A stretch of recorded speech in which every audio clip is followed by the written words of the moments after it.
Volume 1, Chapter 1, Birth, Part 1. When I came to, I found myself completely naked, and it was winter. But if my memory was right, the place I had fallen asleep in yesterday was my bed. What the? My skin felt soft, unnaturally so. I barely even noticed that my voice sounded a bit too youthful since this wasn't even the strangest part. When I opened my hand, I realized it wasn't mine, chubby and small. This was the body of a boy about 5 years old. Looking around, I saw what looked like the streets of a medieval town at night.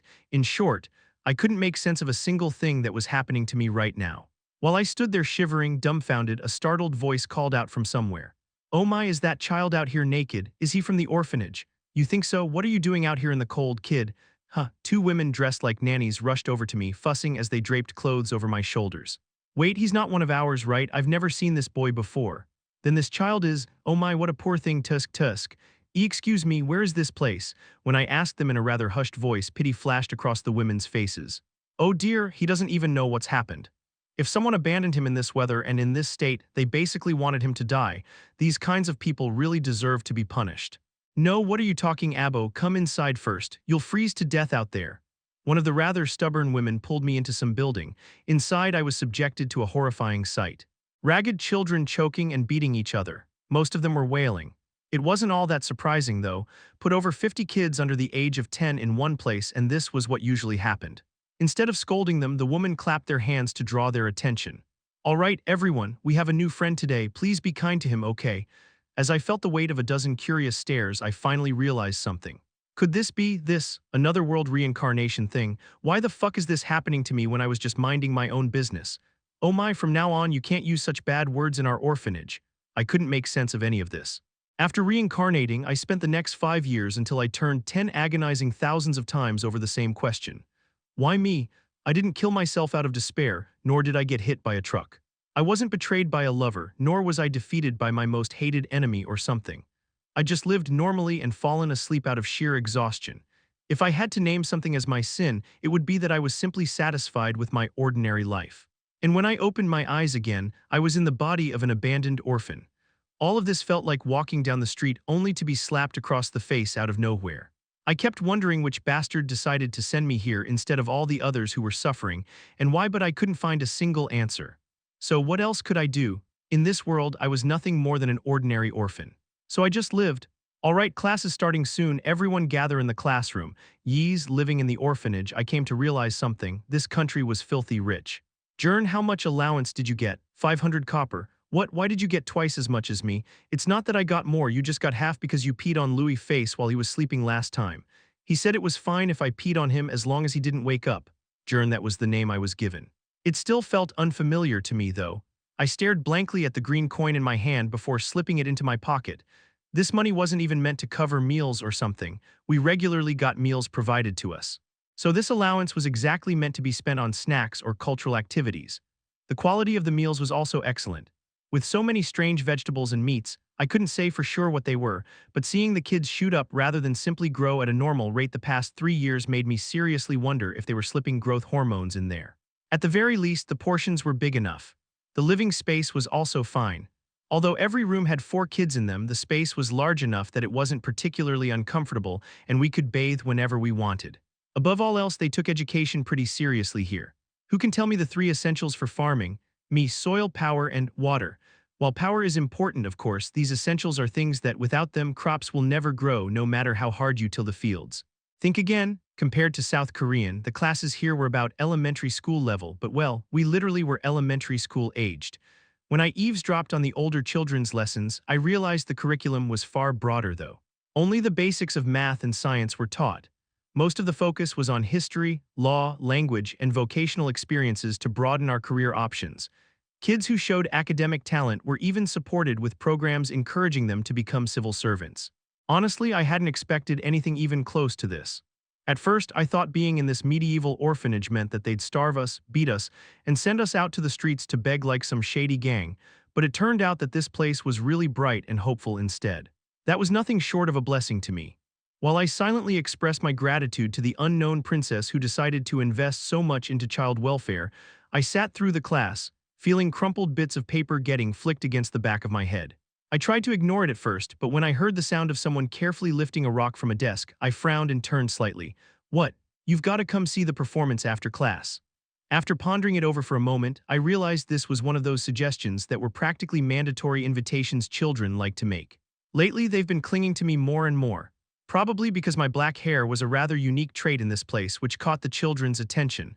A blonde girl grinned at me slyly as she spoke. Her name was Linmal, I think. We were fairly close, I guess. Probably. I shook my head. I'm not really interested in the performance. Then what are you going to do? Watch ants, and when I get bored, I'll just crush them to death. That sounds fun. Can I do it with you? Didn't you want to be at that performance? At this age, Fickle doesn't even begin to describe how fast kids change their minds. Watching the teacher scribble the basics of farming on the blackboard with loud clacking sounds, I quietly changed my reply. Actually, I need to study, so I can't play with you, sorry. Study. But we're doing that right now. I need to do even more. Why? It's smart kids that get adopted more easily. Adopted? That's when parents show up to pick us up. But I was told that my mom and dad went off to faraway land. Don't you think it's better to at least have fake parents than none at all? After hesitating for a moment and thinking it over, Linmal nodded. Yeah, that does sound good. I'll study too. Phew. The facilities were nice and the people's perception of us wasn't too bad. But at the end of the day, this was still just an orphanage. The first wish of the kids here that were still young enough for it was adoption. Whether adoption was possible or not was decided around the age of 10. From what I had heard, nobody ever got adopted past that age. But honestly, I didn't really want to be adopted. I didn't really want to be forced to think of strangers as my parents. My only goal was to become a scribe. Sure, the path to wealth and glory was that of a knight, but Jern, you're pretty weak, huh? A wooden sword rested on top of my head. Of course, there were plenty of hot-blooded kids in this place who dreamed of becoming knights. The orphanage even had a training ground and practice swords, so I brought Linmal along with me to spar one day. Well, turns out I probably have no talent for the sword. I couldn't understand how others made these swords move like that. Rather, it seemed like Linmal possessed quite the talent for it. She effortlessly parried my sluggish swings and rubbed the flat of her wooden blade against the crown of my head. She even had the technique to pull her strikes at the last second to avoid injuring me. This girl was destined to be a knight. I sighed and pushed the wooden sword off my head. Amazing. What? But you're way cooler, Jern. You got first place on the history test again, right? That's because I was the only one who actually paid attention in class. Besides, the software installed in this body was that of an adult man. If I couldn't even memorize stuff at an elementary school level, I might as well just die on the spot.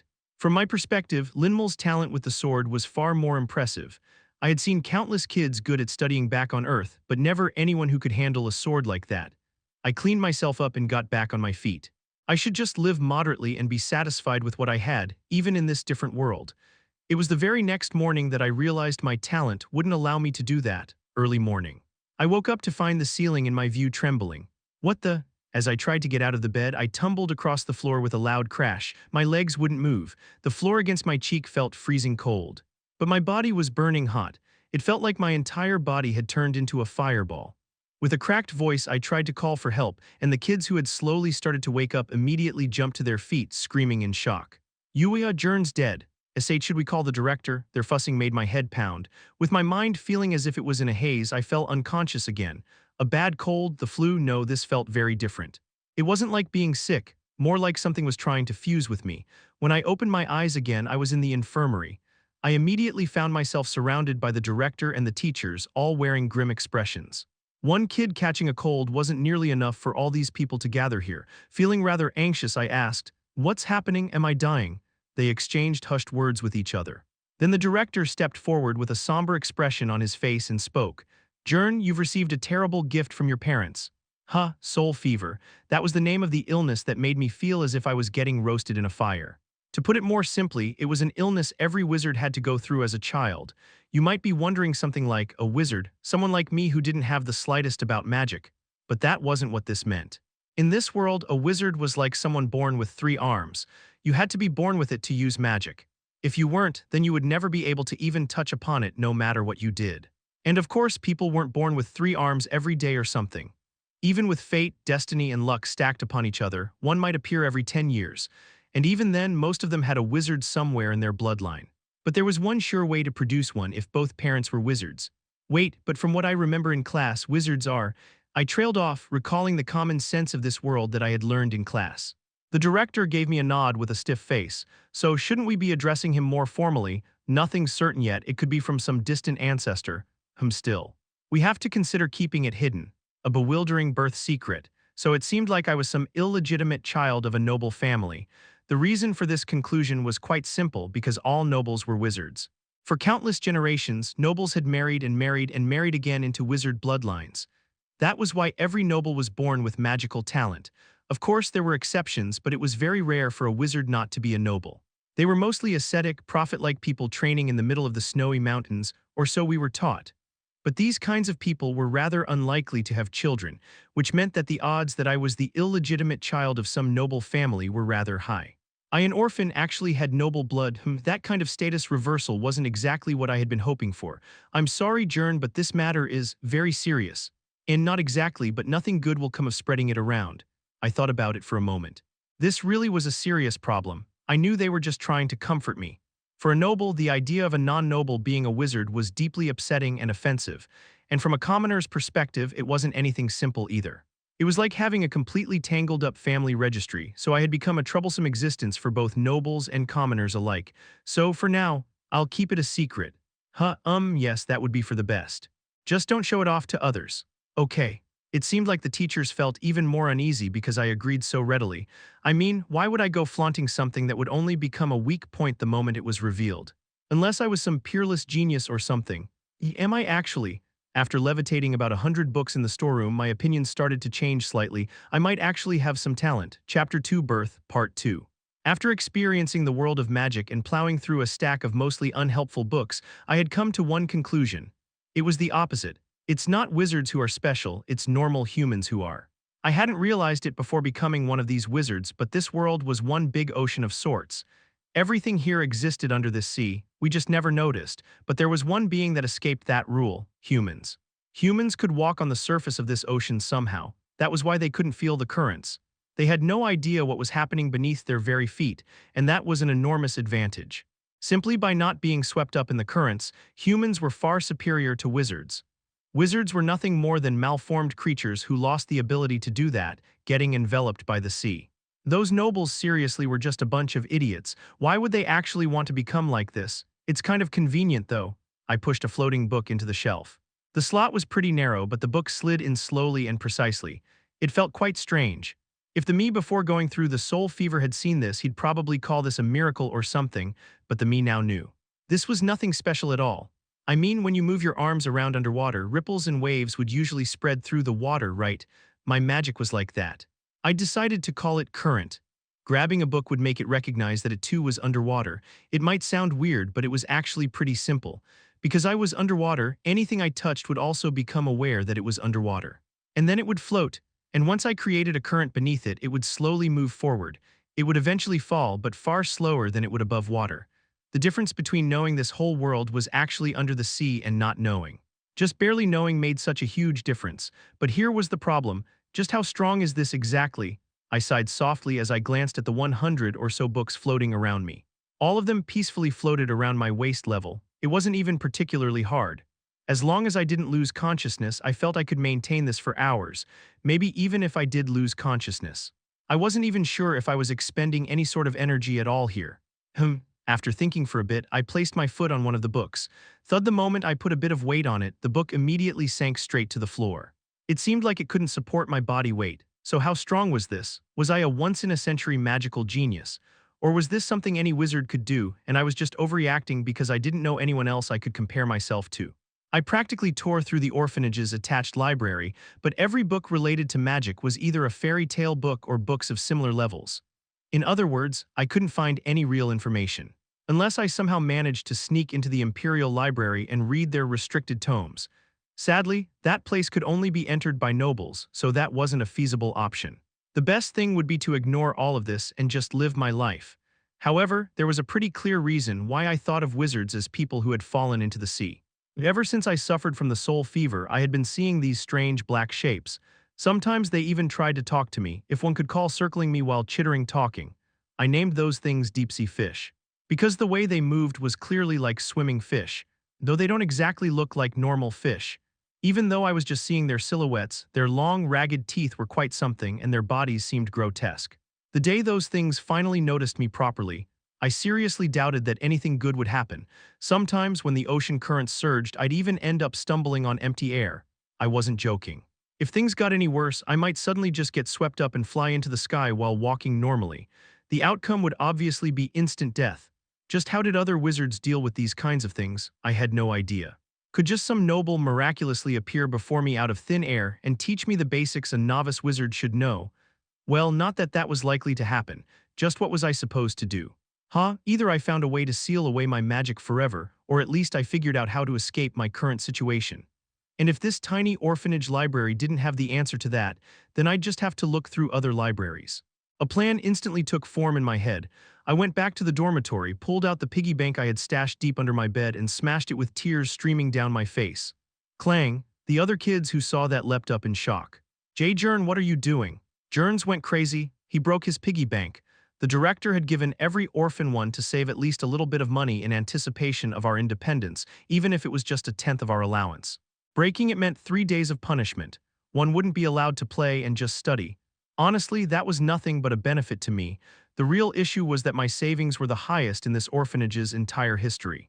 I never found a reason to spend my money, so I had saved every single coin I was given. After 5 years, even small amounts had piled up to a substantial amount.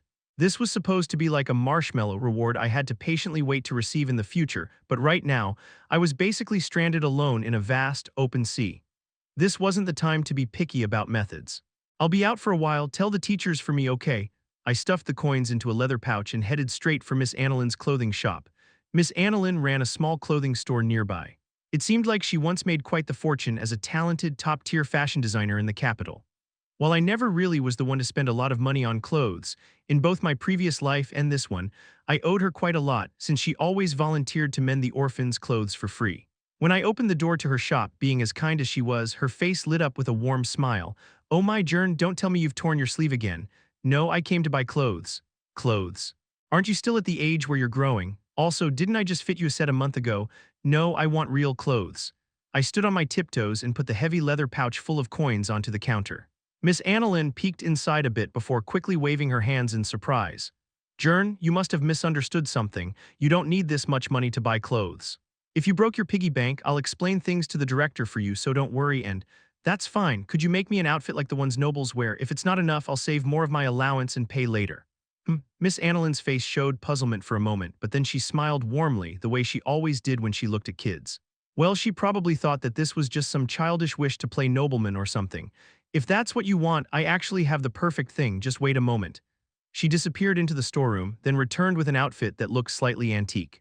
Even I, who wasn't much of an expert on clothing, thought that these clothes, woven from white and blue fabric, were well made. They were a bit dusty, though. I poured my heart into making these garments. But they were returned for the ridiculous reason that blue wasn't in trend right now, so no one's ever worn it. Seeing that it was rejected for such an absurd reason, I figured it really had been made for a noble. How much is it? It was just rotting away in my storage anyway, so I won't take any money for it. Just promise me something instead. A promise? Yes. Before you break your piggy bank again, promise you'll come to me first and see if we can find another way. Can you do that? Yes, I could save my money, so all was good. Then wait just a moment. I'll touch up some of the faded spots. She tapped the outfit with some kind of magical tool to shake off the dust, then brushed some kind of clear reagent on it. The clothes instantly looked brand new. I put on the clothes and beret before spinning once in front of the mirror. I really did look like a noble child. Miss Annalyn kept showering me with compliments, telling me how cute I looked. Oh my goodness. You look like a little angel. Thank you. I kept chatting with her for over 30 minutes after that, but considering that I managed to save the money I had been saving for 5 years, it was more than worth it. After leaving the clothing store, I washed my face and tidied my hair at a nearby well, then used the money I had saved to catch a carriage. I had originally planned to walk there, which would have taken about 2 hours. My destination, the heart of the capital. The orphanage was technically in the capital as well, but at the very edge of it. Even if one took a carriage, it would take over 30 minutes just to reach the center. When I got off, a massive cathedral spiking into the heavens, not even comparable to the old orphanage, came into view along with bustling crowds and streets overflowing with life. The sheer flood of information made me feel dizzy, but I had already visited this place before on a field trip, so I knew my way around somewhat. I headed straight for the library. It wasn't that far away, so it didn't take me long before I reached a colossal curved building so huge it blocked the sun, rivaling even the greatest works of architecture I had seen on Earth. The guards, who were chatting in front of the entrance, exchanged some glances when they saw me approach and crossed their spears. Halt one moment, who are you? My mouth went dry. If I spoke, my voice would probably come out all shaky and pathetic, so I didn't say a word. Instead, I put on an annoyed expression and flicked my fingers as if to brush their spears aside. At the same time, I moved the current. It was my first time using magic directly on others, so I wasn't quite sure if it would work, but swoosh, the spears naturally parted, and though the guards tilted their heads in confusion, they still let me through. Huh. We weren't expecting any visitors today. That's because I didn't announce it. Can I go in now? Yes, of course. The guards looked quite puzzled, but it seemed like they concluded that I was clearly a noble, having seen me use magic, so they opened the doors for me. Once inside the library, I finally had a moment to calm my trembling heart. Phew, it worked. If it hadn't, I would have just run for it using the escape routes I had already scouted beforehand. Of course, getting in wasn't the end.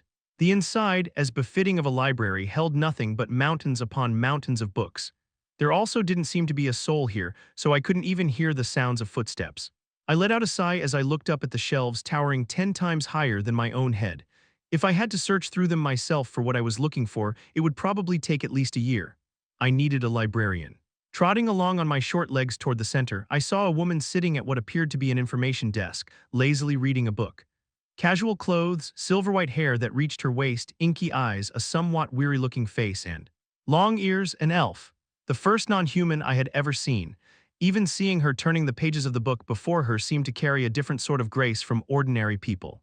I swallowed, feeling like her presence alone was enough to keep others from carelessly speaking to her, but what had to be done had to be done. I stepped forward and opened my mouth. When she heard my voice, the elf's eyes that had been fixed on the book shifted to me. Are you, perhaps, the librarian? I was supposed to speak condescendingly to her, considering who I was impersonating, but her aura simply didn't allow it. She stared at me quite intently for a while. Could it be that she wasn't the librarian? Did I make a mistake perhaps? Was I screwed? These kinds of thoughts kept on filling my head until the elf finally closed her book and bowed her head. My apologies, pardon, I was told no one would be coming today, so I acted quite rudely. My name is Dersha Espandel. The elf lifted the hem of her skirt and bowed gracefully, her face still expressionless. How may I help you, Jern? Everything seemed to be going smoothly, or at least that was what I thought, but for some reason the elf's completely unmoving expression made my heart sink as I slowly opened my mouth. Chapter 3 Birth, Part 3. People often said that Dersha Espandel, who had the highest chance of reaching the heavenly realm, was the greatest mage in the Empire today. Those who walked the path of magic would argue that it was far too premature to claim such things, as a wizard couldn't be judged merely by how far they had advanced. But none of them would deny that she was a leading wizard, still striving relentlessly even now. However, those who actually knew the elf Dersha Espandel gave a different answer. Lady CIA, what you need to cultivate right now are your social skills, not your magical skills. Dersha paused mid-page turn and scowled at her maid for daring to speak such insolent words. But the chief maid, Seal, continued to jab at the fireplace with her poker while stabbing cold verbal daggers into Dersha. How many people have you spoken to besides me in the past week? Countless. Do you think I remember all of them? Conversation's not about magic. There's no need for pointless chatter. My mission is to walk the path of magic. I once heard someone say one should walk the path of a human before the path of magic. I believe the speaker's name was Dersha. What exactly are you suggesting? Dersha hurled her book in anger. Seal caught it effortlessly without even looking and slid it into the shelf. What I'm suggesting is you leave the tower once in a while, get some fresh air, and speak with people. Even if you reach the pinnacle of magic, if you sink to the bottom as a person, isn't that like putting the cart before the horse? My ears are already growing sore. Did you know that this is the 40th time you've told me that? If I've said it that many times, perhaps it's time you listened. My patience is nearly at its limit. As I've said, my mission is to walk the path of magic. I don't have time for emotional exchanges with others, as you know. Dersha, sensing that Seal was seriously trying to drive her out this time, tried appealing to her emotions, but it was completely useless. Seal's resolve to drag this shut-in out into the world today was unshakable. Putting down her duster, Seal turned her vacant eyes to Dersha. Your mind is rotting away. I fear that today I'll have to resort to force. Please understand my loyalty, though it must be expressed through a fist. HMPH, no matter how much I may owe you, this time I'll make sure you understand the difference in our status. Exactly 5 minutes later. Dersha found herself banished for a week, standing dazed in the capital's main street with nothing but a shabby robe and enough money to buy a small castle. I'm willing to try for you. Muttering to herself in vain, she sighed and began walking. She hadn't fought with Seal seriously. Without her, Dersha would have died in some back alley years ago. Not even a beast would seriously turn its fangs on its savior. So naturally, they had settled it with rock, paper, scissors. So that line about expressing something through her fist was just psychological warfare, huh? Marveling at Seal's cunning in subconsciously leading her into throwing paper, she accepted her defeat and made her way toward the home of a noble who owed her a favor. Lady Dersha, please feel free to stay as long as you like and do whatever you wish whenever you wish. Thank you so much. Before she could even explain her situation, the Count bowed so deeply his nose nearly touched the ground and offered her the finest room in his mansion. It was the natural treatment for the greatest mage of the empire, so Dersha simply accepted it. She lazily lay around in her room, ready to pull out a book, only to realize that there were no bookshelves here. Tusk, how could a room have no bookshelves? Could one even call something like that a room? With such thoughts in mind, she opened the window and leapt out. There was a garden below, but the place she landed in was the library instead. Originally, she had only intended to grab a book and read it in her room, but while she was busy browsing the shelves, she found something rather interesting. How to teach simple magic to your insect familiars. Rubbing over the cover, she realized it was brand new. She sat at the nearest seat, intending to read a few pages, check the overview, and then, someone spoke to her. Checking her internal clock, Dersha realized that an hour had already passed. More than enough time for someone else to show up. How annoying. She'd give them just a short answer, pack up the book, and return to the Count's place. That was her plan until something very strange reached her ears. Are you? Perhaps the librarian? Only then did Dersha properly look at the person before her. Black hair, small stature, and with remaining baby fat on his face. A young noble child who still hadn't learned much of the world. Dersha wasn't conceited enough to get angry at a child for not recognizing her. She could see the boy fidgeting in place, clearly waiting for a response. Having no real experience of dealing with children, she seriously racked her brain for plausible responses. First, ignore him. The boy would be deeply hurt, but nothing more would come from it. At that point, she decided to examine the child's appearance. She rarely ever encountered human children, but she thought he was cuter than she expected. She didn't particularly want to hurt him. Second, scold him and ask him how he could dare to call her a mere librarian.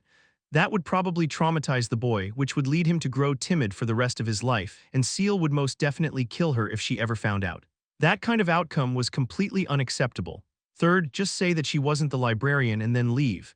That would be the most correct answer, but at that moment Dersha suddenly remembered the mission Seal had given her. Leave the magic tower, get fresh air, and meet people. She had left the magic tower, that much was true. She had also gotten fresh air, that was undeniable, but as for meeting people and talking to them. The Count had practically buried his head in the floor like an ostrich the moment they met, preventing her from saying even a single word. That couldn't be called a conversation, so she hadn't fulfilled her final mission yet. Simply saying that she wasn't the librarian and leaving would also be nothing more than an exchange of facts, not a conversation. That was why Dersha chose the fourth option, acknowledging it. My apologies, pardon, I was told no one would be coming today, so I acted quite rudely. My name is Dersha Espandel. She lifted the hem of her skirt, greeting him with a small bow. How may I help you, Seeing the boy so flustered made Dersha strangely feel a tiny flicker of amusement. Seemingly having collected his thoughts, the boy swallowed once before asking, I'd like to read books about the basics of magic. Which kind? Pardon, elemental studies, arcane engineering, spirit magic, and so on. There are hundreds of schools and styles of magic. Which foundation do you wish to explore? Well, actually I only just went through soul fever, so I'm not really sure. Dersha studied the boy, feeling slightly surprised. Her eyes unraveled the flow of his mana, peering into its depths. It seemed like his spirit hadn't yet fully adjusted to this new world he found himself in. Just as he said, he was just a novice wizard, barely a week past his soul fever. Dersha felt a faint sense of responsibility as his senior, so she began to guide him. Please follow me.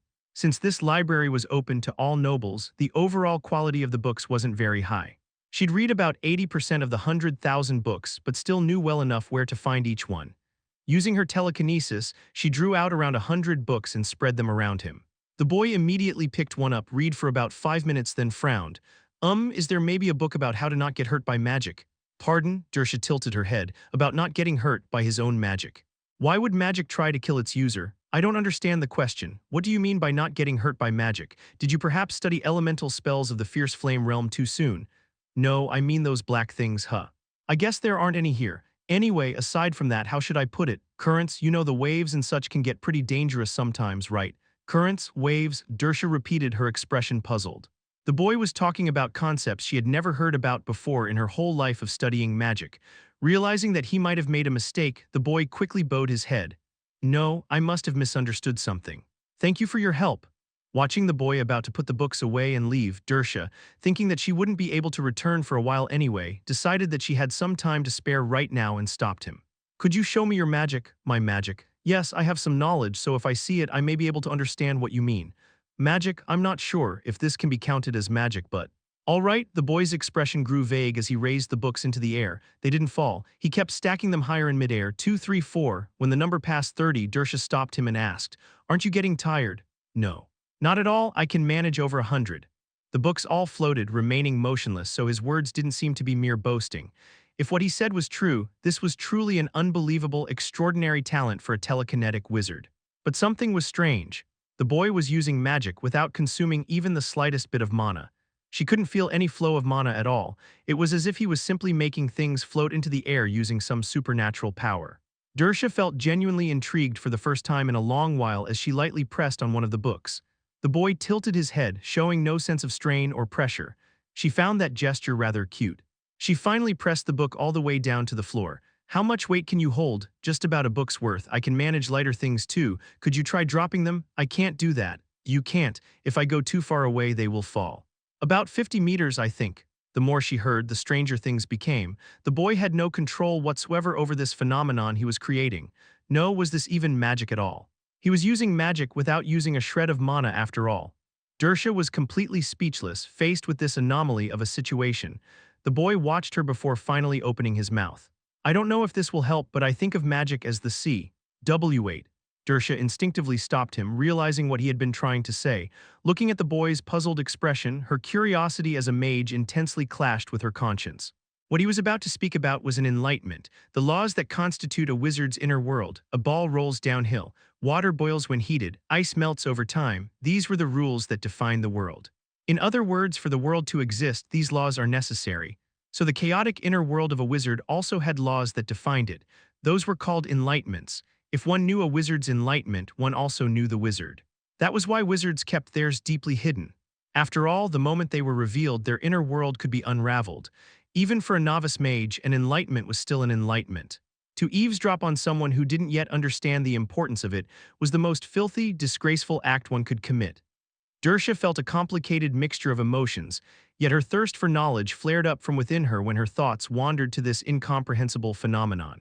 So she made a compromise with herself. She would listen to his enlightenment but never speak of it to anyone. After barely managing to soothe her conscience, she nodded. "Go on." "Yes, I think of the world as an ocean. People walk on its surface, but wizards are beings that have fallen into it. And why do you think that? Because after becoming a wizard, everything around me feels like I'm underwater. These books aren't floating because I'm lifting them, but rather because they are simply buoyant." Dersha immediately activated her mystic eye and studied the floating book. It was true. She could see the books ever so slightly falling toward the floor. However, it was so subtle no one would even notice. Even calling it falling felt rather strange to describe it. If she had to describe it, yes, they were sinking. I know this might sound a little harsh, but that's why I don't think that mages are really better than ordinary people. The sea is full of dangers, right? I don't even know how I'm supposed to survive here. Ever since the soul fever, I keep seeing these strange black shapes. They're obviously not friendly, so I avoid them. And sometimes these currents come rushing at me. Last time it even made me trip and I nearly got badly hurt. I wanted to know how to deal with things like that. Dersha couldn't fully focus on his words. She had already managed to unravel this phenomenon using her peerless magical insight and drawn out the truth, and the truth was that Mother Nature itself could be unimaginably cruel sometimes. Deep down, she knew she probably shouldn't tell him what she had learned, but she wasn't empathetic enough to hide the truth because of such thoughts. Is something wrong?" Even so, she felt the slightest hint of pity and slowly opened her mouth. "Most likely, your inner world isn't just any inner world. It's of the abyss realm, more precisely the abyssal sea." Chapter 4 Birth, Part 4. Of course, I didn't understand a single thing she had just said to me. As I stared at her with question marks in my eyes, the librarian began to explain in a quieter voice. Magic refers to the act of overlaying one's imaginary world upon the real world. That personal world is called the inner world and is born the moment you go through soul fever. So that is somehow connected to my situation. That's right, for any wizard the first inner world is pretty ordinary. How vast could the world of a mere 10-year-old be, right? It barely differs from reality, so we call that level the reality realm. The ultimate goal of a wizard's cultivation and development of their inner world is to reach the heavenly realm. Those who reach it are no longer bound by the laws of the real world and can wield their magic freely and unrestricted. This is what the world commonly calls the Archmage's realm. As I listened closely to this completely new information about magic, the librarian continued, her voice dropping slightly lower. But sometimes, extremely rarely, if a wizard uses forbidden methods or receives bad instructions while cultivating their inner world, their world collapses and sinks. That process is called falling into the abyss realm. That doesn't sound like anything good. It indeed isn't. Ironically, the abyss realm, so feared and shunned by everyone, resembles that coveted heavenly realm. Those who fall there are no longer bound by any laws, are capable of employing bizarre, never-before-seen magic, and impose rules even archmages cannot understand upon the world. Then what's the bad part? They are rejected by the very world they have created. That is the only difference between the heavenly realm and the abyss realm, yet it makes all the difference. A wizard lives within the world they themselves created, so to be rejected by that world is to be doomed to endlessly suffer and die miserably. I thought for a moment before asking. I'm not quite sure how bad my situation is just from hearing that. Do you have an example? 132 years ago, a promising fire elementalist named Ravan Kurinov turned to dark magic and summoned a demon, then drank its essence to cultivate his inner world. That was when his inner world plunged into the abyss realm, a world filled with an unendingly burning forest. The first to notice was an academy student who realized Ravan's body always emanated an acrid smell.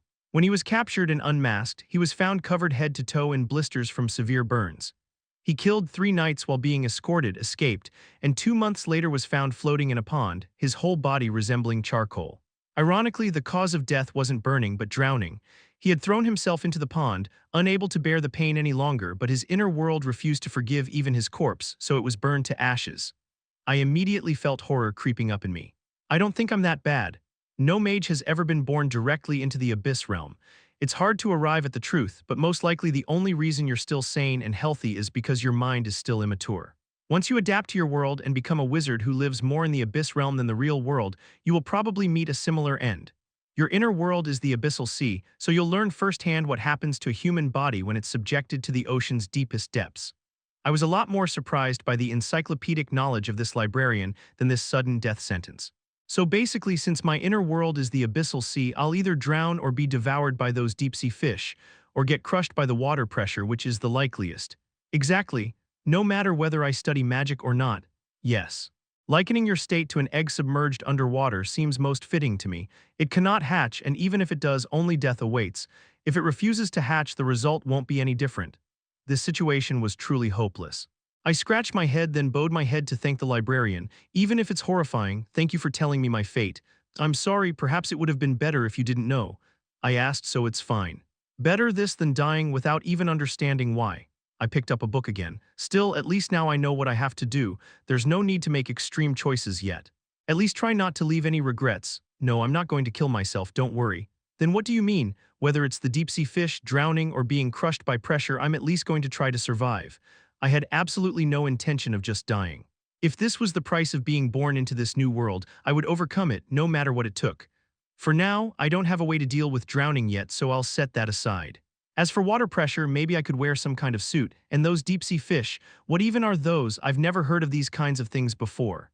Dersha, who had been staring at me blankly, finally spoke up. Forgive me for my rudeness, but may I be honest? Yes. There is no way to survive the abyss realm. You will meet the worst death imaginable, so I recommend doing what you want first, then leaving this world. It'll be far less painful that way. Yes, it does seem that way. Of all things, why did it have to be the abyss realm? I seriously have no luck. It's difficult to accept, but it's the truth. So you have to think about how you can spend your remaining time meaningfully. She tilted her head slightly, then asked, You do understand this, right? That whatever I do is meaningless, and the only thing waiting for me is a horribly painful death. Yes, I understand that. Then is your goal to exert meaningless effort? No, it's just unfair, you know. I'm 10 years old and already talking about stuff like dying. Instead of giving up and living out my remaining time happily, I'd rather struggle desperately my whole life and die miserably trying. By any means necessary, absolutely. The librarian stared at me, looking slightly surprised, then quietly took out another book and began reading. Do you plan on visiting this library again? Probably. I'm sometimes here around this hour, so if you have any questions, feel free to ask me. I'll answer. I bowed my head, feeling delighted. Thank you, you're welcome. May I have your name? My name. Right, she thought I was a noble. I racked my brain for a suitable family name and added, My name is Jern Rusfeld. It'll be a short time, but please take care of me. For some reason, she gave me a strange look, but she surely didn't have every noble family name memorized, right? Jern, I'm going to die from the heat. I think I know now what a shrimp feels like being roasted in a steamer. The scorching heat had made even those tireless kids as docile as pet cats. Mother Nature, I gave a half-hearted reply while reading the magic theory book I had borrowed. You're hot because you're moving. If you stay still, you won't be. I'm not moving and I'm still hot. Aren't you hot, Jern? Linmal's melting voice made me blink in puzzlement. Sure, it was humid, but was it really that bad? Looking around at the other children, they were drenched in sweat, and those that seemed unable to stand it anymore had left for the well.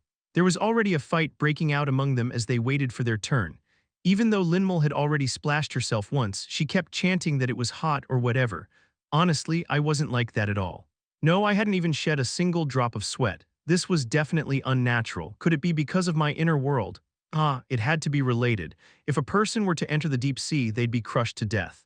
If they somehow gained the ability to withstand the pressure, then they would definitely suffocate. If they also solved the breathing problem, then they would have to survive those deep-sea creatures. A human who couldn't swim would be extremely easy prey, and if they somehow, against all odds, managed to get past even that, they'd die of hypothermia. The deep sea simply wasn't a place suited for human life. But I decided to think positively. Out of all the things that could kill me, this was the only one helping me right now. Thanks to it, I felt pleasant in this sweltering heat. As I focused on my book again, Linmal suddenly clung to the back of my neck. What? Whoa, what's this, Jern? You're actually cool. Your skin feels like ice. It's not that bad. My mind was still in the process of adapting to the abyss realm, so my penalties were almost negligible. The ocean currents only gently nudged me, the creatures living in the abyssal sea barely even noticed me, and I could breathe just fine. My body temperature probably hadn't dropped to a dangerous level yet. It probably was just 2 or 3 degrees cooler. Stay with me today, don't go off somewhere. I did my best to ignore Linmal's pestering and continued reading Introduction to Magic Theory. Reading it wouldn't make much of a difference. I couldn't learn magic the normal way. The level of my understanding and the realm I was in were far too different. It was like a child sitting inside a spaceship built by an advanced civilization. If the magic I could wield was what made the spaceship move, then I couldn't do anything. Trying to steer it would just end in disaster. But I couldn't just sit back and do nothing. Trying to understand the engineering formulas powering the ship by reading the multiplication table might seem foolish to others, but it was still better than simply staring blankly and accepting my wretched fate. And to be honest, it wasn't like I accomplished nothing. I was gradually getting used to it. Move aside for a sec, there's going to be a breeze soon, that'll help you. I touched the current with my finger. I still didn't know exactly how it worked, but I was starting to figure out how to apply force farther away and in different ways.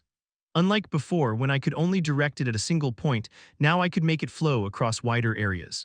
The current turned into a breeze. Well, it's all due to my own shortcomings, I guess. Wow, how did you know? That's amazing. Linmal's eyes sparkled as she stepped back, arms spread wide to catch the breeze. Even the other orphans, who had been groaning because of the heat, ran outside excitedly. Right now it was only wind, but if I became more accustomed to it, maybe I could even make others who were outside of the sea feel what I feel. Then they too would experience the power of the abyssal sea. I wasn't all that sure if this could even be counted as magic, but if it did, my magic was nothing short of horrifying. I sighed before someone suddenly wrapped their hands around my neck. As I silently stared, shocked by the sudden assassination attempt, I saw my assassin giggle brightly. Still, Jern feels the coolest after all. Thanks. I couldn't tell if my effort to manipulate the currents had paid off or not. Either way, it had been a day filled with many complicated things. Chapter 5, Survival, Part 1, The Library. I went to see the librarian since I had hit a wall. I think I understand the concept, but I don't really understand it. It feels like someone is forcing otherworldly knowledge into my head. To understand, you first need to acquire mana, but you cannot use mana, Sir Jern. Dersha answered without even looking up from her book, as if it were obvious. I couldn't really understand what she said, so I had to ask again. You mean I can't use mana because my inner world is of the abyss realm? Dersha set down the book she had been reading, thought for a moment, and then began to explain.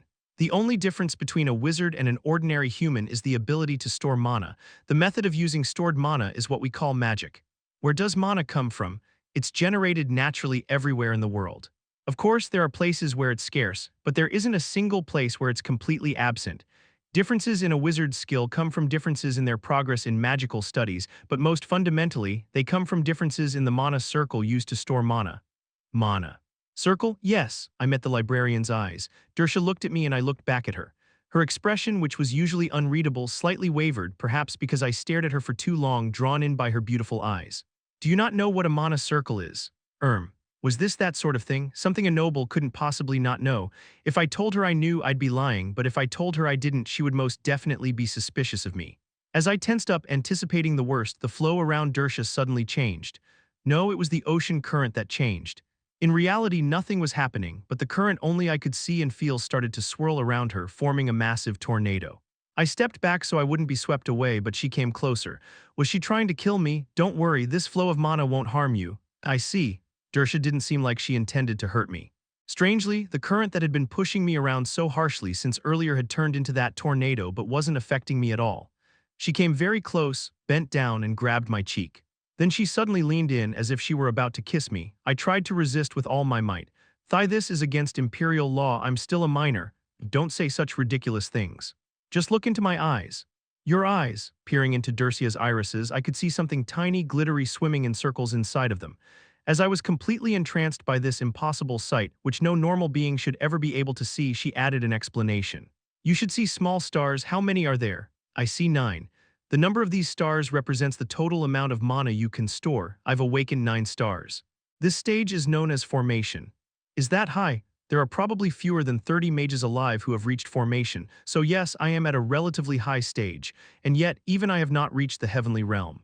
Do you know why? I guess because it's really difficult to reach. No, then why? Because reaching it is really, truly difficult. I glared at Dersha, who was still holding my cheek. She let go as if nothing had happened, returned to her seat, and continued. I'm not exaggerating. The heavenly realm is the world of ideas, a world where a wizard's enlightenment transcends the laws of reality. A brand new world, essentially. A wizard who reaches it has created their own world and is therefore comparable to a god. That is why they are described as having reached the heavens out of respect. Okay, I understand that it's really difficult.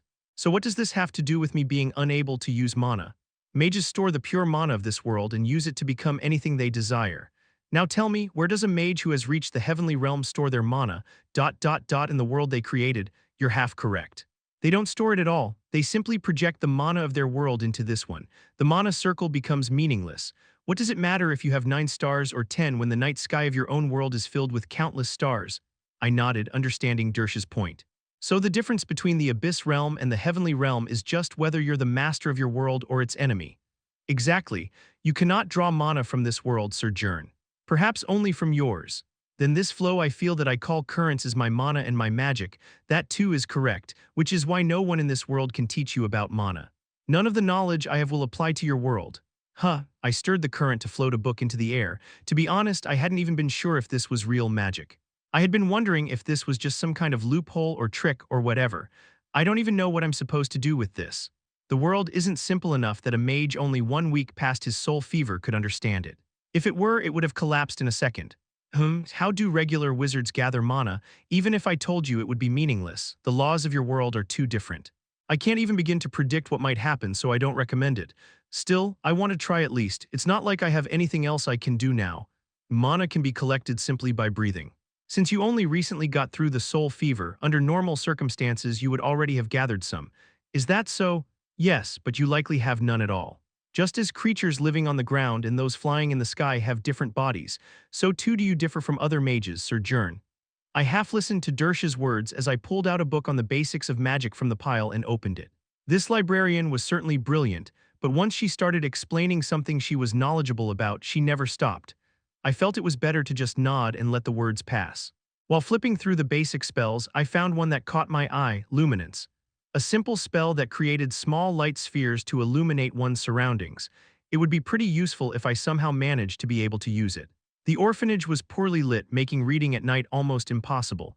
When I did as instructed, focusing until I felt a tingling ache in my wrist, picturing the sun pop, whoa, this is exhausting. Suddenly, it felt like all the energy in my body got drained. But still, I succeeded in forming a small sphere of light above my palm. I proudly held it up and started to boast. Hey, I made this. Does that mean I've got talent? Dersha just stared blankly for a long time at the first spell I had ever managed to cast. This should be impossible, but I did it. I just can't understand how you, someone that should be living in a completely different realm, are able to use magic from this world. It's like a mole with no wings flying in the sky. I guess that is quite weird, but I still did it. This isn't something that can be dismissed so easily. Could it be that your spirit hasn't fully adapted to the abyss realm yet? No, if you fell into the abyss realm right after your soul fever, then your inner world should already be complete. After letting her mutter for about 10 or so minutes, I interrupted her. So can I learn magic or not? Come here for a moment. As I went to stand right beside her, Dersha peered intently into my eyes again. Could you try casting it again? Yes, I created another sphere of light. She muttered, her face completely blank. It's really there, I can see one star. Really, why can't I see it? It doesn't appear in one's own field of vision, regardless, it seems possible. With one star, you should be able to learn magic by normal means. This is the first piece of good news I've heard ever since becoming a wizard, so can I just self-study now? That would be difficult. Learning magic alone is only something commonly seen in storybooks. I don't really have a teacher, so what do I do? What, you could just attend the academy, right? And how do I get in there? Jern, Dersha looked me straight in the eyes. You're not a noble, are you? Busted, I whistled innocently, pretending as if I didn't notice her staring. Dersha sighed and set her book down. Explain. I'm sorry. You've done nothing to me, so there's nothing to apologize for. I wasn't asking for an apology either.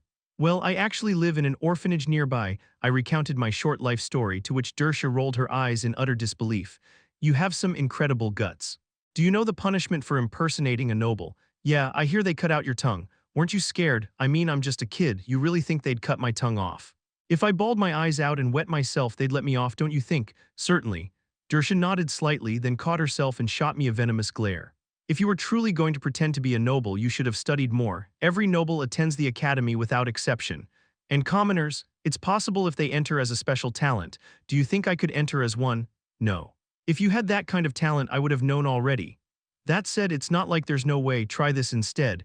She explained a little loophole to me. It was surprisingly practical. I nodded and expressed my gratitude to her.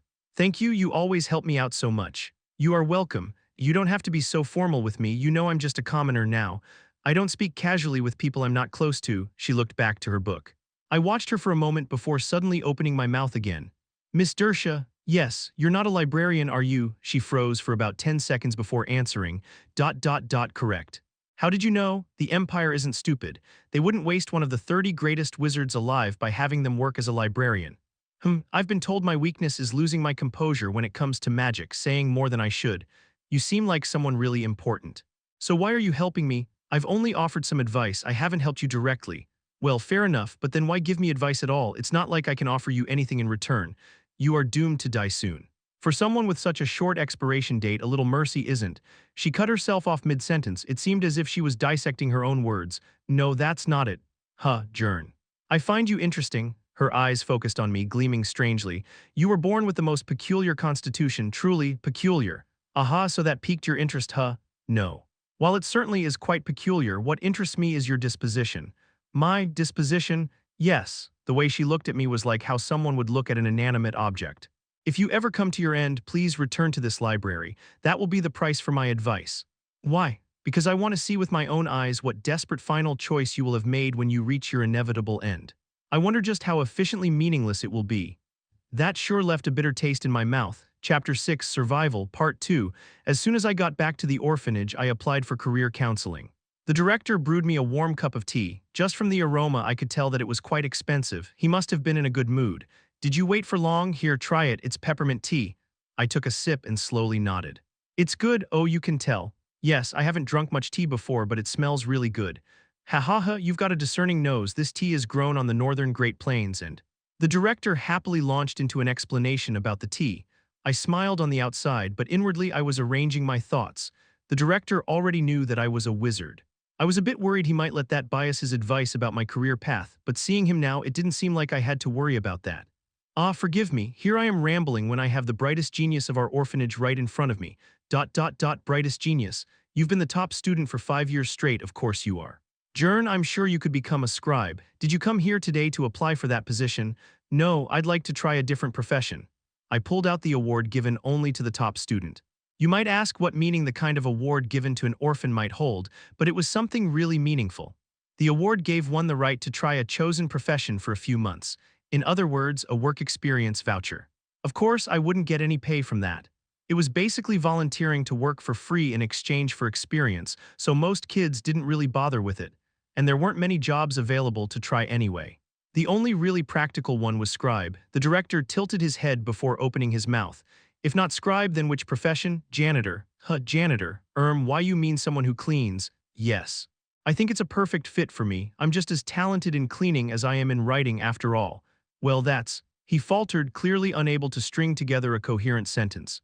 He probably wanted to say that this job was beneath me or something. I used this very moment to slip in my real request. Please, let me be a janitor at the academy grounds. At those words, the director gasped before staring at me sharply. Well, I hadn't expected him not to notice. I met his eyes without averting my gaze. A tense silence stretched out between us before he broke it. Jern, yes. Is it for the reason I think it is? Yes, there was no point in lying to him. It would only make things harder, though honesty didn't always work. The director shook his head. No, it's too dangerous. No, not right now, it's not dangerous yet. Yet, yes, I'm 10. If I get caught, I'll just cry and beg them to spare me. Wait, just what are you? I started crying. Flustered, the director pulled out a handkerchief and wiped my eyes with a sigh. Fine, they probably wouldn't beat you or anything. If they did, I'd raise hell myself. That's reassuring. But that's not what I'm worried about, it's your unusual advantage. He was worried about me, a commoner, being exposed as a mage. Have you ever seen Magic, Director? Yes, I know a noble who is a wizard, so I have some insight into this matter. Well, I think I'm a bit strange even among the strange ones. What? What do you mean? I lifted a book from the desk and floated it in the air. The director's eyes tripled in size. Levitation magic. No, I'm just making it float. Isn't that the same thing? It's different, it's not floating in the air. It's floating in the sea. Director, I can't really explain this well, but right now I'm about to be crushed to death. What? That's right, my magic is just that strange. I'm standing at a fork between learning magic or dying. And even if I learn, it's still very likely that I die. He slumped back into his chair, his face showing how stunned he was. This is just so hard to believe. It sure is. I still couldn't believe that I was a wizard either. It seemed like my persuasion failed. As I was bitterly starting to draft my next move, the director pulled out a work experience certificate from the drawer and began filling it out. Director, I should have said this sooner, but... Jern, you're special? Sure, I'm a wizard, so I guess that's true. That's not what I mean. He slowly shook her head. Do you remember when Linmol fell from a tree while playing in the mountains and broke her arms and legs? Yes. I gave her first aid, didn't I? You did. You laid her out perfectly straight, put a splint on her limbs, and then set the tree on fire. Do you know how shocked we were when we saw the fire? You were about to set another tree next to it on fire, with Linmol wrapped up in a blanket sobbing. We thought you turned into some kind of thug and arsonist. No, I did run to fetch an adult, but when I came back, Linmol looked like she might stop breathing. I know, the doctor said the same. Without your quick wit, Linmol would have surely died or lived crippled for the rest of her life. I'm not scolding you, you did a great job. He patted my head and handed me the certificate. But more than your quick thinking and cleverness, I think what made you truly special was how you held both of Linmol's hands so that she wouldn't pass out. Thank you. I believe in you. I still don't know exactly what's going on. But Jern, I trust you'll be able to manage. If you ever need anything, just let me know. The director saw me off with the same warm smile as the one he wore before. Clutching the certificate with both of my hands, I left the office. Perhaps it was the tea, but my body felt strangely warm. The next morning, I put on clothes I wouldn't mind getting dirty and headed for the meeting point, the Capitol Plaza. To put a long story short, it really was a waste of effort. What? They sent me a little brat like you. I'm 15. What, you? Yes, I didn't get much to eat and the director beat me every day, so I never managed to grow properly. The janitor, who seemed to be in his mid-20s, blinked at me, then shoved the work clothes he was holding into my arms. Go change in that alley for now. Understood. But just when I was changing into them, I realized a problem. These clothes didn't fit at all. Even after rolling the pant legs up as much as I could, they still dragged along the ground. It seemed like I had no other choice. I shuffled out, dragging the hems across the ground. The senior janitor sighed when he saw me. Hey, how about you just go home? I'll tell your orphanage that you did your job. No. I like cleaning, please let me do it. If I go back like this, the director will starve me. What am I supposed to do here? To think orphanages like that still existed. Despite his words, he still took me along. As I followed after him, curiosity suddenly grew inside of me. I had never actually seen the academy before. But if it was a place every noble had to attend, they must have poured obscene amounts of money into it. It probably was somewhere really obvious within the capital, yet strangely I never noticed any unusual buildings like that. Was it underground? Lost in such thoughts, I trailed behind the cleaner until we arrived at City Hall. Is this the academy? This is your first time here, you get there from here. He stood on a carpet inside City Hall and handed a clerk, who came closer to us, my certificate along with his own. The academy, and the kid. He's here for the work experience program. Confirmed. Looking to the side, I saw other workers standing on a nearby carpet vanish into thin air for similar reasons. We followed them. For a moment, everything turned black, and when I opened my eyes again, thud, we were in the middle of some nameless city. Wow, surprised, first-timers always react like that. I stood up straight and stared at the enormous castle before me. This place rivaled the capital in size. This whole place, is this the academy? Yep, surprised, you get used to teleportation after some time. Yes, I'm surprised. I was, but for an entirely different reason. This wasn't just some simple teleportation transporting us into the academy established in another district or something. As a mage, I could tell from the start that different laws applied here. This place was another world. Looking outside the city walls, I saw endless plains. They probably were actually endless. Heavenly realm, what did you say? It's nothing. This was a new world created by an archmage who had reached the heavenly realm. In other words, they had established the academy inside their own world. Honestly, I thought creating a world was just some sort of metaphor, but turns out it was literal. Shivering slightly, I followed my senior. The laws in this place surprisingly matched those of the original, the real world. It seemed like the archmage who made this place intended it that way. Feeling a bit relieved, I walked down the main street and took in the scenery, completely different from the capital. What are those spires? Those are all magic towers. There was only one in the capital. They say it's safest to build towers at the academy. The land is a lot cheaper and there are a lot more benefits to it. Wait, am I your guide or something? Senior, what are those clothes everyone around us is wearing? Senior, those are student uniforms. Only students can stay at the academy long term. Over 70% of the population here are students, 20% are professors and magic tower staff, and the rest are laborers like us. You can think of it as a city where only students and professors live. I see. Feeling my spirits lift at my senior's explanation, I looked around. Shops selling magical tools, outrageously expensive dessert shops, some restaurants, and hollow-eyed students walking and chatting in the streets. This definitely felt like a world where mages lived in many ways. My senior warned me not to do anything stupid. The students here are all nobles. If you mess up, immediately drop to the ground and beg for mercy. We're nothing here after all. You don't seem that nervous, though. I've been working here for 3 years. We're really nothing, so they don't even pay any attention to us. We're like the trees on the roadside. As long as you don't cause any trouble, you'll be fine. I see, since they're wizards, they'd all be nobles, huh? Not really. There aren't actually that many proper wizards. We're just near the Magic Tower Boulevard. That's why you can see so many here. Most people in this place are knight cadets or officials. As we chatted, we arrived at an old-fashioned building near the center of the city. This is where we work. What is this place? The Knights Training Hall. Don't wander around and just sweep the area. Aw crap, yes. You can handle a broom, right? Sweep the whole street, then clean the stairs here. I'll be wiping down the railings in the next area. Let me know if you have any questions. Understood. Once my senior disappeared, I looked over the area I was supposed to clean. There wasn't a lot of trash, but fine dust and sand were scattered everywhere. The sheer size of this place made it seem like a daunting job, but why sand? There wasn't even a beach nearby. I listened carefully. I could hear shouts and battle cries coming from inside the building. It seemed like the knights were training on a sandlot or something. After looking around to make sure no one was watching, I waved my hand. Let's see if this works. I pictured the tide rolling in, sweeping the floor with the seawater I pulled in. SSSSHK, the results weren't bad. Trash and dust gathered together in one place in waves, turning what would have taken the whole day into something I could finish in just a few sweeps.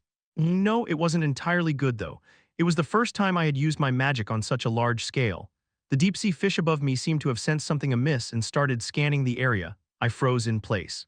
Not long after, they looked as if they lost interest and drifted away.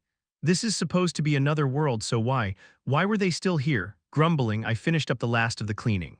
All I really had to do at this point was dump whatever I had swept up already. Within just a few minutes, the street was squeaky clean. Okay then, there wasn't anything I could gain here anyway, so I started to formulate various excuses in my head. I was just looking for the restroom and suddenly got lost since I was a first-time visitor and all. Perfect. I tossed the broom aside and walked out onto the main road. Well, I still had to look like a janitor at least, so I picked it back up again. Chapter 7, Survival, Part 3. Fortunately, there was a large map posted near the city square. If one looked at it from a bird's-eye view, one would see that the city was circular and divided into 4 districts. Currently, I was in District 4, the Knights' training grounds. No wonder the people around here looked rather monstrous. From my perspective, as a child, I couldn't be sure, but even judging objectively, most of them looked well over 190 cm. I got matched with an ogre for next week's sparring match. I'm so dead, unlucky bastard. That was my first time seeing knights. Even their walk was somehow different. Their strides were eerily uniform, one hand at their waist, chatting casually with their peers while their eyes never stopped scanning their surroundings. It was probably part of their training. Trying my utmost not to attract their attention, I walked for what felt like an eternity. This place was truly large. It was no exaggeration to say that it was a small city itself. Luckily, the Wizards District, District 3, was right next door. Wow. The moment I approached District 3, what caught my eye were those spires, magic towers. There was practically one on every block, like corner repair shops. Weren't towers usually one per city? This was seriously unbelievable. So this was the academy.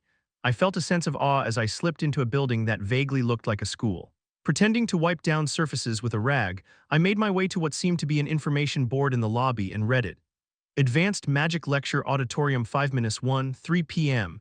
It seemed like I had found the right place. But advanced thaumatology, even if I heard in on that, there was no way I would understand a thing. Wasn't there a class on basic thaumatology somewhere?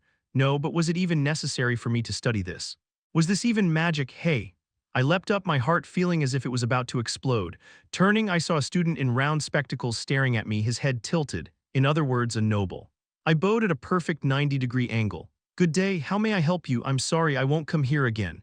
No, you're a janitor, right? I just wanted to ask if you could toss this cup for me. Yes, I immediately snatched the empty cup from him and stuffed it into my back pocket. Fortunately, he didn't seem angry about my reading the notice board. Now that I thought about it, why would he? What was so bad about looking at a simple notice board? Even as a janitor, it wasn't like I wiped a rag across this student's face or something. The student studied me curiously. Really? Janitors are pretty young these days. I'm here through the work experience program. Work experience, you're doing that as a janitor? Yes, it's a tradition at our orphanage. Ah, I see. The student was pretty gullible.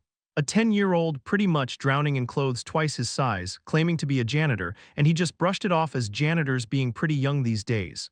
I felt like I could push this even further. Since it's my first time at the academy, could you tell me where they hold the beginner magic classes? Beginner magic? Which kind of magic? Magic was just magic, right? Just the absolute basics. Ah, you're looking for the children's class? Yes, so it existed. I couldn't help but shout, my excitement overflowing. The student just tilted his head but still gave me directions. It's pretty close. Just keep going a LL the way over there and turn once when you see the hill. Ooh, I see, thank you. I had finally found it. I bowed politely, then dashed off in the direction he had shown me. Even though it was supposed to be for children's classes, the building was by no means small. But rather than calling it imposing, even with its size, it seemed kind of friendly, painted in warm colors and filled with round edges. This place practically screamed, "Children play here." It seemed like class was in session. I could hear a lecture going on inside. HMHMM, I hummed casually, pretending to sweep the floor with my broom as I slowly approached the door. I wasn't even peeking in or something, just listening in. Well, for an orphan like me trying to somehow experience an academy class, I had to endure this level of humiliation. I strained my ears and listened. All right, who here remembers the 3 elements of a wizard? Me. It was like what I had experienced in the orphanage all over again. The children were full of energy, barely even paying attention to the lesson. However, the teacher remained determined, diligently teaching no matter what. Mana, humanity, and willpower, right. In a narrow sense, indeed. But strictly speaking, it's world, self, and will. What about mana? Where do we get mana from? From this world, right? But then why call it world instead of mana? If our little Rhea here someday becomes a great mage, she won't be drawing mana from this reality anymore, but from her own created world. That's why world is more accurate. Create a world. You don't need to understand this yet, just keep it in mind. Okay, the content was definitely basic. I listened intently. And lastly, will. Even in academia, the opinions on this matter are rather divided. The word will doesn't really capture what a mage's will really is. It's something far stickier and more intense. What do you mean sticky? WL. The will of a truly excellent mage is so unyielding that simply calling it will doesn't really fit. It takes on an almost distorted form. So what do they call it then? 210 years ago, Corpinius called it madness or frenzy. These days, people prefer to call it dogmatism. Those all sound like bad things, though. Does that mean wizards are bad people? And no, it's not that bad, it's just that the wizards who reach the heights of the 10,000 heavens are that kind of people. Only someone who truly, sincerely believes that the world is wrong and they're right can become the master of a new world. In their world, they are the truth. Even though these were noble children, they weren't all that different from the kids at the orphanage. Actually, they felt more spoiled, perhaps because the teacher couldn't hit them. It still feels kinda icky. Shall we try learning how to gather mana with teacher? It's fun. Yes, to lift the kids' mood, the teacher quickly moved from theory to practice. This was it, I focused even harder.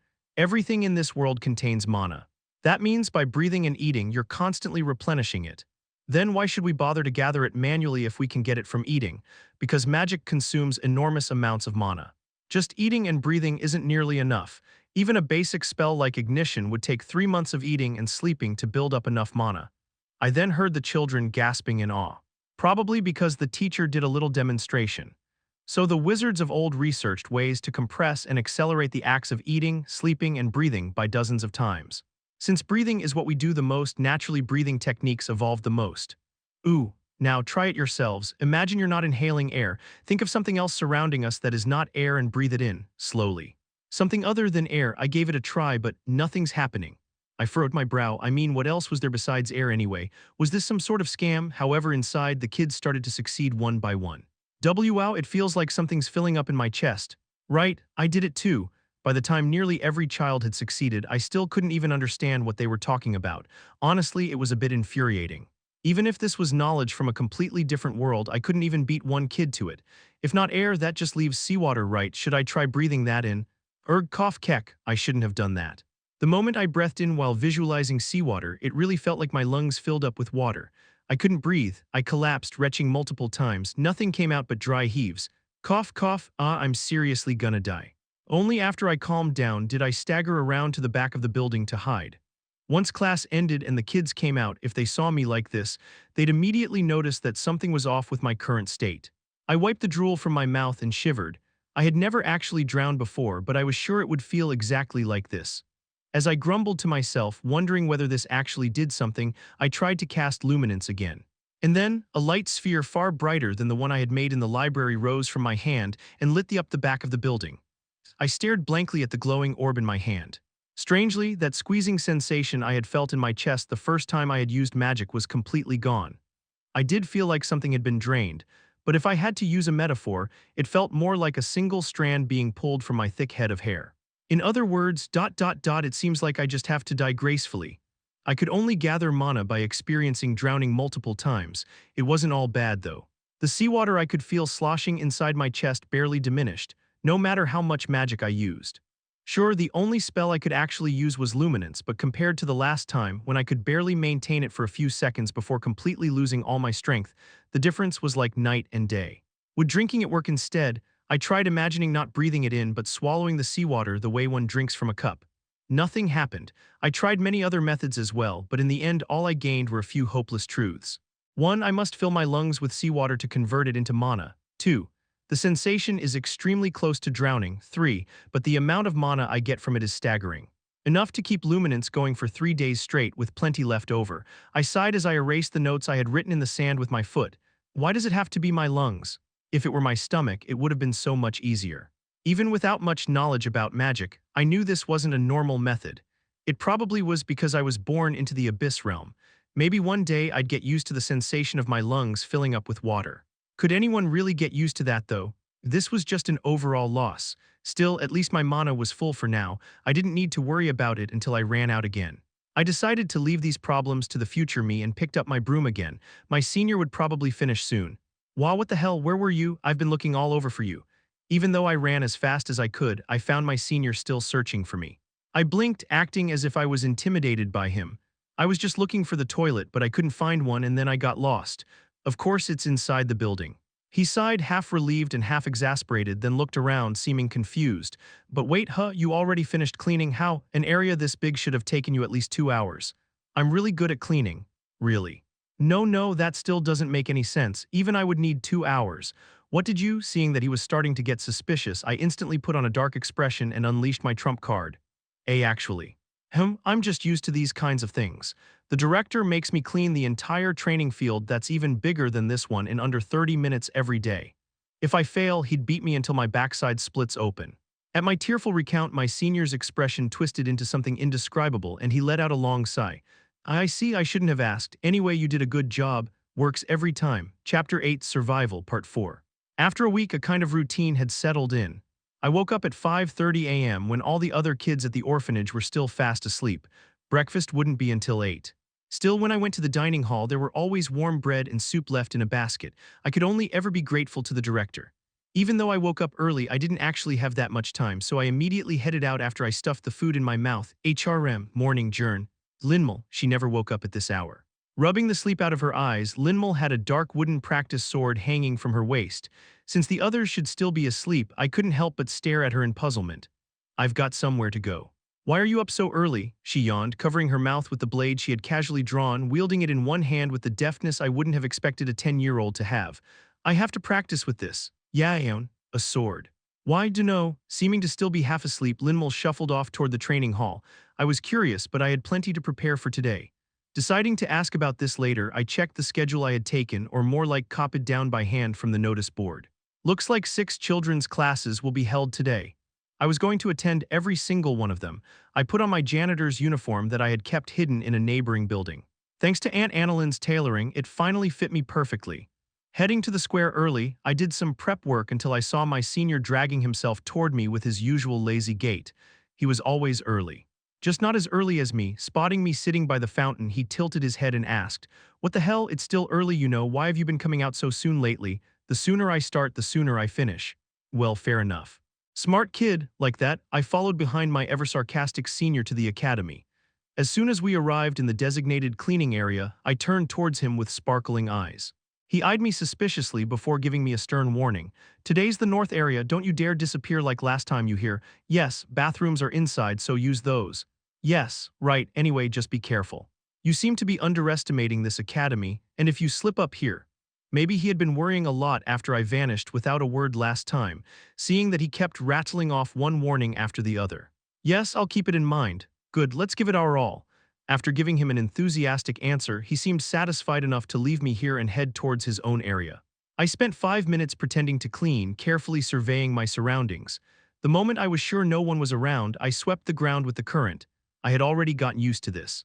It took me less than 30 seconds to gather all the trash in one place, and now I didn't even need to throw it away myself. Let's see, would this work? I gently brought my fingers together. The gathered trash slowly began to rise into the air. To an outsider, it would look like I was using telekinesis. In truth, I was simply making things around me realize that they were submerged even without touching them. I stirred the currents, making ripples, and when the ripples touched an object, they would recognize that they were in the sea, causing them to float. These were the 2 types of magic I had been given in exchange for being born in the deep sea, doomed to an unavoidable death. That part hadn't changed, only now I could add buoyancy as well as somewhat manipulate the current, 2 different applications. The floating trash drifted right to the bin. The moment I stopped manipulating the current, thunk thunk. The trash fell squarely into the trash can. Nice. I brushed off my hands with a satisfied smile on my lips. It wasn't all that useful. Heavy things still sank, so I could only make light trash float like this. And even then, this floating was incredibly slow and more like drifting. If there was one advantage, it wouldn't stop. Once, I tried to make an object rise without stopping my current manipulation just to see what would happen. It had floated all the way to the clouds, disappearing from my sight, which probably meant, if this world truly was the sea, then I really was sitting at the very bottom of the deep sea. So deep that things given buoyancy would take hours to reach the surface. Of course, once they were out of my current's reach, they'd just fall somewhere else. What a fate I have. I couldn't help but feel a bit impatient. It didn't really change anything, but I still hurried toward the children's class. Ahem. By now, I had gotten quite good at pretending to be a janitor. The kids were still laughing and running around before class, while the teacher really struggled to corral them. I just naturally swept the floor as the lesson began. "Today we'll learn the basic ignition spell used to light lanterns." Bust, I sighed, moving somewhere else. There was still time before the next class, so I decided to study on my own. I slipped into an empty back room of a classroom, piled up some straw just in case, and made my 109th attempt. I focused on the straw, drawing up my mana. "Ignite, F-whoosh." I let out a sigh as I stared at the thin wisps of smoke rising up from the straw. I had already realized this in the last lesson, but there was no denying it now. No matter what else I might learn, I certainly would never be able to use fire magic. I could easily handle spells of other elements, but anything to do with fire, no matter what it was, never seemed to work. Why? The hardest part of all of this was that I just didn't know why. It probably was because there was no way that one could start a fire while underwater. So, in other words, this lesson was completely useless to me. My time was better spent studying something else. Divide. Tack. This time I murmured softly while looking at the straw, and the bundle split cleanly in 2 as if it had been cut by a blade. It was a wind-type spell that I had been focusing on lately. If compressed like this, it could be used as an attack, but that wasn't my goal here. Wind, of course, also included air. If this abyssal ocean tried to seal my breath, maybe this could be of use somehow. It might also turn out to be completely useless, but then I'd just come up with something else later. For now, trying everything was what mattered. I had lost track of time while researching wind magic when a sudden chill ran down my spine. I heard a sound. I immediately whipped my head around. Thankfully, nobody seemed to be there. Phew. I guess I must have been mistaken, even though I clearly felt someone watching. I sighed in relief and gathered the straw. Destroying all evidence of my actions was my top priority. It was something I had to keep in mind no matter what. Eavesdropping on lessons like that was a serious crime. Of course, they wouldn't punish a small child too harshly. At worst, they'd spank me and ban me from ever entering the academy grounds again. But being banned from the academy now would mean the end of my last desperate struggle to survive. Just now, that kid. After the classes, I headed to the library. I couldn't just give up on the only wizard that might answer my questions just because she made me feel a bit uncomfortable. What on earth did you do? Except in the end I ended up being questioned in return. Dersha had been groping my body as I struggled to twist myself out of her grip. I just did it. I've even manifested a mana circle, so it can't be that strange, right? I held up my palm, a gentle breeze blew, ruffling my collar. It wasn't anything special. While magic was already fascinating enough on its own, what made this even more astonishing was my existence at the bottom of the sea. Anyone could send out a puff of air from their palm. In fact, the kids in the children's classes had succeeded within 15 minutes. It took me 20. Dersha shook her head as I had misunderstood what she meant. Other mages live in this world, but you live in your other world. Even if you've managed to manifest a mana circle, the fact you can learn so freely makes no sense. You must under some kind of burden in some way. Dersha looked at me with the same curious gaze one might give a monkey whose nose was bigger than its hand. But instead of her stare, I focused on her unsettling words. Huh, a burden? Yes, something tells me you are carrying one. Ah, right, I can't gather mana the normal way. What do you mean by that? It's seawater, I guess. I have to fill my lungs with it. It actually feels like I'm drowning every time I do it. What a ghastly method, but that isn't what one would call a burden. In fact, it could be considered more of a blessing. Even though your mind hasn't yet fully adjusted to your world, you can at least borrow materials from it. That wasn't something I could just slide, so I fiercely snapped back. Hold on, wait a second. Lady Dersha, you're saying that way too lightly. Have you ever drowned before? It's really painful. This can't be called a blessing. You should be glad. If your inner world had been a burning forest, your intake method might have been to char every inch of skin instead. That chilling statement made my skin crawl. Dersha calmly observed me and continued. I don't know the full extent of your inner world, but whatever world it may be, it won't escape the law of causality, so you'd best be aware that the price will come for you eventually. Won't I just die from the pressure before then? After thinking for a moment, Dersha nodded. You've hit the nail on the head. That's a very real possibility. As I had suspected, she was the type who would never give out empty words. Trying to hide the sigh that forced itself out of my mouth, I asked what I had been meaning to. I get it anyway. Why can't I use any fire magic at all? Is that normal? Huh, what are you talking about? Dersha asked, her face looking honestly dumbfounded as if she couldn't even understand my very words. It just doesn't work. That makes no sense. You can use every other magic, yet you can't use fire. How's fire supposed to burn underwater? Then how does wine blow underwater? Well, I couldn't give her an answer. Sure, I had my currents, but that was more like water flow than actual wind. Strong gusts of wind underwater would just turn into bubbles and rise to the surface normally. Huh, you're right. Why doesn't it work? I need to see the problem for myself first. Would you mind trying to use it? Ah, okay. I tried to ignite fire magic on my palm for the 110th time. Whoosh. So it does work. It works. Just like that, as easy as lighting a stove, flames bloomed on my palm, making my 109 failures seem like lies. I stared dumbly between Dersha and the tiny flame. Why does this work? I'm sorry, but the only answer I can give you is because it does. Huh, I stared down at my palm and suddenly realized something. Maybe this underwater world, though incredibly similar to an actual ocean, wasn't truly the deep sea, but rather, the moment my thoughts reached that point, I felt like I couldn't breathe. Cuck cough, what's wrong? Out of nowhere, it felt as if a mountain of heavy boulders had crashed down on me. The pain was excruciating, like every inch of my body had been bound in ropes and slowly wrung dry. It came without a warning, just instant agony. So this was what people meant when they said it hurt so much that they couldn't even scream. I slowly fell to my knees as I was being crushed alive. My vision went white and then, damn it, pop, with a sharp sound, the flame before me vanished. Only then did I return to reality. Arg. At that moment, the voiceless agony became a loud scream. Dersha snapped her fingers. Instantly, a familiar pressure crushed my entire body again. However, this time it was completely devoid of malice. Calm yourself, I'm not trying to kill you. If you pull away from that pressure too abruptly, your body will collapse. You need to withdraw slowly, so endure it. I nodded without a word. Over the next 5 minutes, Dersha steadily reapplied pressure. As it gradually lifted, my breathing eased a bit. At some point, it was as though I hadn't nearly died just a minute ago. Ha ha cough, what the hell was that? Now back to myself somewhat, I retched and forced words to leave my mouth. Rather than my body hurting, it felt more like my mind had been completely drained. First, calm down, you just had a close brush with death, so you're not entirely lucid yet. Got it. I wiped my mouth, stood up, and got a rag to clean up what I had thrown up. Dersha watched me with slight surprise. For someone who barely managed to survive a near-death experience, you're rather composed. If I don't figure out what just happened, I will really die the next time. I have to stay calm. The terror of the realization that I could die instantly anywhere, even in the safest of places, was incomparable to anything. Not even a murderer charging at you with a knife came close to it.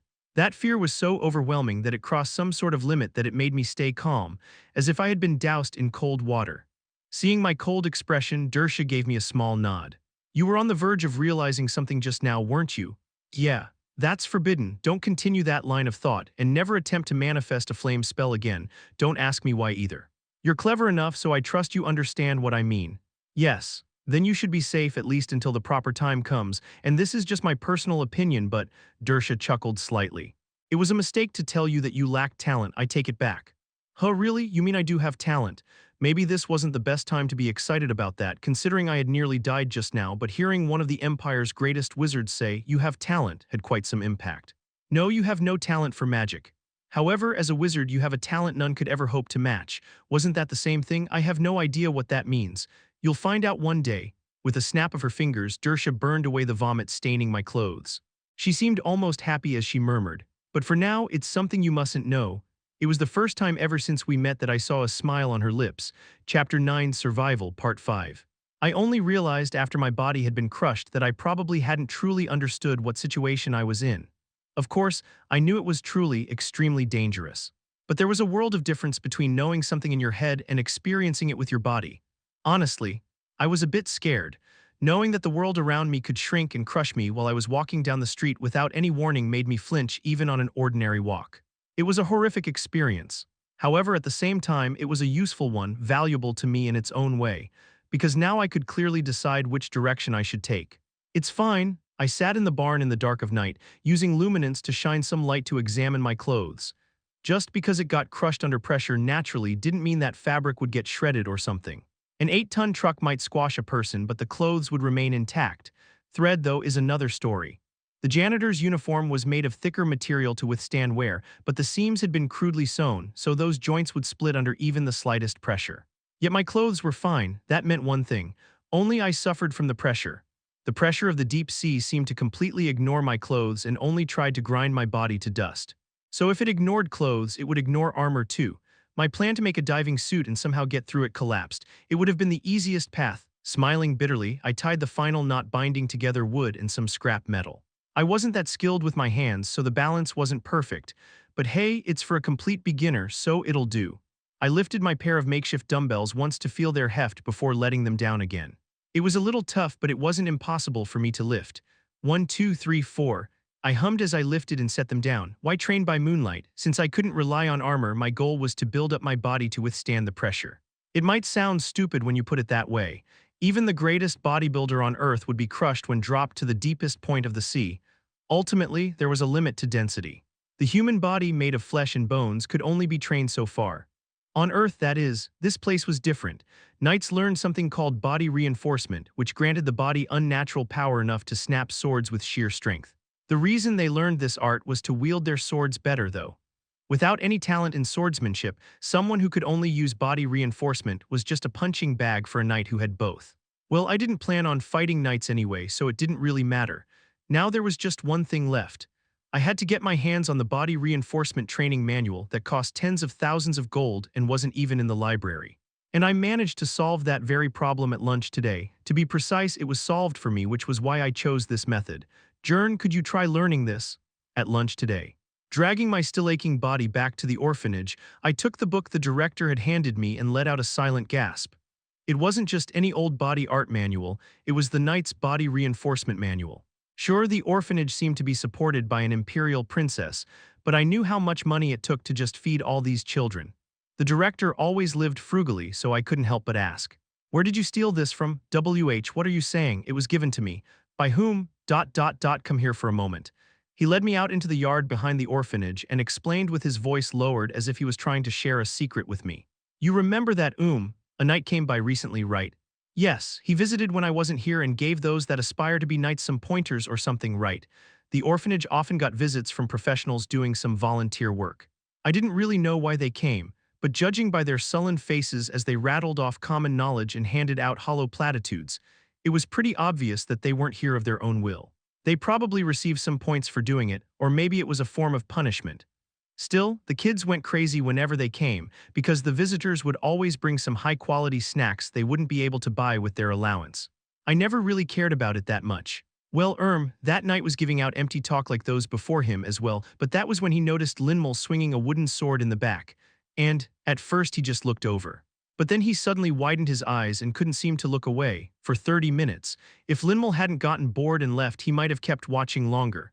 I could already guess where this was going. The director held up the training manual with a grave expression. And then he handed me this and said, "Give this to that child. If the next time I come by she's caught my eye again, I'll support her." Support. What kind of support? I assume he meant full backing to become a knight. The other teachers are so motivated they've started training her with great vigor. That explains why I saw Linmol at dawn this morning with her sword. Yes, we coaxed her with food to get her up early. We couldn't just let a chance like this pass. It's still hard to believe that Linmol, that tiny little girl, has knightly talent. The director looked astonished that it wasn't a bigger, sturdier kid, but the 10-year-old Linmol who had been chosen by the knight. I wasn't really surprised, I had already seen it quite often. Linmol had talent, she completely understood the sword's essence. She was a true prodigy, not like me, some freak wizard chosen by magic. It wasn't strange for that knight to set their eyes on her. If anything, 10 was considered quite late to show promise. Wondering if I should start kissing up to her more, I nodded to myself when an obvious question came to me. Wait, then why are you giving this to me? Shouldn't Linmol have this? I gave it to her, I really did. The director's face turned gloomy. Let me guess, she said it was too boring and didn't want to do it. If only that were the case. I tilted my head as he let out a sigh of defeat. If it's not that, then what's the problem? Linmol can't really read that well. It's not like she doesn't know how to entirely, but she says there are too many difficult words and sentences, so she can't read it properly. Wait, she was just 10, how could she? For a moment, I thought that Linmol was just a bit slow, but when I flipped through the manual myself, I realized that it wasn't that strange for her to be unable to read it. It was filled with words like femoral muscles or gastrocnemius rupture. There was no way in hell that an elementary schooler was going to understand any of that. There was nothing weird about this situation. We tried teaching her ourselves, but she said if it meant she had to study to use swordsmanship, then she didn't want to, so there was nothing more we could do. So, since Linmol listens to you better than anyone, we were wondering if you could teach her perhaps. Unless you're too busy, not at all. After thinking it over for a moment, I gathered my thoughts and gave the director, whose eyes were sparkling, my best friendly smile. Don't worry. I'll learn it properly and teach her myself. Jern, that was how I ended up receiving the director's gratitude-filled gaze. And that was why, having gotten the body reinforcement manual, I was out here in the middle of the night, deciding that this was the only possible way for me to get through that water pressure. This should do it. I pumped my muscles as much as possible and leaned over to look at my reflection in the well's water. A human toothpick, thin, almost delicate. That was probably the price of skipping most of the gym classes. Well, it shouldn't matter much once I learn body reinforcement, right? Sighing, I opened the manual and tried to follow the first stance. Then I froze. What the hell? The stances illustrated in the book were utterly bizarre. Joints bent at impossible angles, while the text instructed me to perform strength exercises from these positions. Apparently the point was to develop even the tiniest, most delicate muscles so that later, when learning proper body reinforcement technique, I wouldn't end up crippling myself, but was this even possible? These stances looked like something straight out of a contortionist act. I hesitated for a moment, then shrugged and reached one arm between my legs. I might as well do what it says. It wasn't like I would actually get hurt, right? Krayak the next morning, are you hurt or something? Yes, my senior stared at me, bafflement on his face. Well, anyone would be wondering similar things if they saw me hobble around, using the broom as my crutch. Normally I'd just say that I was fine, but this was way past the point where that lie would work. But I'll be okay. And that wasn't a lie either. My legs hurt like hell, but the rest of my body actually felt perfectly fine. The basics of body reinforcement started with awakening all the body's muscles. Even now, I felt kind of weird walking normally. For the first time, I realized just how many tiny muscles my body actually had. It wasn't a bad thing. Using parts I hadn't even known existed made my body feel quite a bit lighter. It was worth sacrificing my legs. Hey, instead of nagging me like usual, my senior covered his face with a hand and stared up at the sky. What the hell, so, does it hurt a lot? Sorry. I mean, it might be a bit odd for me to say this after only working with you for 2 weeks, but if it's really that bad, just tell me. That director of yours, I'll take responsibility, and, sensing danger, I frantically waved both of my hands. No, it wasn't the director, I just fell down by myself really. Is that so? Yes, I'm fine. So please don't do anything reckless. I had almost turned the director, my savior, into a criminal. Looking at my confused senior, I realized that I seriously needed to tone down my excuses from now on. Being a kid made everything I said way too believable. Don't worry, I'll work hard cleaning today too. What the hell are you talking about? How's a kid with a busted leg supposed to clean? I'm fine. Well, I'm not. Come on. With a stern expression brimming with a sense of duty on his face, my senior dragged me off to some building at the edge of the academy. It seemed to be a place resembling an infirmary. Then he spoke as if to threaten me. This is the sick room. You're resting here today. There's medicine and bandages, so if anything's wrong with your leg, speak up. I'll be cleaning outside this building, so don't even think about sneaking out to work. Despite his strict tone, what he actually said was ridiculously kind. But Tusk, taking care of a junior is part of a senior's job, got it? It seemed like he really liked that word. Crushing the last bit of my resistance, my senior rubbed his nose proudly and gently closed the door behind him. And like that, I was left alone in the room. Since he'd said he'd be cleaning right in front of the building, escaping was pretty much impossible. Damn, I had a lot of classes to eavesdrop on today. Well, I guess this could be considered my punishment for shamelessly using the director as cover. I decided I might as well use this time to study. Fortunately, there were plenty of decent bandages in the room. Just the right weight, perfect for practice. I gathered a bunch in my hands and dropped them one by one. This was a countermeasure against things flying off because of the current. I tried to use wind magic to slow their fall. This sure is harder than I thought. But maybe because of my lacking proficiency, I couldn't quite manage it. The bandages just rolled across the floor normally after they left my hand. While I could use the current to nudge them, that would defeat the purpose of this. I was trying to train the magic of this world, so I narrowed my eyes and focused. I finally succeeded after dropping the 12th one. Swish. Just before hitting the ground, the bandage froze in midair, then bounced right back into my palm. It reminded me of a rubber ball, my first real success. As I was still basking in the pleasant afterglow of my success, I heard a small sound. I turned my head just to see that someone was there. Wait, what? Why? I didn't even hear the door opening. A girl about my age with short silver hair, big round eyes, and a set of clothes that was of such a high quality that it couldn't even be compared to my shabby uniform stood there, her expression showing something between shock and confusion. Of course, the most flustered and confused person here was me. Our eyes met as a good 10 seconds of tense silence hung between us. Excuse me, who are you? Before I could even finish my sentence, she spoke up first. The little kid covered her mouth with one hand, pointed straight at me, and then shouted with all her might. Why you just used magic, even though you're a janitor? Seeing her face showing nothing but pure disbelief, I calmly tried to sort through this situation.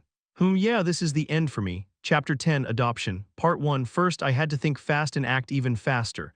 Are you a student here? What brings you to this place? I put on my best nervous face, hands clasped, head slightly lowered, seeming fearful. I tried to pretend as if I had no clue what she was going on about. Of course, that didn't work. Wait, what, how? You're just a janitor, hold on. The girl, openly wearing her bewilderment, started circling me, frowning while she tapped her chin.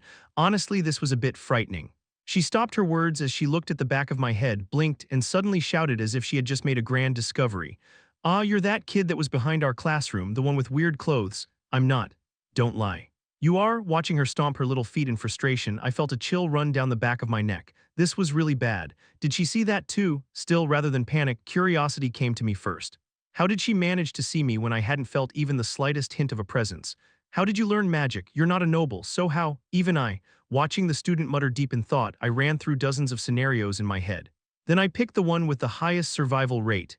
Miss Student, what? I truly don't understand what you're talking about. Magic, I'm just a normal janitor. I kept my expression as confused as possible. At the same time, I gently slipped the bandage behind my back and tore at the end. Unable to get a good grip on the thread, I lifted it with a small current and tried to cut it using a sharp wind blade. But nothing happened. Why, it had worked just fine a few minutes ago. I had no other choice but pinch the thread with my fingernail and pulled. It finally came loose just as the girl started shouting again. Don't lie. I saw that you lifted up that bandage, okay? You mean this? I tossed the bandage onto the floor, then tugged it back into my hand using the thin thread I had prepared earlier. My apologies. I was a bit bored, so I made this makeshift yo-yo out of spare supplies. It won't happen again. The girl blinked, staring dumbly at the thread attached to the bandage before shaking her head. Then what about the straw last time? You cut it with wind magic. You mean when I was cleaning, I used some scissors. We have to cut straw into fine pieces before we dispose of it since it's a fire hazard otherwise. I pulled out a small pair of scissors from my pocket and showed it to her. Of course, all that crap about having to cut the straw was complete nonsense. But what would a noble young lady know about cleaning? Besides, I was pretty confident that my skill level wasn't high enough to slice things from afar. I had to get really close for it to work. Even if she had seen me, unless she'd been right in front of my face, she wouldn't have been able to clearly see what I had been doing. Seeing her rather flustered, I knew I had sold it. As such, I let out a faint sigh of relief. While I was pretty certain that it had worked, just to be safe, I went for the final blow. Even so, I must apologize. This is all my fault. A thud, I dropped to my knees, bowing my head with a pitiful look on my face. I'm new to this job, so I mistook this place for the attendant's infirmary. I overstepped, dirtying the student's space. I will gratefully accept whatever punishment you see if, please take responsibility and punish me. Of course, I knew that this was the attendant's infirmary. What really mattered here was the word responsibility. Have you ever tried telling a kid they need to take responsibility? No, well, there's no need to punish you. This is the attendant's infirmary, actually. Every single one of them would fold just like that. Poking her fingers together and trying to avoid my eyes, the girl was already cowed. I let out another sigh of relief. It seemed like I had managed to dodge this bullet. Still, I should make it a habit to scout the class early, and if she was there, just skip it. Safety always comes first. The student gave me one last suspicious look. Why, you really aren't a wizard, right? Yes. How could a mere cleaner possibly use magic? Magic is a privilege for nobles, as common sense dictates. That's not for all of them, though. Pardon? It's nothing. If you're not, then fine. Sorry for suspecting you. Why was this brat so obsessed with me being a wizard? Seizing the chance, I quickly jumped to my feet and bowed low. Thank you for your mercy. I'll be going now. Right. We both felt quite uncomfortable with this situation. Thinking it was best to just quickly leave, I reached for the door. So it's this room? Yeah, I'm sure of it. Then I heard voices. Well, no, skin off my back. I reached for the handle, but the student suddenly jolted, panicked, and stopped me. No, not now. Two small hands grabbed me. I frowned at the sudden physical contact as the voices outside fell silent. That voice, hee. The girl covered her mouth as if she had slipped up. From that I could roughly piece things together. So that was why a noble kid was hiding out in the attendant's infirmary. She was being chased. Bang, bang, bang. The door shook from a series of heavy, angry knocks. Hey, open up. We know you're in there. What do I do? They're asking to open up. Should I? No. The student trembled, looking utterly lost. Her eyes were starting to glisten with moisture, a sight I had seen plenty back at the orphanage. It was the look of a kid just before they burst into tears. Well, she probably did something to deserve it. Anyway, not my problem. How dare you run off without a word, huh? It seems like we'll have to fix that habit today, right? We'll also cut that hair of yours while we're at it. Okay, maybe she didn't actually do anything. Still, kids grew by fighting. 2 against 1 couldn't be said to be ideal, but as long as she struck first, she could still win. If she fired off a single wind spell across one of their faces as soon as the door opened, would take care of half the problem at least. You useless loser who can't even use magic. Come out already, should we burn your clothes too? Wait, you can't use magic. That was unexpected. In that case, this wouldn't be much of a fight. Maybe she could use it, but her output's just really weak. Yeah, but her gloomy expression told me otherwise. Seeing her nod, it seemed like she really couldn't use magic at all. Basic spells were so simple even kindergartners could somehow manage to use them. So this wasn't a matter of talent, something else was wrong. And now, I understood why those kids were targeting her. Huh? I sighed deeply, glancing between the shaking door and the trembling, lost girl in front of me. Normally, I would just dismiss this as kids being kids. But wizards against a normal person, and 2 on 1 at that. No matter how I pictured it, it would definitely end ugly. I was sure they wouldn't stop at simple shoving. Things could even end in bloodshed, and I could get dragged into it just by being in the same place as her. I sure wasn't about to let something that dangerous come to pass, so with no other choice, I grabbed all the bandages I could find. Please stay still for a moment. What? There was nowhere to hide in this room. This was the 3rd floor, so there was no way we could escape through the window. So instead, I grabbed the student's wrist and tied them tightly. She looked at me in shock. Her glassy blue eyes sure were striking. What are you doing? Please don't scream, you'll be safe. Looping the bandages under her arms and around her torso, I bound her tightly. I'll also gag you just in case. Like a spider cocooning its prey, I quickly wrapped the last bit of bandage around her while she was still somewhat cooperative. You relax, it'll be fine, just don't struggle, heave-ho. And with that I tossed her straight out of the window. The bandage tied around the railing went taut but still managed to support her weight. This was seriously insane. If that student fell and died, I'd be sentenced to death as a janitor who killed a noble. Of course, I didn't actually trust the durability of those bandages with my life on the line. It sure floats well. The bandages merely served to fool eyes and senses and a secondary safety. The real purpose was to wrap her so tightly that the whole bundle would be trapped in the current. For some reason, living creatures, unless they're wearing heavy armor, were hard to directly control with the current. If it were easy, I'd have been levitating ages ago.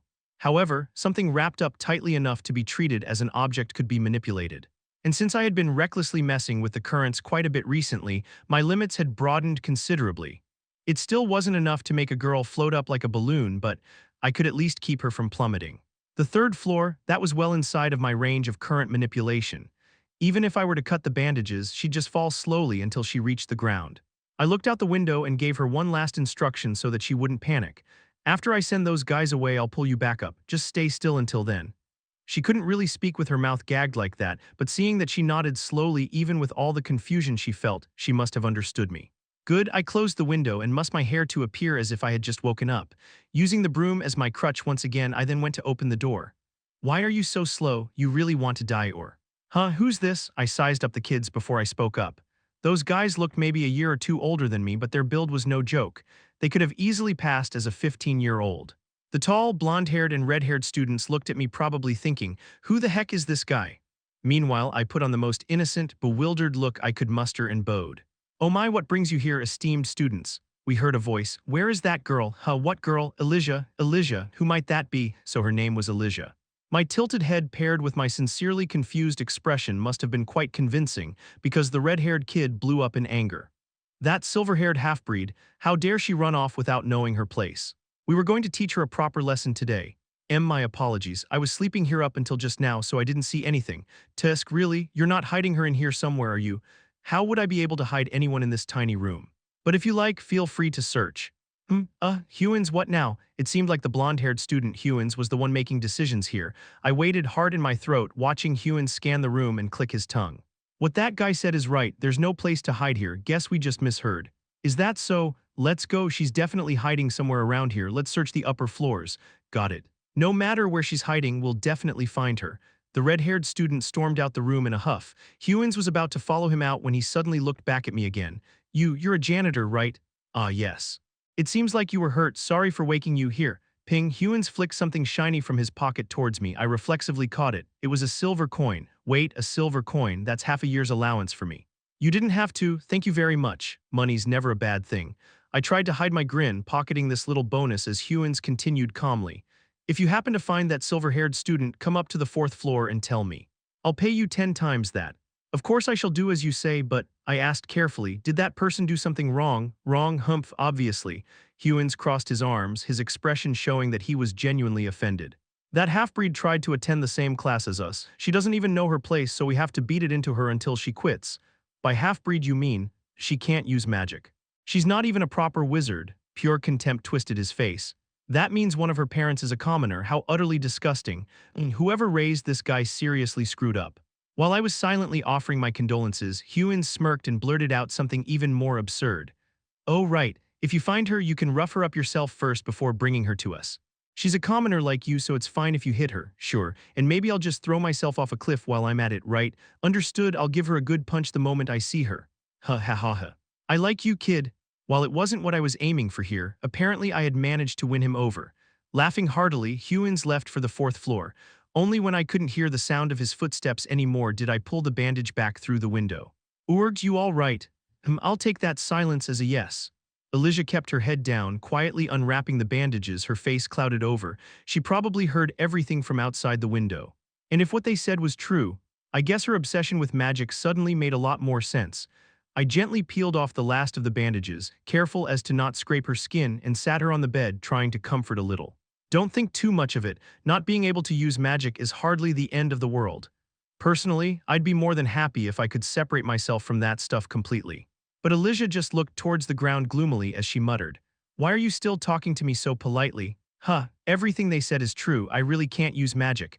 The lively girl from earlier was completely gone. Now she just sat there, her knees pulled up, curling into herself, drowning in self-pity. I'm just a half-baked noble, I skip class every day and keep running away, so. Let's skip all that. I raised a hand, cutting her off mid-sentence. Seeing Elijah tilt her head in confusion, I immediately jumped in before she could say a single word.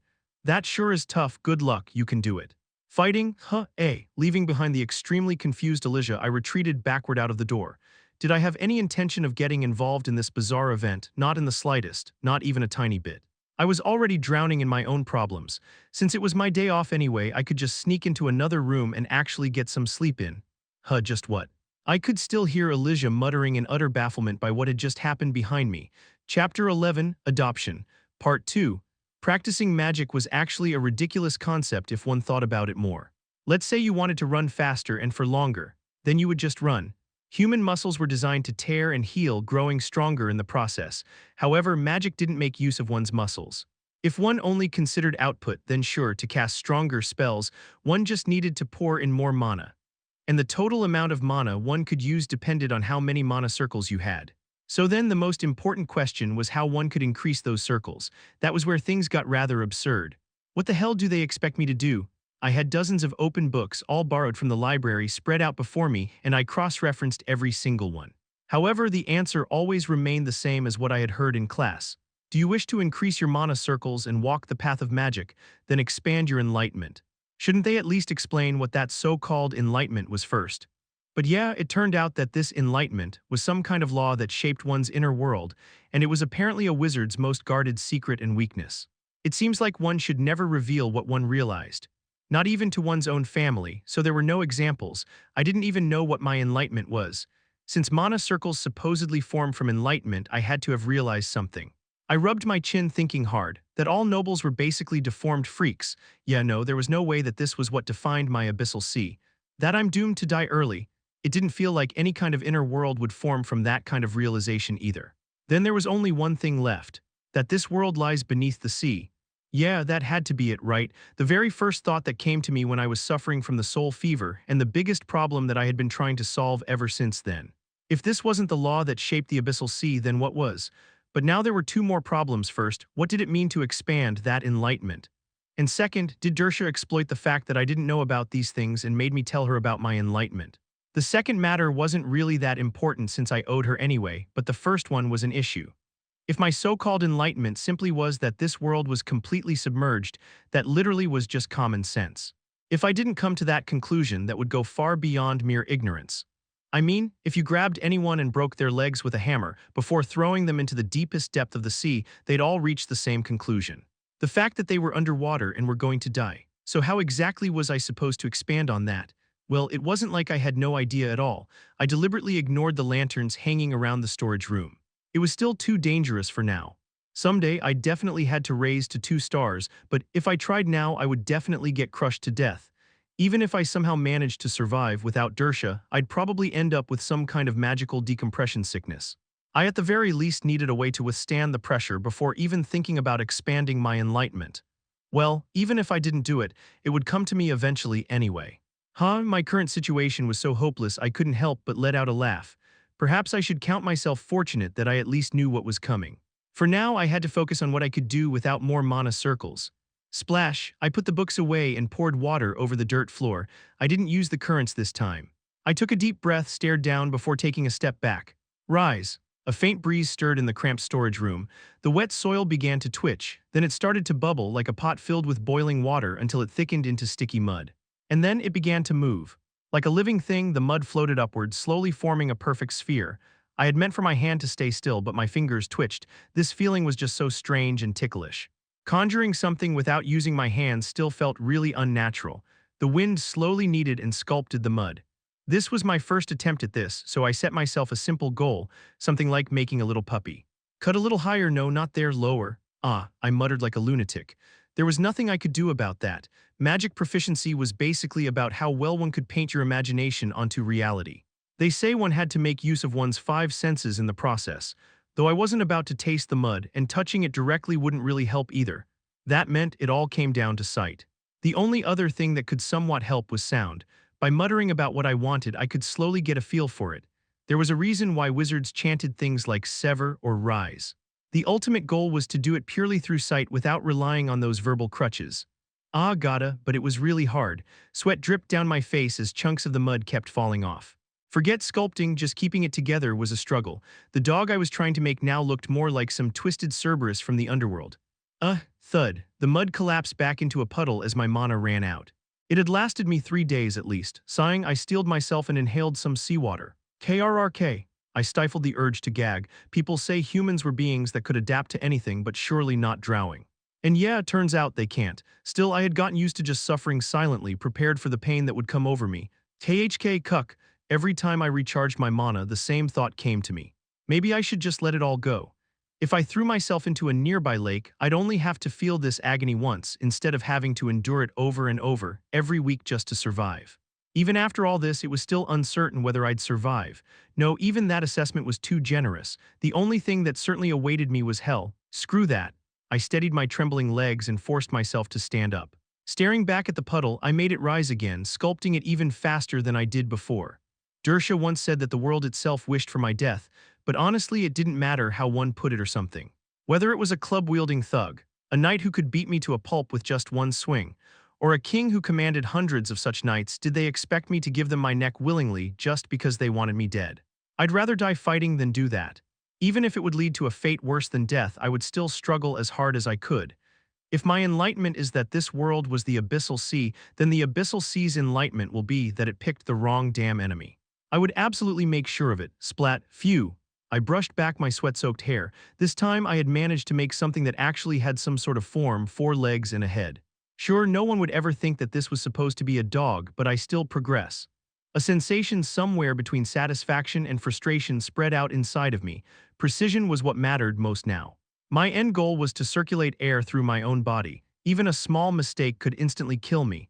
There had to be some way to improve that precision. While I was thinking, the currents suddenly shifted slightly. It was subtle, but I definitely felt it. Of course, I could always feel the general flow of the currents. They'd even caused me to fall over more than once, but this was the first time I had felt these kinds of slight movements. Having sensed it, I closed my eyes and tried to analyze them. Could it be that someone's coming? Scratching my head, I felt a faint wave heading my way. I had told Linmul to come to me earlier, but bang, Jern. You called me, so I came. Oh yeah, she actually was there. I struggled to hide my surprise. Wait, but how? This warehouse was a sealed space, right? How did she manage to disturb the current for me to sense? Then again, if I could seal out the ocean like that, I'd just lock myself in some iron box and figure things out from there. And come to think of it, last time when the sea pressure was crushing me, it completely left my clothes alone. So it seemed like unless I made objects recognize that they are in the sea, they are completely unaffected. Which meant the real question was why Linmul could even disturb the currents at all. Why'd you call me? Why? I got something to teach you. As I looked into Linmul's bright eyes, I finally realized something. She hadn't just started being able to disturb the currents. She had always been able to. When Dersha demonstrated her magic, the surrounding currents had swirled around her.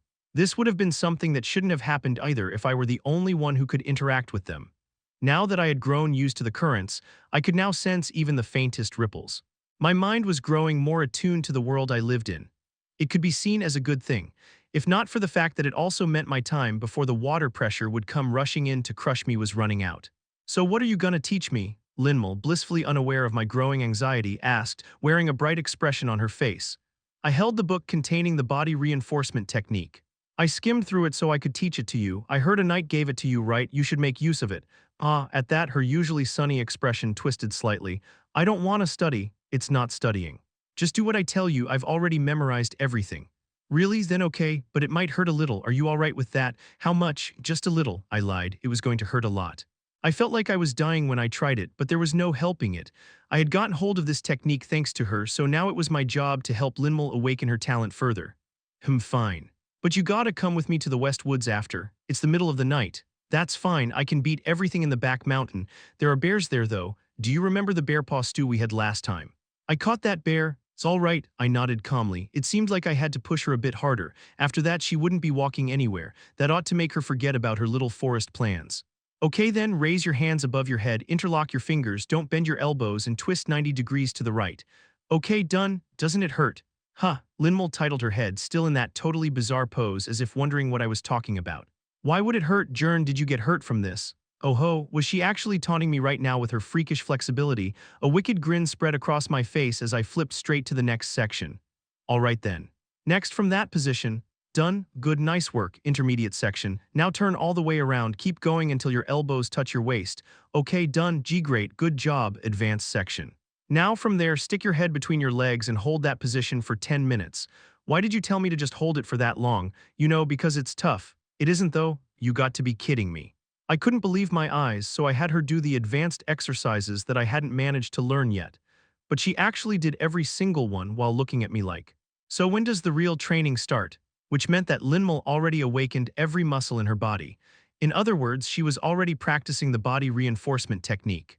Where did you learn this? If it had just been the kind of thing someone could pick up by normally exercising, I wouldn't have been so shocked. But body reinforcement couldn't be learned without a manual. The technique required specialized training. Linmal just blinked before answering, I never learned it. Then how are you so good at this? After pondering briefly, she replied. I think I picked it up while playing during gym class. Learning body reinforcement, which should be impossible without knowing the specific steps by goofing around during gym class. Could this even be called talent anymore? Anyway, when's this over? We're done, let's go to the forest. Really, let's go. I smiled warmly at her as her face lit up with joy. Scoring points with the future knight captain would surely help me survive one day. Chapter 12, Adoption, Part 3. Nothing had been solved yet, but just as I was starting to get used to my routine, an unexpected obstacle appeared. Everyone, you all brought your spell paper today, right? I let out a long sigh while sweeping the floor with my broom. It had been about a month since I first started eavesdropping on the classes.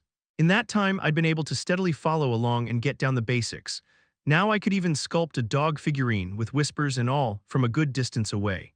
Not that I would stoop so low as to brag in front of the kids, but at least when it came to wind magic, I was already far ahead of the students of this class. Though this just meant I was slightly better than a normal wizard my own age, but this was where the problem started. I couldn't progress any further. Yes, but why did we have to bring this again? I'll explain. There are many kinds of people in the world. Strong people, tall people, people who can eat a lot. Right? Yes, just like that, everyone has something they're especially good at. Wizards are the same. You might not understand yet, but each of you has already created a world of your own. Today, we'll use the spell paper to take a small peek at that world. Overcoming the fatal pitfall that was supplies was more difficult than one might think. I didn't know where to buy this stuff or how much it would cost. Which meant this entire lesson was basically useless to me. Now, place your spell paper on the desk, put your hand over it, and don't do anything else. Why? Because spell paper is extremely sensitive. If you use fire magic on it, it'll burn up instantly. If you use wind magic, it'll shoot into the air. Even the slightest contact will leave behind traces of your mana. Ah, teacher. Mine tore, oh dear, that must have been really expensive. Do you need me to give you a spare one? It's fine, my father said I might need it, so he actually gave me 100 sheets. Is that so? Nothing's happening to mine. It probably recorded something, could you hand it to me? Oh, it's slightly singed. Hewins, it looks like you have a talent for fire magic, so that was how it worked. Today's class was really a bust for me, but at least it didn't really matter much. If I put my hand on one of those sheets, I bet it would just get drenched instantly. Already knowing my own inner world, this exercise would be completely pointless. The real problem came in the next lesson. Today we're finally starting the actual beginner's course. You all brought your textbooks, right? Yees, open them to page 3. Today's lesson will be, I'm doomed. I muttered under my breath with a sigh. This was a total dead end. It wasn't that surprising though.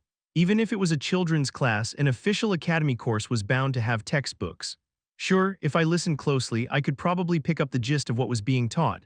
However, I could grasp the finer details. It felt like I was only catching half of the lesson. This truly was the worst. After a moment's thought, I decided to gamble. Normally, I'd run away a few minutes before class ended, but not today. I kept sweeping and wiping the floor as naturally as possible, not too diligently, just enough to not catch anyone's attention, and waited for the class to end. Clatter. Hey, let's go together. A white horse was born in our stables today, let's go see it. To avoid any suspicion, I kept my eyes on the ground, only glancing at them. The kids really weren't all that different from the ones at the orphanage. Sure, their clothes were expensive and they were loaded with all kinds of jewelry, but kids were kids. Honestly, they just looked cute. Hold on, everyone. Stay in line, don't run. Fortunately, the teacher hurried after them quickly. Round glasses, chestnut brown hair, a robe that didn't particularly make her seem noble. Unlike the last instructor, this one even spoke politely to the children. She also didn't seem that experienced. Well, not that it mattered. I crept toward the closed door, gripped the handle, and tried turning it. Click, it was unlocked. Phew, after double-checking to make sure no one was around, I took a deep breath to calm my racing heart and slipped into the classroom. It was exactly how I had imagined the children's classroom would look. The teachers must have been in charge of cleaning because this place was a complete mess. Toppled chairs, scraps of torn paper, tissues scattered everywhere. Looking around, I spotted an open book lying on a desk. Is this it? I closed it to check the cover. Francine's Thaumatology Foundations, one guess it was. Naturally, this couldn't be found in the library, so without the slightest hesitation, I began to read. And to my surprise, its contents were incredibly easy to understand. The books in the library used terminology so advanced I could barely even read them, let alone comprehend them, but this book was completely different. It actually explained those terms. Before I knew it, I had read the book front to back as if possessed, completely forgetting to copy anything down. Everything I had wanted to know but couldn't learn from the class was written in here. How to increase precision, how to fix a spell's focal point, what to explore, what to avoid, and tons of other fascinating information. I couldn't grasp everything right away, of course, but that was fine. It was written as a teaching aid after all. If I had this textbook, I would be able to really understand the lessons. Everything I needed to learn right now was inside this book. Feeling my mouth water at that thought, I swallowed hard. No, my hand was reaching out towards it, but I gritted my teeth and stopped. Stealing a textbook, did I have a death wish? The chances of getting caught were too high and the risk was astronomical. Theft wasn't something you could get away with by crying or begging for mercy. I would definitely be punished for it. The best solution was to copy it. Having no time to waste, I pulled out the notebook and pencil I had prepared in advance. Then I felt a subtle current brush past me. It was the same sensation I had felt last time. Slight currents created when someone was approaching. I had been too absorbed in the textbook. It must be the teacher. As soon as that thought crossed my mind, a weary voice grumbled from outside. Teaching kids is so exhausting. If I left now, she'd see me coming out of the classroom. While there were plenty of hiding spots around, that would be the worst choice. I made a snap decision and quickly grabbed the broom. Swish, swish, I calmly swept the floor. Then 10 seconds later, the teacher stepped in. Her eyes widened slightly when she saw me, and I returned that look with equally wide eyes. Good day. Who are you? What are you doing here? Cleaning the classroom. But I didn't ask anyone to. Just before suspicion could harden her gaze further, I bowed my head, cutting her off. I'm sorry. I noticed that the door was open while I was sweeping the hall, so I thought I had to clean inside as well. My apologies. Oh, well, no need to apologize. So you're the janitor for this area? Yes. Then it was just a simple misunderstanding. But don't go into buildings without someone's permission, okay? Someone might think you're stealing. I exhaled a sigh of relief internally. This gamble was a bit reckless, wasn't it? Even so, I knew that as long as I hadn't actually stolen anything, I could probably get away with it. I'll handle the cleaning here, so you just sweep outside. I'll help. This is my job though. I'm already done outside. Really? Well, in that case, I stayed and helped the teacher clean up the classroom. By the time I left, I noticed that I was drenched in sweat, not from the labor but because of the fear I had just felt. It felt as if this had shaved years off my life. Thanks for helping. Thanks to you, this went much faster. No, this is part of my work. Do you have anything else for me to do? Oh, then could you help me with one more thing? These are leftover spell papers. Can you drop them off at the magic tool shop in the central square? Yes, I offered, but she really had something for me to do. For a second I panicked a little, worrying that just holding the box would lead to all of the papers inside getting soaked instantly, but luckily the box was actually quite thick. Struggling a bit, I carried the box to the shop. Behind the counter, a balding shopkeeper was sorting through his wares. Excuse me, the children's class teacher asked me to bring these to you. The leftover spell papers, right. One moment, oog. While the shopkeeper disappeared into the back, I let my eyes wander around the store. So, I froze when I saw the books lined neatly above the counter. Francine's Thaumatology. Foundations 1, Francine's Thaumatology. Foundations 2, Francine's Thaumatology. Foundations 3. Was this actually a goldsmith shop? I desperately wanted those books. While I was still running calculations in my head, the shop owner came back out, so I bowed my head to hide my face and lowered my voice. That's it. Yes, thanks for running the errand. What kind of shop is this exactly? It's where the students come to buy replacements if they lose their supplies. Why do you ask? Thank you, I was just curious. I got the confirmation I wanted. Trying to suppress my excitement, I left the shop quickly, making sure not to show my face, and ran until I found a quiet place. The moment I reached an alleyway, I stripped off all my clothes. Then I pulled out the noble's outfit I always carried around just in case from my bag. I intended to wear it only if I got caught doing something that a janitor would be executed for. Who would have known that I would end up using it like this? Does my hair look off? I leaned over the little stream trickling nearby, scrubbing off soot and grime, and straightened my hair as best I could. It was a bit unfortunate that it was black. Still, while it was a bit uncommon, there were some black-haired nobles. It shouldn't be that big of a problem. Ahim. I straightened my shoulders and adjusted my voice. Leaving my dirty bag behind, I walked back with all the pomp I could muster, as if I were a real noble. It was something I had learned while getting into the library, but attitude was everything. And sure enough, when I stepped back into the golden magic tool shop, the owner's reaction was completely different. He bowed deeply and hurried around the counter as if he had laid eyes upon a true noble. Well, I'd be in serious trouble if he didn't act like that. Oh my, welcome, how may I assist you today? I'd like to buy those 3 textbooks over there. I'd like to, was that the wrong way to say it? Either way, the shopkeeper took out the books without any fuss. Which household are you from? I can charge it to their account. Of course, I expected the owner to suggest using my family to foot the bill, but what household? I had no household to speak of, so I shook my head. Do you accept cash? But of course, keep the change. I slid the silver coin onto the counter, silently thanking Hewins, my benefactor. Next time I saw Elijah, I might give them a hint to where she was hiding, though I wouldn't hit her. With such thoughts in mind, I reached for the books. The shopkeeper chuckled, staring at the coin I offered. Young master, I'm afraid you've brought the wrong coin. This is silver, not gold. Is that so? Yes, indeed. Each textbook is 599 silvers. It would be better to let your family pay for them. If you just tell me the name, I'll come back another time. Yes. I still walked out of the shop with my head held high, and then, as soon as I slipped into an alley, I collapsed and muttered with a face filled with nothing but despair. Are you messing with me or something? 599 silvers, a single textbook, 599 silvers, for just one volume, all 3 together were about equal to the orphanage's annual budget. Is inflation in this place that insane? I had to make money right now. Chapter 13, Adoption, Part 4. The moment I got back to the orphanage, I locked myself into the warehouse and started planning. First, what cards did I have to play? I was an orphan, my capital. Compared to my goal, it was pretty much zero. I was only 10 years old, too young for even manual labor. Yeah, I didn't really have any cards. Begging was probably my best bet for now. I'd be able to handle the first parts at least. The first part of the textbook was just a review of what I'd already learned, so even if I got it a bit later, I would still be able to catch up with the lessons without much trouble. The problem was what came after. I had about 2 weeks to get the textbook while attending class to somehow not fall behind, and I needed at least 599 silvers. There was no reasonable way for me to do that, and the unreasonable ways didn't look all too promising either. Like, what the hell was wrong with those nobles? I knew they were rich, of course, but paying 599 silvers for a single textbook. It also didn't seem all that special either, and one had to keep buying new ones every time one advanced in grade. I could understand now why the library banned non-nobles. Even if magic was a privilege only nobles could enjoy, this was just ridiculous, right? While brooding over this matter, I felt a faint ripple in the current again, to which I frowned. That's probably Linmal. I didn't have time to play right now.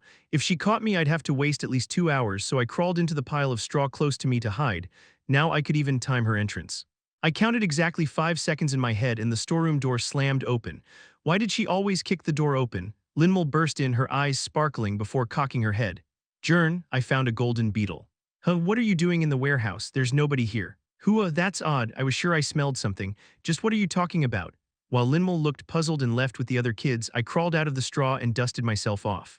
Even after the door closed, I could sense the group of children moving into the forest.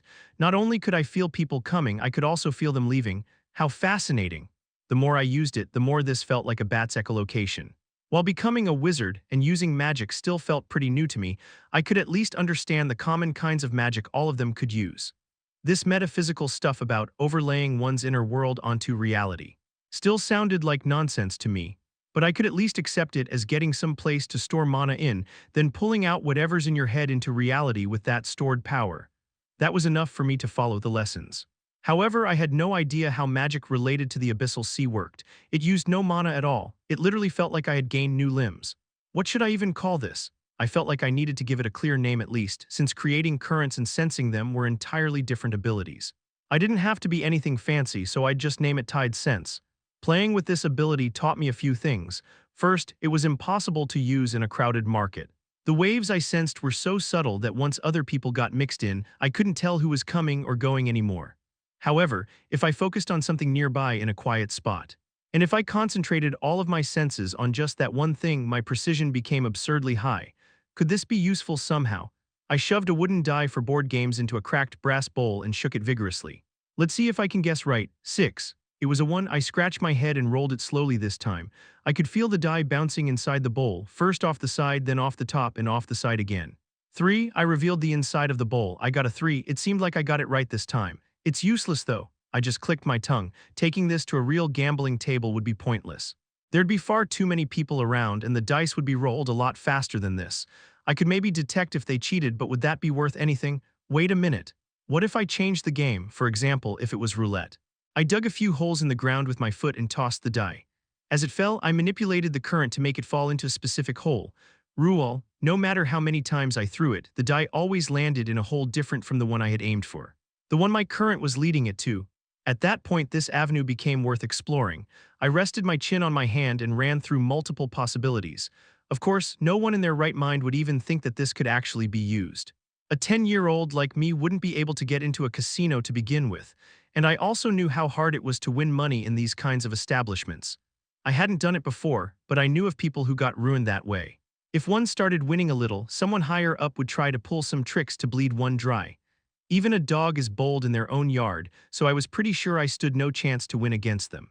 Even if I somehow managed to win, could I even bring that money back with me without consequences? Could I protect it with my meager power? No way. If they used force, I'd be completely helpless.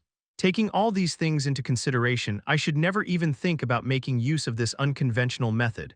Well, whatever. But among the unconventional options, this was still the most normal. After thinking about it for about an hour, I came up with solutions for most of my problems. Should I just take some of that despair-drenched money and go for it? I left the warehouse without the slightest bit of hesitation. Please, can't you do it just this once? My apologies, sir, we can't approve anymore. The bank employee looked at Albus, the orphanage director, with pity as he slid the papers back. As I said before, with this much debt, we can't approve another loan unless you're willing to put the building up as collateral. I can't do that. Albus firmly shook his head. He could never put the orphanage as collateral. He'd be selling the children's future just to survive today if he did that. There was no room for compromise. The employee sighed as if he'd already expected this answer, then put the papers away. Personally, I'd really love to help you, but I'm afraid it just can't be done. No, it's fine, thank you for your time. It wasn't fine, but he still bowed and left the bank. Trudging along the road, his expression hollow, he glanced up at the clear sky with bitter thoughts. Did I take on too much? The princess welfare policy had given them some room to breathe, which was good. Thanks to that, there were fewer children getting neglected. Albus truly felt like kissing her feet in gratitude for that. However, where there was light, there was shadow. Driven by the profit that could be gained from those benefits, orphanages sprang from the ground like mushrooms. They dragged in orphans, sometimes even made some up just to fill their quotas. Buildings that only existed on paper. Children treated worse than animals. Albus, who had been a promising official back then, burning with a sense of justice, tore all those fraudulent orphanages apart. But the children remained. None of the other orphanages seemed to have any place for them, so for a time the capital was overflowing with abandoned children. Albus hadn't been aware of these details. After all, he only processed things from behind his desk, and all the reports he received showed that things were going well.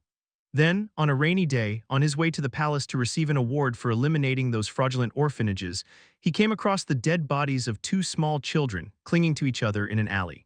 When he saw these two young corpses, their mouths still filled with baby teeth, a realization dawned upon him. While those criminals had locked the children in cages and fed them soup unfit even for dogs, it was him who had taken even that soup away from them. After that experience, Albus abandoned his promising career and used all his remaining wealth to build an orphanage. Perhaps it was his way to atone, but even if that were the case, he poured his entire being into it, from his youthful 20s to his 50s. Even when he was told that the subsidies would stop, he spent his own savings to expand the building and improve the children's meals. Other teachers warned him again and again that they couldn't continue this way, but Albus still took in every child in need. It seems like I was too greedy. Was this how the heavens punished him for what he did? If it was, he wished it would only fall upon him. When he returned to the orphanage with weary steps, some of the children ran up to him with moody faces. "Mr. Director, Yandel stole my candy." "What are you saying? You gave it to me? I told you to just taste it a little, but you swallowed it. Why did you do that? What's the point of it if you just immediately gulp it down? So what if I ate it? Now, no fighting, everyone. And don't share your candy like that. You could get sick. Also, if you swallow it like that, it might block your throat and you wouldn't be able to breathe anymore. You wouldn't want that to happen, right? No. Good. If you two promise me to make up and not to fight anymore, I'll give each of you a piece of candy. How about that? We'll make up." He had been worried that his anxieties would reach the children, but thankfully, only a warm smile showed up on his face as he looked at them. After settling all the children's matters, Albus returned to his office, where he met one of the teachers, Miss Catry, who was in charge of the overall daily management of the orphanage. She seemed rather worried. "Sir Director, how did the matter with the loan go?" "Well, they said it'd be difficult to approve another one." Letting out a heavy sigh, Catry lowered the papers she was holding. If one traced the problem back to its source, it would be because of Albus' willingness to recklessly take in children. But she couldn't bring herself to say it to his face. If he hadn't been so soft-hearted, some of the children she knew and loved wouldn't even be alive today. What do we do now? We won't even last 2 months with what money we have left. Maybe 3 if we cut back on food. I'll keep looking for other options, and Albus chuckled slightly as if all this was nothing, taking off his coat. You know, I'm still considered a landowner, right? If we don't find an alternative, I can just sell what I own. No, director. Katri shook her head. Calling him a landowner was only half right. Albus did own some land in the northern plains, which was quite valuable since it produced some of the finest tea in the region, which made it the orphanage's largest source of income. If he sold it, reinvested the money, and gradually scaled down, he might be able to keep the children from suffering. However, that land had belonged to his family for countless generations and even had their burial grounds on it. His parents rested there not too far from the tea fields, so if he sold it, that's only the last resort, and what matters most is that the children live well, right? If my mother were still alive, I know she would tell me to do it as well. You're really incredible. It's nothing, huh? I'm more worried about Linmal. What exactly did that knight see in that delicate little girl?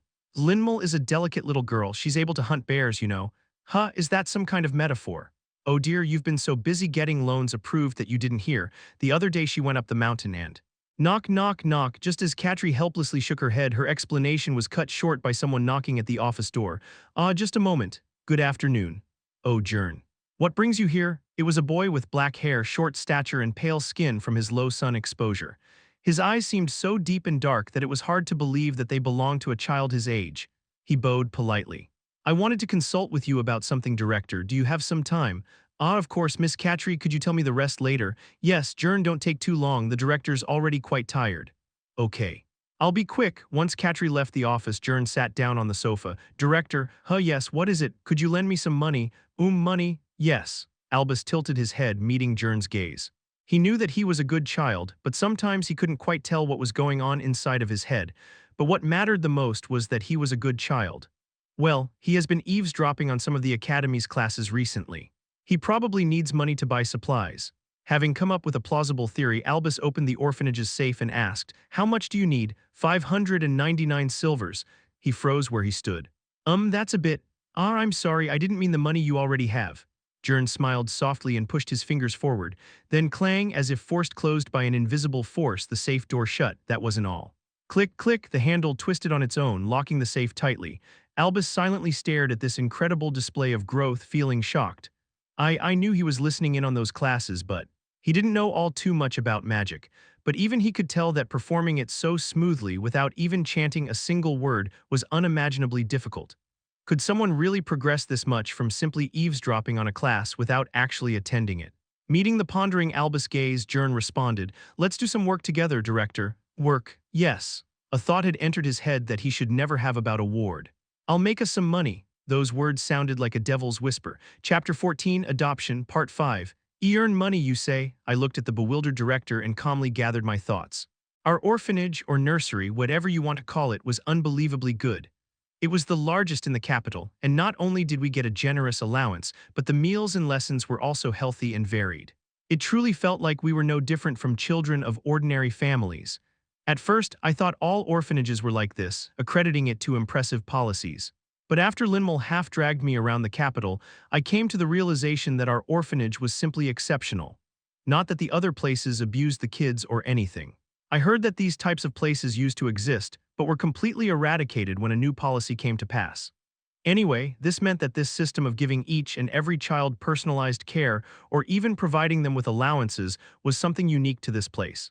At first, I just thought, wow, that princess must seriously like our orphanage for her to give us this much support.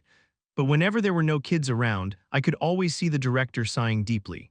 Turns out this was all just a facade. In other words, the director had no other choice but to go along with my idea, not for himself but for us kids, and yet, no, he refused. Contrary to my thoughts, he sat me down, crossed his arms, and began his long sermon wearing a rare, stern expression. Jern, I know you're gifted, but to use that talent for fraud, that is something you should never do. No, this isn't fraud, it's… No, even if it isn't, this money would still be dirty, right? I want the money I use to clothe and feed you with to be clean. As expected, true righteousness couldn't be breached by any kind of sophistry. But then what'll happen to our orphanage? Then all I had to do was to make his righteousness seem not so righteous anymore. The director's expression wavered. You heard, a little. But even if I hadn't, anyone can tell things haven't been going that well lately. Even so, this is something I can still handle. It isn't, I firmly cut him off. If he could really solve this problem, it wouldn't have come to this point. I leaned towards the agonizing director, whispering like a devil. Those people are all wicked. Did you know that some of the kids that came from this place lost all their money because they got involved with gambling? That's, director. As I had mentioned before, the director would fold. Please think of it as doing something for our good, so that we can eat well and grow up well. Not to save himself, but for the good of us children. The director kept wrestling with his thoughts for a bit longer before he finally lowered his head. Just this once, just this once, just long enough to pay off our debt and buy your textbooks, and swear that you won't extort money from those coming to gamble. Bingo, I smiled brightly as I replied, of course. Don't worry, I'll make sure that those thugs come to us first. This feels like I'm being seriously toyed with. With that, I took the sighing director's hand and led him to Annalyn's clothing store to start our preparations. No, director, just what is? I'm sorry, I'll explain everything later. Annalyn nearly fainted at the director's atrocious disguise, a velvet vest stuffed with padding, a leather belt, and an unpleasantly flashy pair of pants. And finally, gluing a fake mustache to his face made him the picture of some nouveau rich fop. Take this cane and from now on don't speak politely to me. Will that do? You're a bit stiff. Be a bit more rough, as if you're addressing someone far below you. Like this, I even helped him fix his tone. I also dressed up as his servant. As for my face, there wasn't really a need for me to disguise it. Nobody would pay attention to a servant's features. I'm going to address you like this from now on, master. All right, don't be too nervous, we'll be done in no time. How could that be true? Even if we're scamming them, we can't possibly make money that fast. I calmly explained this matter to the baffled director. What do you think will happen if we bet 1 silver, turn it into 10 and then into 100? I don't know. The answer is no clue. They'll probably make a move as soon as they see that we won 10 silver, and if I neutralize whatever trick they'll pull, they'll probably resort to force. We'll be kicked out long before our 1 silver turns into 100 one way or another. And I didn't have the confidence to overpower those guys. Well, it's not like I had none at all, but fighting them at that point would be detrimental. My goal wasn't to blow everything up like that. For that reason, I never even considered slowly winning step by step. Then what are we doing instead? I already thought of a plan. When those guys throw out some bait to reel us in, we'll just cut the line, and then we'll escape before they could even figure out what hit them. The operation starts tomorrow. We'll finish everything in just one go. By the time they realize they've been tricked, the nouveau rich and his little servant would already be completely gone from this world. Thud thud. Like that, the day I was supposed to go to the gambling den came. It was still just before dawn. While practicing tide sense in the warehouse, blood suddenly started dripping from my nose. Tusk, what the hell is this? I had slept plenty, so why was this happening? There wasn't such a thing as tissues in this world, so I roughly caught the drops with my hand and wiped them away using a rag that lay around nearby.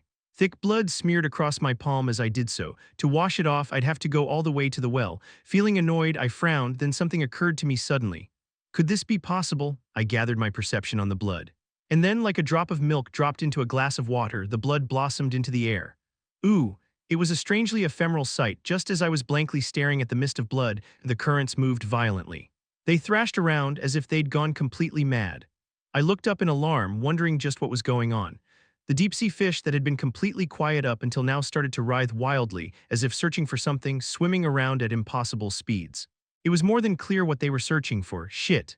I instantly realized what was going on and let the blood fall to the ground. Splat! The crimson mist finally succumbed to gravity, soaking the floor. Not long after, my surroundings became quiet again. The deep-sea fish quickly scattered, their numbers a lot fewer than before. Something about this felt wrong. It seemed like those things were fleeing from something. I activated my tide sense inside the warehouse. And then, I sensed a creature so vast that one couldn't even begin to describe it. Even with my tide sense, which enabled me to sense things from tens of meters away, I could only detect a tiny fraction of its body. A mouth that closely resembled a blender, with tens of thousands of saw-like teeth designed solely to shred prey larger than itself to pieces. And that grotesque mouth opened widely, stuffing the entire orphanage into it. I couldn't breathe. If it were to close it now, I would, Thankfully, it didn't. It simply vanished. However, it wasn't actually gone. It simply had drifted outside of Tide Sense's range. It surely was still somewhere nearby. How absurd was that? I scratched my head, then crouched down to wipe the bloodstains off the floor with a rag just in case. The water pressure's a joke against that thing. Water pressure drowning. I was sure that none of these would compare to dying to that dreadful thing. I got it now. It wasn't that those things didn't react to me, aside from squirming a little when I used the current, because they didn't care about my existence, it was because they couldn't perceive me. They might be able to sense the current's strange movements, but they couldn't tell where I was. They'd probably think something along the lines of what's with these strange movements all of a sudden? But if I spilled my blood into the sea like I did just now, they'd immediately notice. And that would surely lead to my demise. There's no way I can make use of something like that. Even if I sprayed my blood into the water and flung it at an enemy, those sea beasts would just bite into empty space. I existed in both this world and that world, so I was sure to get torn apart. People who only existed in this world, on the other hand, could never be harmed by those monsters. It was hard to say whether I should call this a blessing or just a cruel joke. Jern, as I was thoroughly washing my face by the well, the director approached me seeming quite anxious. Is something wrong? You look unwell. Huh. I'm fine, in fact, I'm in perfect condition. I wasn't lying. For some reason, these last 2 days my use of magic had become a lot smoother. It even felt like I could hover in the air a little if I combined it with some simple wind magic. I sadly hadn't been able to attend the lessons recently, so I didn't learn any new spells, but overall my progress was decent. Let's get ready. How much money did you prepare? About this much. This should suffice, right? I took a peek inside his pouch and froze in shock. Why did you prepare this much? I couldn't bring myself to gamble using the orphanage's funds no matter what, so I borrowed some using my land as collateral. Land. Are you talking about the land your family has passed down for generations? Oh, wait, isn't that? Why did you do that? We don't need that much. Seeing me stand there, horrified, the director simply scratched his cheek sheepishly. This might be an odd thing to say while we're on the way to a gambling den, but I trust you. Even if things don't go the way you expect, don't be disheartened. Your feelings have reached my heart at least. Yes, so the director was a mage as well, huh? One who specialized in the most fatal killing spell, crushing people with guilt. This gambling den wasn't what one would call a legal establishment, which meant there weren't that many people that went there. As such, it wasn't as flashy as the real casinos. The den I was now standing in front of looked more like a shabby warehouse located near the edge of the capital near the forest. If it weren't for the beefy thugs blocking the entrance, I would have thought that this was just another abandoned building often found in these kinds of places. We tried to walk in up to them as casually as possible when one of the guards, who had been laughing with his partner, spat on the ground and blocked the entrance. Never seen you round here. I held my breath waiting behind the director. Time to assess our director's acting skills, huh? Am I not welcome here? I hadn't been expecting much, but aside from that initial stutter, I guess it was fine. He tapped one foot, wearing a prickly expression that radiated that he felt he deserved to be treated better. Seeing that, the guard just smiled derisively. Come on, don't get so worked up. I was just checking. Anyone can enter our little shelter. Want me to open the door for you? Hee hee. They blatantly looked down on us, but that was fine. It was better to look like a plump mackerel in their eyes rather than a giant whale that won't fit in their net.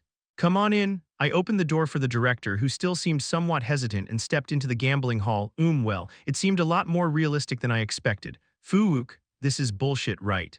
Scam, this is a scam. Hey, just accept the results. Don't even think of doing anything stupid. You want to know what I dreamed of last night? The Reaper put his scythe on my neck and started to drag me to the underworld. Why the hell are you even here gambling then, you idiot? I kept losing a ton yesterday, so now that the Reaper has killed the week past me, my luck has changed for the better. The place was bustling with people. There were at least 100. Fancy chandeliers, which absolutely didn't suit this rundown shack, hung from the ceiling. The floor was covered in red carpets. There were dealers and waiters wearing proper uniforms. And they even had a band playing some lively music near a bar. Sure, there were a few shady elements, but overall, it seemed like this place had everything it needed. Even if it was just a few things, it still looked rather impressive. I whistled as I looked around when a waiter with a fixed smile on their lips approached. Hello, sir, I haven't seen you here before. Is this your first time? Tusk. The director scowled and waved his hand dismissively as I had told him to do before, so I stepped forward. My apologies, my master doesn't like unnecessary conversation. If you have anything to say, please just tell me. Sorry? Yes. The waiter, seeming slightly flustered, looked between me and the director but was quick to calm down and began his explanation. Our shelter aims to be a source of energy for those tired of everyday life, a place where everyone can find joy. Yes, splendid. Where can I exchange money? Do you see the bar over there? You can do it there. There will be a small exchange fee, but it's more reasonable than what most places demand, so please check it out. Are there any restrictions on the games you can play? Haha, of course not. Anyone can join in whatever they want whenever they want. Though the waiter was speaking to me, he spoke in a way so that the director could clearly hear every detail. It seemed like our roles had been successfully established. After he was done, he bowed with an ingratiating smile and then left. Before we came in, I had briefly told the director what he should do, so he stiffly walked around, examining the gambling tables one after the other. I followed him, scanning the overall area. Please be 10 or less, please.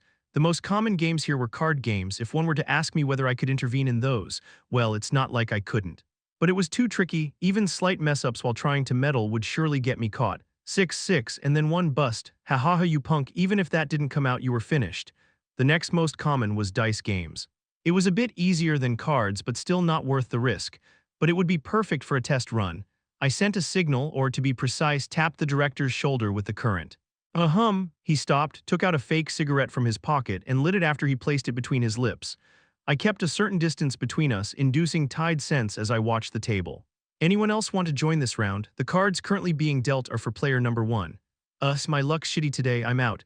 You've been acting all cool, but now you're just leaving completely empty-handed. Shut your damn mouth. I slightly glanced towards the gambler as he slouched away before letting out a quiet laugh. I could sense the guy disappearing toward the restrooms, laughing and chatting with another dealer. What? Doesn't anyone else want to join in? I'm finally starting to make some real money here. Anyone will do, wahaha. That guy who's constantly losing is the bait, and that guy who'd won up to now is their mark. It seemed like that happy sucker wouldn't leave no matter what one did. They buttered him up pretty well. Even if I ran up to him and told him that he was being played here, he'd probably just curse me out and tell me to stop talking bullshit. After looking around a bit longer while using Tide Sense at the same time, I was able to confirm that similar things were happening at every table here. Normally, these kinds of pros flock to the legit gambling establishments that live off commissions, trying to hook some suckers. But this place was completely different. This whole den was one giant con. That's good for us though. I tried to suppress the smile about to spread on my face. This actually made things easier. With this, I was pretty much done figuring things out. I gave the director another signal, this time by tapping him on his other shoulder. Following that, the director drew attention to him by letting out a needless grunt before looking at me with solemn eyes. At that, I strode off to the chip counter I had been shown before and poured out our bag of silver. Clink. Hearing the clattering of the coins, most of the gamblers in the hall turned towards me. What the hell? What's a rich guy like that doing here? Don't ask, rich people love their eccentricities. Naturally, all eyes were fixed on us now. They were probably wondering what type of game this whale would be playing here. Blackjack, poker, or what in the... However, we shattered all their expectations. We walked straight to the roulette table, something no one bothered with. The dealer who stood by the wheel blinked at us in surprise. Would you like to place a bet, sir? Yes, number 21 single. The director placed down a single chip, spinning. The still bewildered dealer spun the wheel, probably wondering if he did this as some sort of test of luck. Talk, Tadadoc. The ball came to a halt on black 35. I immediately activated Tide Sense after seeing the result. Let's see what kind of trick they were using here. Number 21, single again. These results made no sense. No, this couldn't be real, right? In utter disbelief, I sent another signal to the director to check multiple times. Spinning, however, each time I checked, my Tide Sense showed me the same thing. I watched the spinning wheel, or rather the ball, until a laugh escaped my lips. I quickly covered it up. This might go a lot faster than I had first thought. On the second floor of the casino, the floor manager stormed upstairs to the balcony from where every gambler's move could be seen clearly. Then, facing the massive, bald man sitting in the center of it, savoring his wine, he stiffly straightened his stance. "Sir Crane," the man called Crane, rolling some dice on the expensive-looking wooden table, scowled as he answered. "What? Didn't I tell you not to come up here while I'm working? We caught a whale." "A whale?" Crane tilted his head. "None of these have tried playing us lately." "What the hell are you talking about?" Whales, meaning wealthy suckers, had to be set up to cough up everything. They weren't idiots, though. They usually avoided throwing all their money in at once. The floor manager, clearly puzzled by this situation, replied, he just appeared today and has been testing the waters at the roulette wheel." Roulette. Crane rose to his feet and headed toward the railing, gazing down to the first floor. There he saw a gaudy-looking rich man with a servant betting a single chip on the roulette. There was still a huge mountain of chips looming behind him. Crane's face distorted in displeasure. He cashed in all that just to play roulette? Yes, I can't explain it either. Tusk, let him bleed himself dry then, no need to get involved. About to wave off the other man when his gaze wandered to that rich man and the servant standing behind him. Thud, when he saw that servant, Crane's jaw dropped, and then he suddenly started to grin widely, baring all his teeth. "Kahuhaha, Sir Crane, how wondrous, a natural, and I bet that guy dragged him here without even knowing that he was a wizard." The floor manager didn't seem to know it, but this wasn't just a whale. It was a fish made of pure gold that had flopped into his pot on its own. "Get the boys ready, don't let those two leave by any means." Why yes. While the oblivious floor manager ran to make preparations, Crane continued to look down, a wide smile plastered all over his face. It had been a very long time since they caught something this big. He'd really savor it, simmering him so slowly that he won't even notice that he was already in his pot. Give it a month and he'd come begging on his knees for another chance, throwing that servant of his to the fire. Number 21, single. But something about this felt off. As stupid as it was, their mark kept betting on 21 and no other number. And as idiotic as it was, he kept placing a single chip on it each time. He couldn't seriously keep that up, right? Or did he notice something? Crane snapped his fingers to summon the floor manager. Did you rig the wheel? Yes, I'm sure I have. What are the chances of someone catching on to that? The floor manager answered with full confidence. The ball's filled with water of such high purity that no matter how one shook it, no one would be able to detect it. No matter how we spin the wheel, gravity will always drag it to a set location. Good. It was a flawless trick. Feeling relieved, Crane leaned back in his chair. It might take a while to completely fry that fool, but eventually. 21, I'll bet everything. I'll go all in. Everything would have been fine if it weren't for that single line. All in, sir? Are you deaf? He bet pocket change on the exact same number 3 times in a row, and then just decided to throw away his entire fortune. Without even having him have a taste of dopamine. What the hell is that guy doing? And like that, the entire casino began to stir. Chapter 15, Adoption, Part 6. Seal could hardly believe her own eyes. I shall return in the evening. I might not be here, so don't wait for me. Please wait a moment. Just as Dersha was about to open the door to leave, she turned to Seal, question marks in her eyes. Did I leave anything behind? I doubt I did. That's not it, but... Seal trailed off, her eyes wandering over Dersha's attire. She wore a mixture of dark blue silk that seemed to embody her, trimmed with laces of unknown origin, giving a slight personal touch. It was quite the ordinary attire meant for outings. Indeed, for outings. She's going out on her own accord. That was impossible. Even if the sky were to fall, she was sure that Dersha would stay holed up in her chambers practicing her magic unless someone resorted to physical means. So Seal, using her expertise as a seasoned maid, took what could have been understood as incredibly rude no matter who said it and softened it as best she could. To be honest, I thought the only close friends Milady had were the mold growing in the corner of your room. I'm quite sure you aren't going out to meet up with anyone, so just where are you planning on going? How incredibly rude, I'm just going to the library. Didn't you once say that you have already read every single book you could find in the nearby libraries? History is the constant accumulation of records. So as time marches on, books tend to multiply. I believe there are very few that would actually even start to pique your interest, Lady Dersha. At that point Dersha, having noticed Seal's extremely anxious gaze, realized that this would take a while, so she slipped off her shoes. Reassuring her loyal head maid was part of a master's duty after all. What exactly are you trying to say? Seal hesitated for about 3 seconds before asking the question that bothered her the most. Is it a man? No, I misspoke. Who are you meeting? Is that something you need to know? Wasn't it you who told me to go out and meet people to begin with? I just wondered whether someone might be deceiving you, considering that your social skills are abysmal, Lady Dersha. I merely stumbled upon something rather interesting. It's nothing more than an extension of my interest in magic. The corners of Dersha's lips twitched slightly as she spoke, a hint of anticipation, curiosity, and an almost unnerving hunger for knowledge. Seal was certain. So it was a man. Of course, she didn't actually say that out loud. Instead, she slightly veiled her intentions, wearing a concerned expression as she asked further. I see. But since you've been meeting them every day, they must be quite the interesting person, or rather subject. No, Dersha shook her head. We don't meet every day. In fact, he hasn't come around at all lately. I've been doing nothing but wait for him in the library reading. That was completely unexpected. Seal fell silent, completely stunned. That Dersha Espandel was waiting for someone, she couldn't even imagine it. Seal, staggering slightly, cautiously phrased her next question so as not to offend her master. But even so, if there is no promise between you, there is. Dersha answered with great conviction, fixing her eyes on the door. He will come to me on his own soon. What the? He's playing roulette like it's a lottery. Does he have that much money? No, that can't be right. The dealer, shocked by the sudden call for an all-in, looked up all of a sudden. Not at us, but whoever was watching us from above. He was probably waiting for some kind of signal from the second floor. I didn't even bother turning to check, since that would do nothing but raise suspicion. Instead, I simply told the director to just go for it. Hurry up and spin it already. Ah, understood, sir. Perhaps because he had received the confirmation he had been waiting for, the dealer finally spun the wheel with slightly trembling hands. Even a normal roulette wheel already had a measly probability of 1 in 36, but they most definitely rigged it in a way that the probability was even lower. As I expected. The ball rolled toward another number as if attracted to it.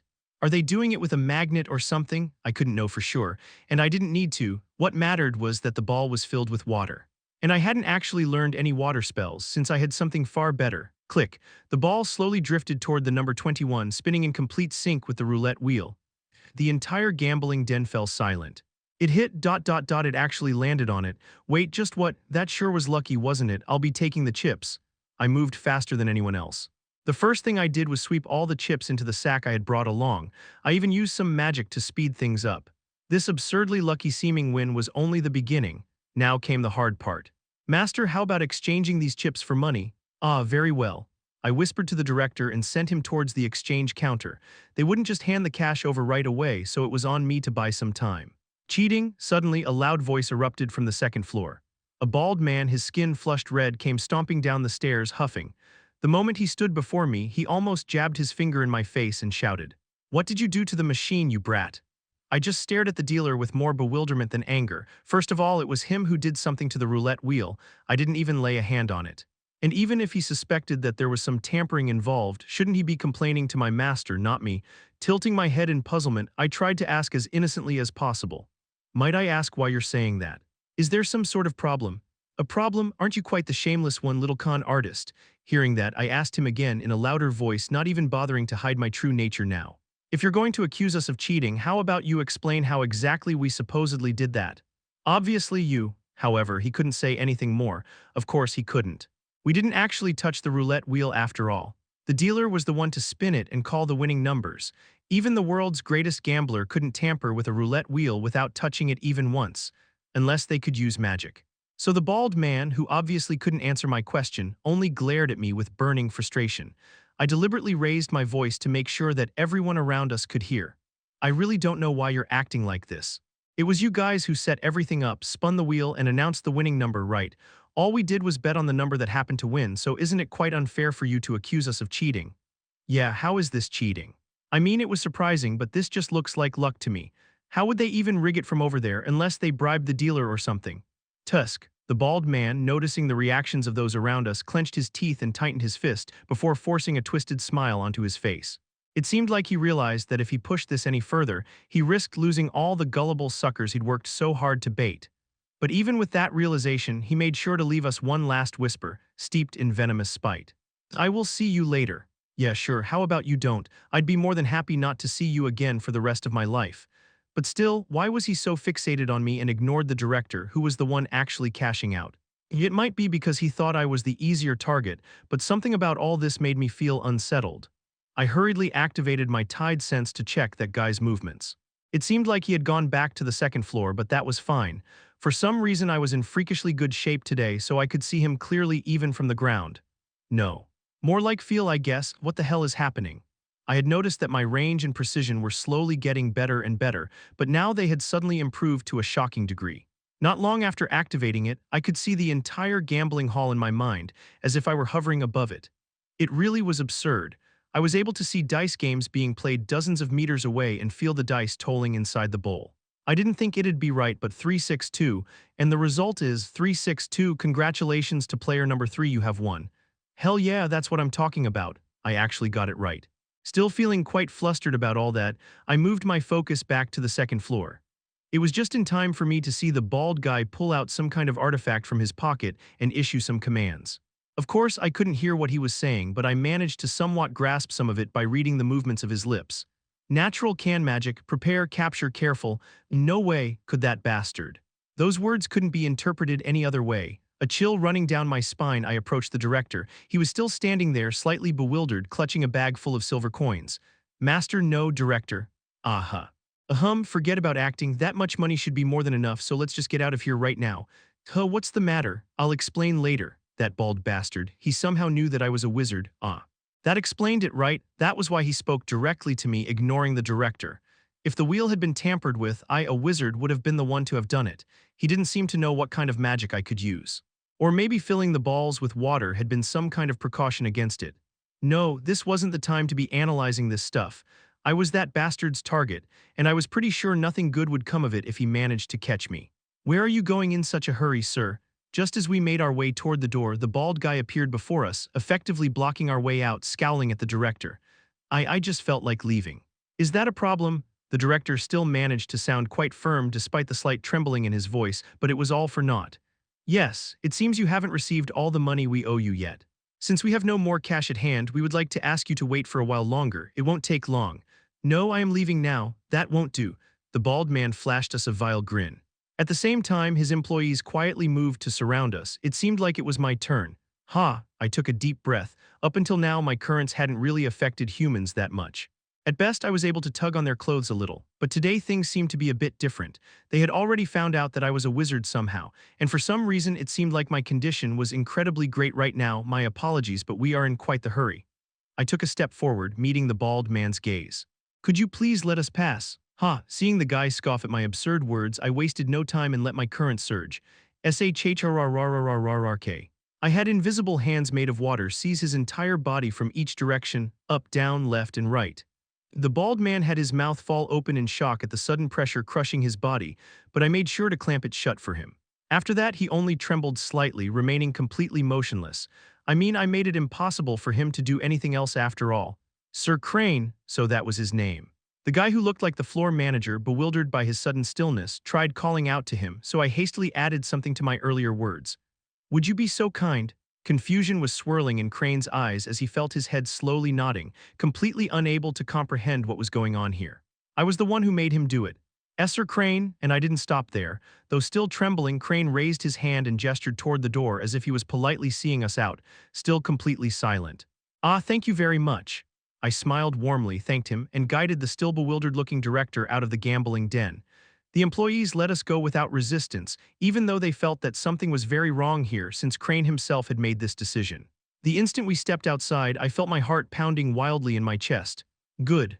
I honestly didn't expect this to work, but it had gone even more perfectly than I could have ever imagined. I clenched and unclenched my right hand, feeling the intoxicating rush of omnipotence that seemed to boil my brain. I felt something close to invincibility. Jern, what just happened? I snapped out of it. I think we're pretty much fucked. We need to get out of here as fast as possible.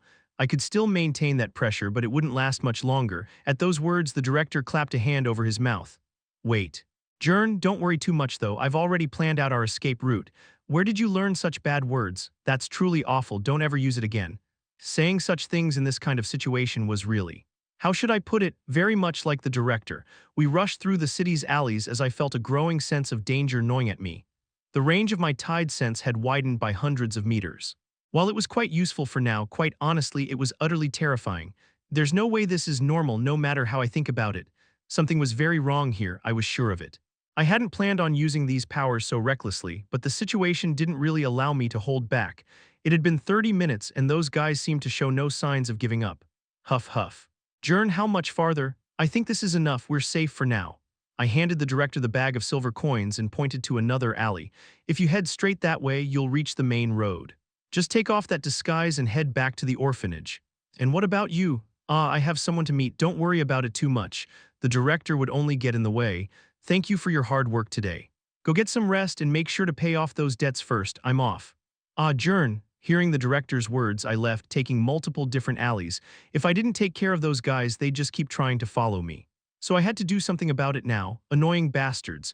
When I reached a narrow alley leading to a dead end, I made the current stir around me as I lay in wait. Soon enough, I heard some shouting. There he is, we found him. What? Where? Crane, his bald head flushed red, stood behind a gang of thugs holding swords. I smirked as I greeted them. We meet again. Why'd you bring all these guys just to catch one little kid? How scary. How dare you humiliate me, you little shit. It seemed like getting pinned down by water pressure had wounded his pride quite a bit. He looked about ready to rip me into tiny pieces, but I kept my calm. Let me ask you one thing though, how did you know that I was a wizard? It's not like I used some kind of spell for you to see. What? Crane looked at me in disbelief before spitting on the ground. Stop playing dumb brat. You expect me to believe that one of those Crimson Abyss bastards doesn't even know what a mana circle trace is. Even if you're just some idiot borrowing their name, that's just absurd. Crimson what? Drop the act. A kid your age pulling off this kind of stunt. There's no way that you aren't a Crimson Abyss bastard. Huh, I didn't really know what that guy was talking about, but I felt like Mana Circle Trace and Crimson Abyss would be quite useful keywords. I'd figure out what they meant later. For now, I had all the information I needed, so I simply waved my hand. Fine then, go on your way, I won't bother chasing you. Looks like you've lost your goddamn mind.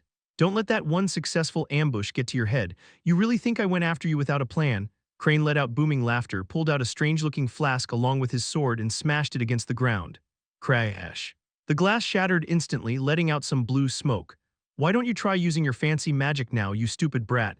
Faced with that guy's sudden confidence, I felt an ominous feeling rise within me. I tried to create a current and it worked without any problem. I tried to use some wind magic as well just in case, but nothing happened. Feeling a bit startled, I asked, "Just what is that?" "It's not working. It's a trap made for third-rate naturals like you. What's wrong? You're nothing without your fancy magic tricks, aren't you?" Seeming certain of his victory now, Crane spat out taunts laced with clear malice. "Seems like you want some information. Fine, I'll tell you what miserable gate awaits you. Naturals like you will become nothing but stud horses, destined to rut every single day of your damn life.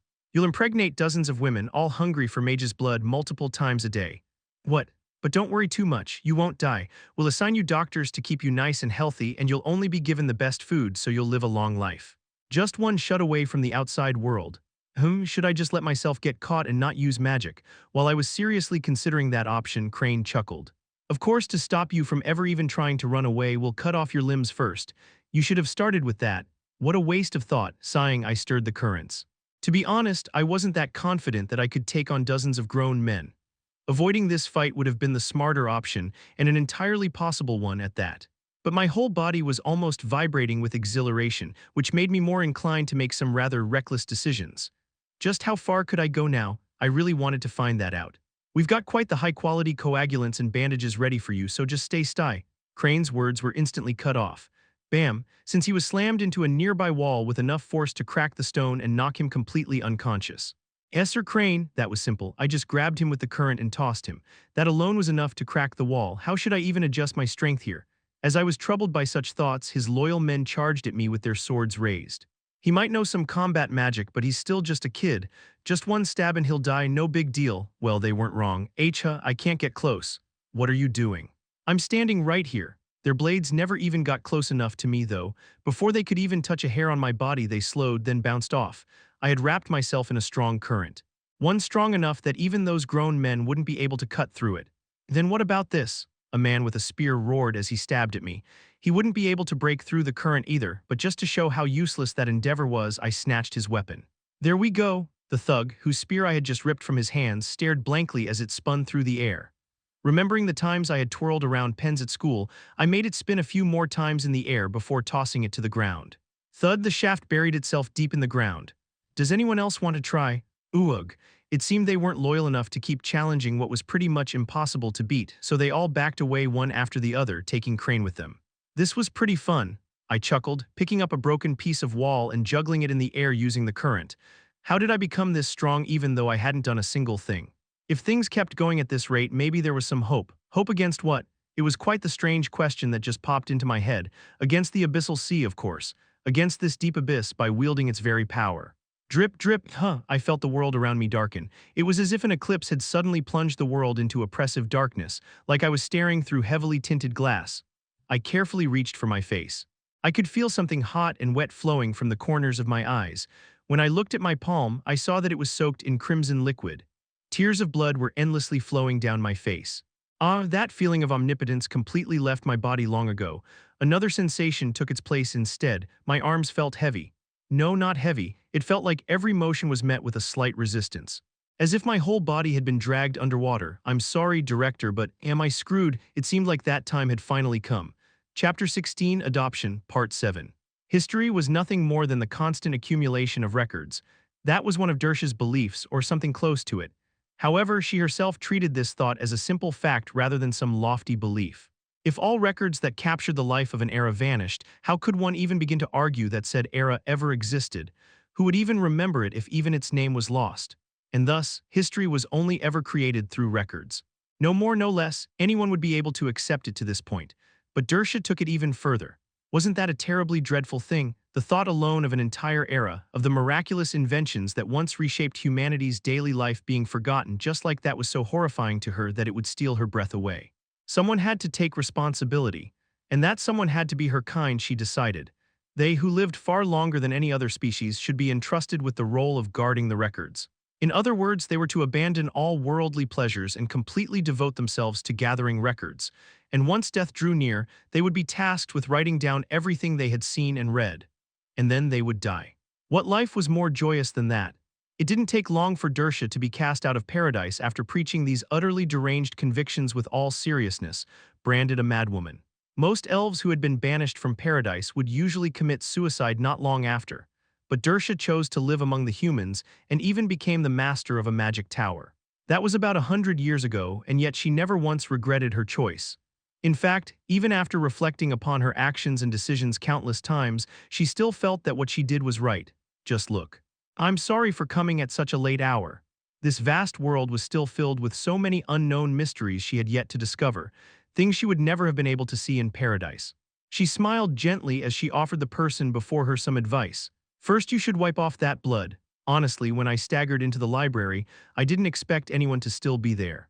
It was already getting dark, in other words, too late for anyone to still remain here, but it wasn't like I had any other choice. Blood wouldn't stop gushing from my eyes, and I didn't have things like bandages on me I might be able to use to make it stop. This felt like hell itself. Tears of blood streamed over the already dried layers. The slightest movement made me feel as if I was suffocating, intensifying the pain. Anyone who saw me would probably think that I was a walking corpse. I had heard that undead monsters really existed in this world, actually, so I did my best to avoid the larger roads to not end up suspected as one. That, however, made the trip take a bit longer. Fortunately, the guards weren't around at this time, so I just opened the door with a lockpick, which I had gotten far too accustomed to. My plan was to wait here for Dersha to come, which would be tomorrow. I had come to the conclusion that this was the best option, but the moment I stepped inside the library, I heard the gentle sound of pages turning. At this hour, a pair of dark eyes that had been fixed on a book slightly visible through her silver hair up until now turned to me. She seemed as ethereal as ever. It wasn't because she was of another race, but because of the very presence around her. I'm sorry for coming at such a late hour. Drip, drip. Perhaps I should have first apologized for staining the floor before awkwardly greeting Dersha. After hearing my words, she raised her right hand. First, you should wipe off that blood. In an instant, the sticky, half-dried blood evaporated as if it never had been there. Thump, she closed her book with a crisp sound and fixed her gaze on me without even asking a single question. If anything, it felt like she was waiting for me to ask my questions first. I know it's pretty rude for me to suddenly barge in here and ask stuff, but as I searched my brain for the right words, I felt more blood about to drip down from my eyes again. Imagine that the empty space between these books is a sealed chamber inside a giant steel box. Yes. Could anything arise from within it? Nothing was ever placed in it before, and there is no way for anyone on the outside to tamper with it. No, exactly. But what if something did appear inside of it? Dersha pushed a small candle inside the fortress made of books. Perhaps this was a metaphorical representation of me. I shouldn't have happened, and yet it did. Now pray tell, in this world where only the outcome remains, what would be the right course of action for this? Escape right. Do you truly believe that this small flame could melt a wall made out of steel? Some things will forever remain impossible. This is one of those things. In that case, I don't know. I see. Then what do you think is the best way for it to survive the longest? Sitting still. Very astute. Dersha blocked the candle completely with other books, making it impossible to be seen anymore. It doesn't belong to that world. Its mind and body were shaped by this one. Survival is impossible, so sitting still and waiting for death is evidently the method to let it live the longest. And yet you worked incredibly hard. Indeed, you struggled so very much, until you reached this very point. Dersha seemed to smile proudly as she looked at the bloody tears forming streaks across my face yet again, soaking through my servant's uniform. An elf was smiling brightly at a 10-year-old shedding tears of blood. This sure was an incredibly surreal sight. You must have studied magic and come to understand that world's law, even if it was just a little. You must have come to know these things not because you had some brushes with them now and then, but because you had to live with them every day. And along the way you might have come to think that this world was something you could grasp and accept, that it wasn't just some other world. Everything you said is correct and, my reply came out sharper than I wanted, but Dersha didn't really react to them. Don't be ashamed, those bloody tears are proof of your effort. By struggling in that abyss, you slowly drew your inevitable destruction closer. Please don't misunderstand, not doing anything doesn't promise survival until the very end. The only difference here is whether you die in pain or die after enjoying a fleeting ordinary life. So there's no way to stop it then. Of course there is, too, in fact. She smiled as she raised her fingers. As I said before, based on what you've heard and experienced, as well as your own intelligence, I shall now present you with the most efficient option. Dersha folded one of her fingers, crack. A book that had been lying on the floor twitched before it completely shriveled up. What remained was a faintly smoking purple powder. Frowning slightly as I crouched down to touch it, I could feel that its texture was similar to that of sand. What is this, Rania, and what is Rania? Whom in human tongues you'd call it a drug. I immediately shook out my hand, completely horrified. You don't have to worry, unlike other drugs, it is far more potent. Once you ingest it, your brain will immediately shrivel up, granting you an instant death. Can you please explain to me about what part of this I don't have to worry about? There has been a time some human emperors were willing to sacrifice all they had just to obtain it. For in the seconds before death, Rania grants one ecstasy greater than any pleasure a human would ever know. Ah, well, not too bad, I guess. I smiled, understanding what Dersha was suggesting here.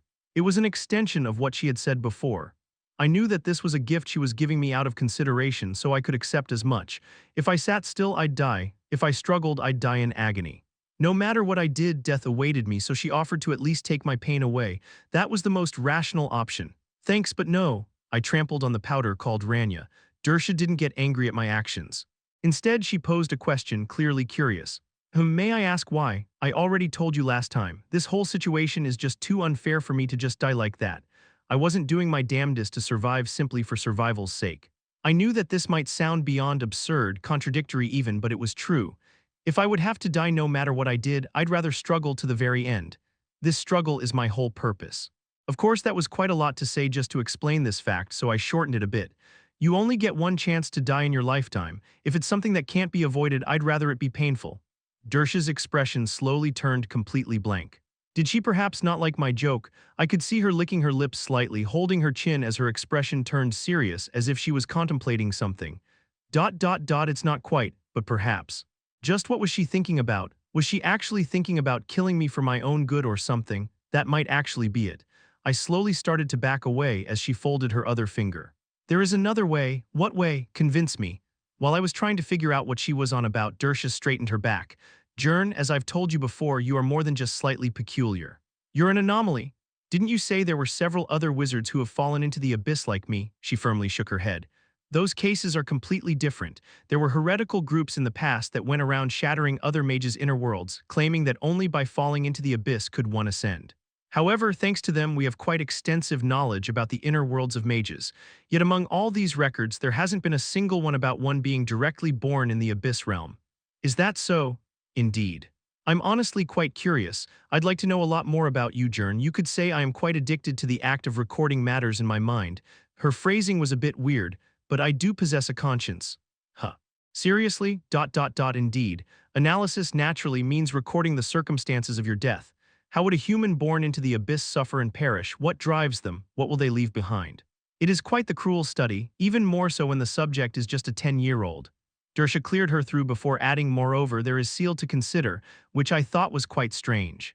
If you can show me something that's interesting enough to completely abandon my conscience, I will accept you as my disciple. And what would that change? Everything. To have me, a 9-star archmage, as your mentor enables you to attempt things far beyond your current reach. Even while your death remains inevitable, you'll be able to struggle and thrash about even more fiercely at least. That was quite the tempting offer, actually. That would solve my money problems at least. I couldn't exactly resort to conning gambling dens every time I ran out of cash after all. Rise above. I hear you've been lurking around in the academy. Let rumors about some abnormal natural-born wielding strange magic reach all the way to an archmage's, ears by any means you deem necessary. The moment they reach me, Dersha spoke wearing her usual creepy smile, I shall come to you myself. All right. It wasn't like I had much of a choice. After staring at each other for a short while, I rubbed my eyes, annoyed by the constant stream of blood flowing from them. So can't we do anything about this? I feel like I might bleed to death before I even get the chance to try anything. Since I already anticipated this to happen, I prepared for it. Dersha floated a small pouch over to me. Looking inside, I found a gathering of blood-red pills. Taking one every 2 days should suffice. On days you need to use your magic more, take one each day. Think of it as hemostatic tablets and painkillers. I'll relieve your headaches. Unfortunately, I don't have a countermeasure against the other side effects, so I'm afraid you have to endure on your own. That's more than enough. Thank you. It just slightly felt like I was underwater and my vision was slightly reduced. Still, she could have told me sooner if she had this stuff on her. I popped one into my mouth immediately, and soon after, as if by magic, the bleeding stopped. It was quite fast-acting. But what the hell was going on over there? I pointed past Dersha's shoulder, who was looking at me like I was a juicy steak. Is that supposed to be some kind of special effect? The candle that she had trapped in the steel box had broken free. To be precise, it was burning all the books it was surrounded by. Indeed. Dersha nonchalantly snapped her fingers, extinguishing the flames as if nothing had happened. That is what I expect you to become. I just stared at her shameless face in silence. Well, it was only magic lessons anyway. Ha, by the time I finally got to return to the orphanage, night had already fallen. There had been so much going on that all I wanted right now was get some rest, but I couldn't do that. The director was probably worried sick, so I figured it would be best if I went to see him first and let him know that I was safe, but when I checked I saw that the lights in the director's office were out and no one was inside. Next I went to check the dormitories, but I couldn't find anyone there either. A chill ran down my spine. Could this be those guys' retaliation? Did they somehow still come after me? Tusk, I had to confirm it.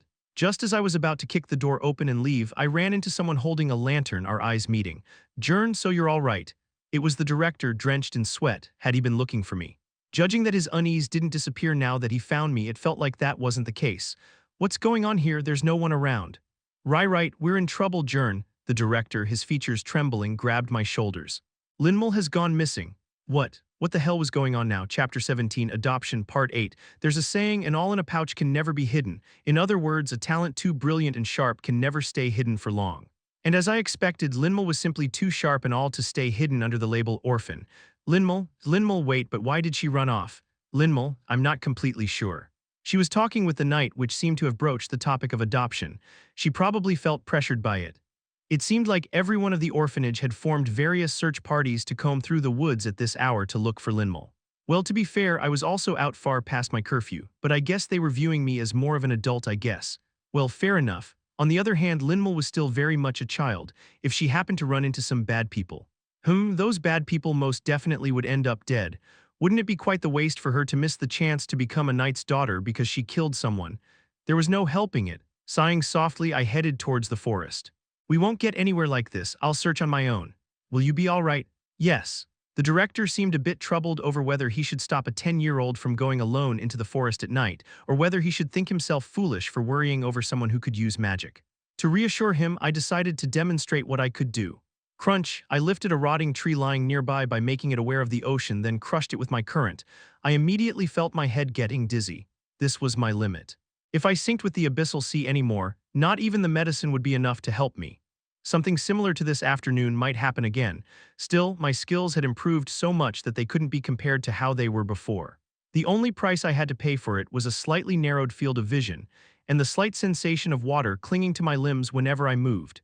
Considering that my range of perception had increased dozens of times, I could say that this trade was more profitable than anything else. The director gave me a nod and warned me, wearing a stern expression on his face. All right then, but please don't do anything too dangerous. Understood.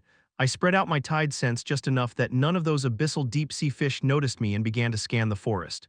This was also when I realized that this ability, with its incredibly wide range, was unbeatable when it came to exploring or searching. It was so precise that I could even count the feathers of the birds sleeping high up in the trees. I could also sense a family of rabbits sleeping in a nearby burrow. I didn't even bother calling out Linmal's name anymore. If she was still somewhere in the area, she should have heard us by now. Seeing that she didn't come out must mean that she didn't want to, but you didn't actually think you could climb that, right? A huge, ancient-looking tree about 10 minutes away from where I had been. Her body was completely hidden by its lush foliage, but I could clearly feel her with my tide sense. Thinking that I hadn't spotted her yet, Linmal tried to stay as quiet as possible. She probably thought that I was just bluffing. I knocked on the tree lightly, calling out to her, "I can see you, your wooden sword sticking out." My wooden sword, wait, I don't have it though. Oh right. I must have been mistaken then, how easy. Linmal clamped her mouth shut, completely dumbfounded. Come down, let's talk first at least. No, really, then I'll just come to you.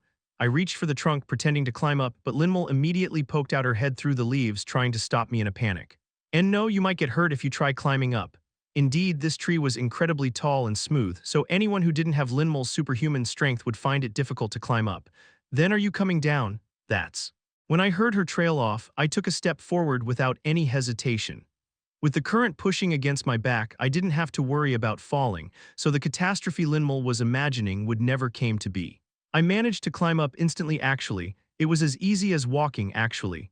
Before she could even blink, I was already perched on a branch close to Linmal's. She clapped her hands over her mouth in surprise. Wow, what? How did you do that? I've been practicing body reinforcement as well, you know. Ah, is that so? Wow, you're amazing, Jern. It took me a whole week just to be able to climb this tree. The moment I opened my mouth, I lied shamelessly. I still didn't quite get the difference between body reinforcement and yoga. I mean, I did get a lot more flexible, but as for whether I could withstand that intense water pressure with this, well, I guess I'd have to finish learning it completely to know for sure. So why'd you run away? I didn't. Linmal puffed out her cheeks, hugging her knees on the branch she sat on. If I ever tried to sit in that position, I would definitely fall straight down. Her sense of balance was surprisingly good. I was thrown out. Why? Because they told me to go somewhere I don't want to go to. Then don't go, it was as simple as that. However, when I said that, Linmal glared at me fiercely. How can you just say that? I can't just not go. I can though, all you have to say is that you don't want to go. Who's going to force you? Just do whatever you want, it's your life, don't leave these decisions to others. It can't be that easy. It is. Go back now and tell the director that you don't want to be adopted. Then he'll do whatever he can to keep you from being sent away. You know what kind of person he is, right? That's not the problem. Linmal let her head droop, making her seem quite gloomy. I was told I'm talented. I always thought smart kids like you were the real geniuses, but that night told me that I was actually the most gifted. Well, it's true after all, so what? Do you remember Ryan? I combed through my memory at the sudden mention of that name. Right, she was an aspiring knight a few years older than us. As far as I could remember, she was incredibly bright and kind. Yeah, I remember. Didn't you learn swordsmanship from her? Yeah, Ryan was really serious about it. She'd stay out to practice even when everyone else has already gone to sleep. She worked really hard, and I promised her that I'd take the knight apprentice exam with her. Linmal tightened the hug around her knees, quietly mumbling. When Ryan heard that a knight would come around to check our swordsmanship, she was so excited and practiced even harder. She really wanted to show him what she'd learned. But he only looked at her for a few seconds and told her that she needed to work harder. Seriously, that must have stung. No, she shook her head hard. Ryan confidently said that she understood and that she would work even harder. She looks so cool. She's got a strong spirit, all right, that's good to hear. But Linmal lowered her head again, sounding as if she was about to cry. The knight only looked at me swing my sword once before covering his mouth and telling me that I was the talent of the century. That if I became his daughter, he'd make absolutely sure that I would get into the Imperial Knight Order someday. I don't remember what else he said. All I could think of was the expression Ryan was making, and that I never wanted her to look like that again. Stuff like that happened often no matter in which world. Talent trampling over effort and dreams. I didn't want to go, buff if I stay, Ryan. I don't know, maybe she'd start hating me, I don't want that. Linmal fixed her teary eyes on me. Jern, what should I do? It had been a long time since Linmal had been this serious, but no matter how long I thought about it, there was no absolutely right answer to this. I guess I had to resort to shock therapy, mixing truth with small lies. I scratched my head before answering. First of all, let me tell you something. You're not all that, okay? You're not that talented. Just because one knight praised you a little, you act like some tragic heroine. Sorry, but aren't you being a bit full of yourself? That's all I wanted to say. Her jaw dropped to the floor when she heard what I said, then her head immediately turned red. Are you stupid? The knight said I was so talented that I could make it into the Imperial Knight Order. Yeah, and I'm saying that that's not that big a deal. You're jealous of me as well, aren't you? How can this not be a big deal? No kid in this orphanage has ever been told that, don't you get it? What, are you mad because I said that your talent's not a big deal? I'm not mad. This is what true talent looks like. I grabbed Linmal's trembling hand. Linmal, who probably didn't even dream that I'd ever do something like that, lost her balance and began to plummet toward the ground. Kaya, but her body never even reached it. She slowly sunk downwards as if she was in water before softly landing on the forest floor. She seemed quite confused, oblivious to what had just happened. Only after seeing me get down in the same manner did Linmal's eyes widen. Jern, you were a noble, seriously doubt that. Well, I probably wasn't. Anyway, I didn't stop there. I used the current to lift up all the leaves close to us. There were thousands of them swirling up all at once. Even while seeming surprised, Linmal's eyes sparkled at the storm of leaves surrounding her instantly. Whoa, Linmal, the world is vast. From where I'm standing, your talent doesn't look like much. Even I, a wizard, am nothing in the grand scheme of things. I tried to persuade her as calmly as possible. You seem to think that you've been given some never-before-seen power, but this world is more or less bursting with talents that could easily reduce you to nothing. Once you get adopted and train as an apprentice, you'll realize that soon enough. Talent doesn't make you special, it just lets you stand on the starting line sooner than some. But even if that's true, right. Ryan never even got to that starting line. That's so unfair. It sure is. I chuckled slightly before tapping Linmal's chest. So you have to take responsibility. For Ryan, who couldn't even make it to the starting line. You who could have to run for her as well. Not just anyone could become a knight. That much was obvious. So those who were capable of achieving that had the responsibility to carry the dreams of those that weren't forward. The only lie I told her was that Linmal's talent was nothing special. The truth is that this talent would eventually let her reach the pinnacle. That much was certain. If you just become some ordinary knight, Ryan would probably hate you until you die. But if you become the strongest knight there is, she'll definitely be proud. She'll definitely boast about how she was the one who led you to the path of the sword. Really, do you really think so? Yeah. That's how everyone lives. Linmal looked between me and the floor as if lost in thought. Seeing that gloomy expression gradually get replaced by her usual mischievous smile, like a child smuggling some stones into their desk and about to throw it at someone's head, I could already tell what she was going to say. Jern, yeah, I want to be a knight. That's the right choice. Getting adopted into a knight's family, wasn't that the sweetest dream any orphan had, the kind you'd wake up crying over because it was just a dream? To turn down something like this almost felt like a slap to every other orphan's face. Chapter 18, Rising Above, Part 1. Linmal, I'll miss you a bunch. Ryan. The day the knight came to take Linmal away, the orphanage almost drowned in tears. Sniff, Linmal, I'm going to miss you, The director was bitterly sobbing, blowing his nose with a handkerchief as if someone died. Since Linmal had been so close with everyone here, not only the kids her age, all the children came out to see her off. Well, I felt like it was a bit much. It wasn't like she was getting executed or something. The place she was going was just a 20-minute carriage ride away, a distance she could easily walk. Well, if it was Linmal, it might even take just 10 minutes if she hurried. Still, I didn't want to ruin the mood with such tactless remarks, so I just stood there quietly. That was when a carriage made its way through the orphanage gate.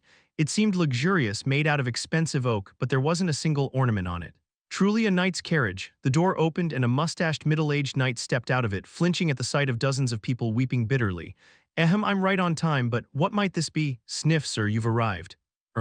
Yes, what is going on here? All of us have gathered here to see Linmal off, sob. Well, my daughter seems to be quite blessed with friends, it seems. As the knight stepped down from the carriage, everyone fell completely silent. This is my first time seeing a proper knight as well. Wow, sure, I had seen plenty of aspiring knights at the academy, but there was just something different about seeing a proper knight. He looked a lot less like a human and more like a gorilla, his muscles clearly visible even though he was wearing quite thick clothing. His whole body made him seem like a weapon designed to kill humans. At least that was the impression I was getting. Holding a sheathed sword far too small for his massive build, he stepped before Linmal with a stern expression on his face. Linmal, my name is Gwalin, Vice Commander of the Red Knights. A knight who has struck down 5 necromancers, 7 demon tamers, and a witch. Am I right in assuming that you standing here before me means that you accept becoming my daughter? Yes. Even though her voice was a bit choked, Linmal answered confidently. Then, my daughter, this sword and armor are now yours. I swear before your family that you will one day become the greatest knight of this era. That is my goal, so never forget these words. Thank you, Linmal bowed, accepting the sword, which was still too large for her, and drew it. Shrrring, the sound it made when it was unsheathed made me realize that this sword was special. The blade was pure white, so it couldn't have been made out of ordinary steel. This is a rhodrite blade. No matter what foe you face, it will never break. Woo! Linmal blinked at the beautiful weapon before swinging it a few times. Ooh! Gwalin's eyes widened as he saw doing that, his hands trembling slightly. So it's decided. What? It's nothing. He wiped his nose, wearing a satisfied expression, then, as if he just remembered something, he pulled a box out from the carriage. Director, this is for you. Just what? Gasp! When the director opened the box, he nearly fainted in shock. I haven't done anything to deserve that kind of money. Please take back those words. It belittles the kindness you raised my daughter with. From this day forward, I will make monthly donations to this orphanage, and as for the children, I have prepared this. He pulled out another box. Inside was something even more precious than silver coins. Arunal candies. Those are incredibly expensive. I tried to find some sweets that children might like best, but this was all I could get. Still, there should be more than enough for everyone, so please distribute them fairly. And like that, Gwalin's reputation skyrocketed in everyone's mind. He might seem rather stiff, but considering that he even thought of preparing gifts for the kids proved that Linmal probably wouldn't suffer under his care. While the other kids were completely distracted by that box of candy, swarming it like piranhas, I approached Linmal, who was still checking out her new sword. Linmal, Jern. When she saw me, she sheathed her sword and showed me a bright smile. Aside from the few tear streaks on her face, she looked no different from usual. She looked at me with bright, expectant eyes. I just came here to say goodbye, though. Do your best, okay? Yes. Is that all? What else do you want me to say? You'll be coming here every day anyway.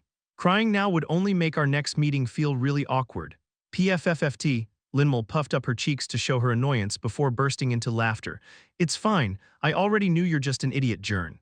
I can endure as much. What? Wait, I'll take that from anyone else, but not from you. See you tomorrow.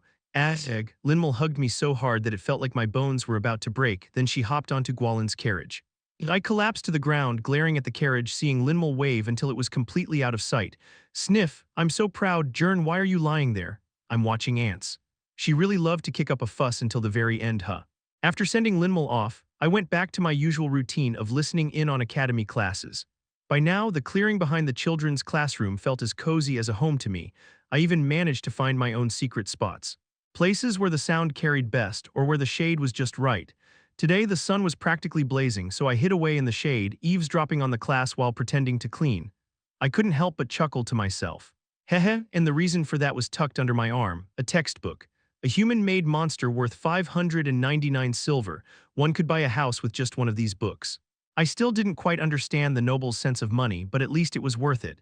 Swish, swish. I swept with my broom as I read the book floating in the air. Doing stuff like that as natural as breathing really made me feel like a proper wizard. And that is why you're not wizards yet. Or maybe not. Today's class was more or less over, so I was reviewing in the remaining time when I heard something strange. The kids had been pestering the teacher to tell them about their first love or whatever, so I decided to just ignore them. But then the teacher suddenly started talking about stuff that seemed to be important. I put the textbook away for a moment and listened more intently. Why aren't we wizards yet even though we're already using magic? What you're using isn't exactly magic strictly speaking. What? How should I put this? Can you see that? After a moment of silence, the teacher clapped their hands and held something up. I couldn't see what it was, of course, but maybe this could work. I activated my tide sense and flooded my consciousness throughout the whole classroom. In an instant, I could see the classroom unfold within my mind. Why didn't I think of doing this before? Anyway, the teacher was holding up a fan.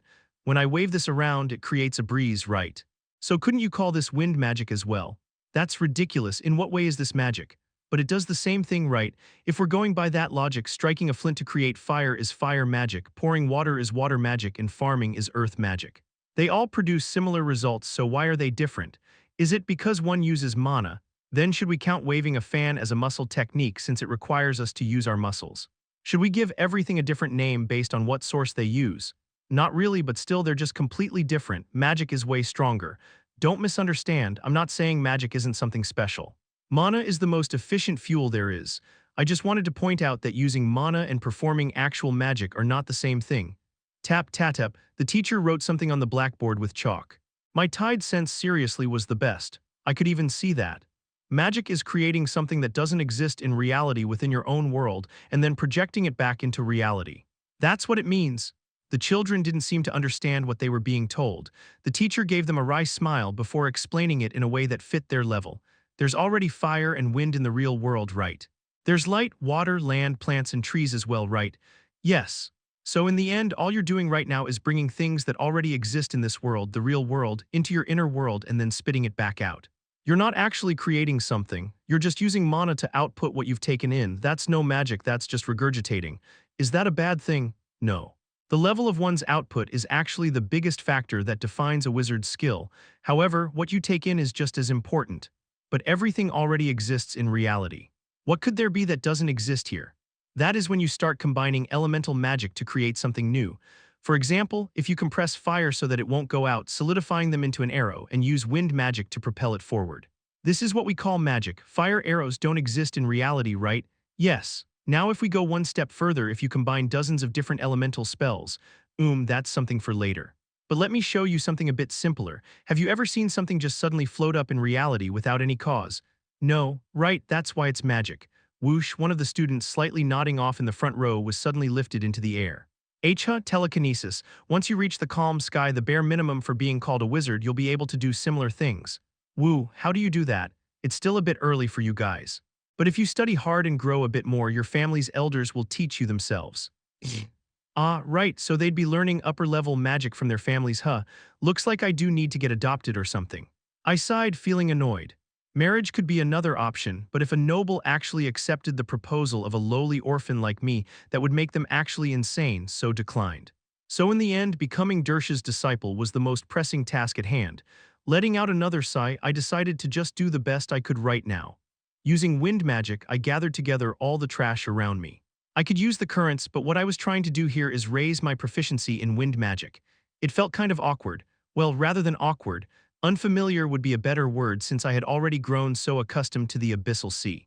It felt as if I was trying to eat or write with my left hand while tying my right behind my back. Still, I had to do this. Telekinesis. I finally could see a path, albeit faintly, how to meet Dersh's requirements. With that in mind, I diligently gathered the trash using wind.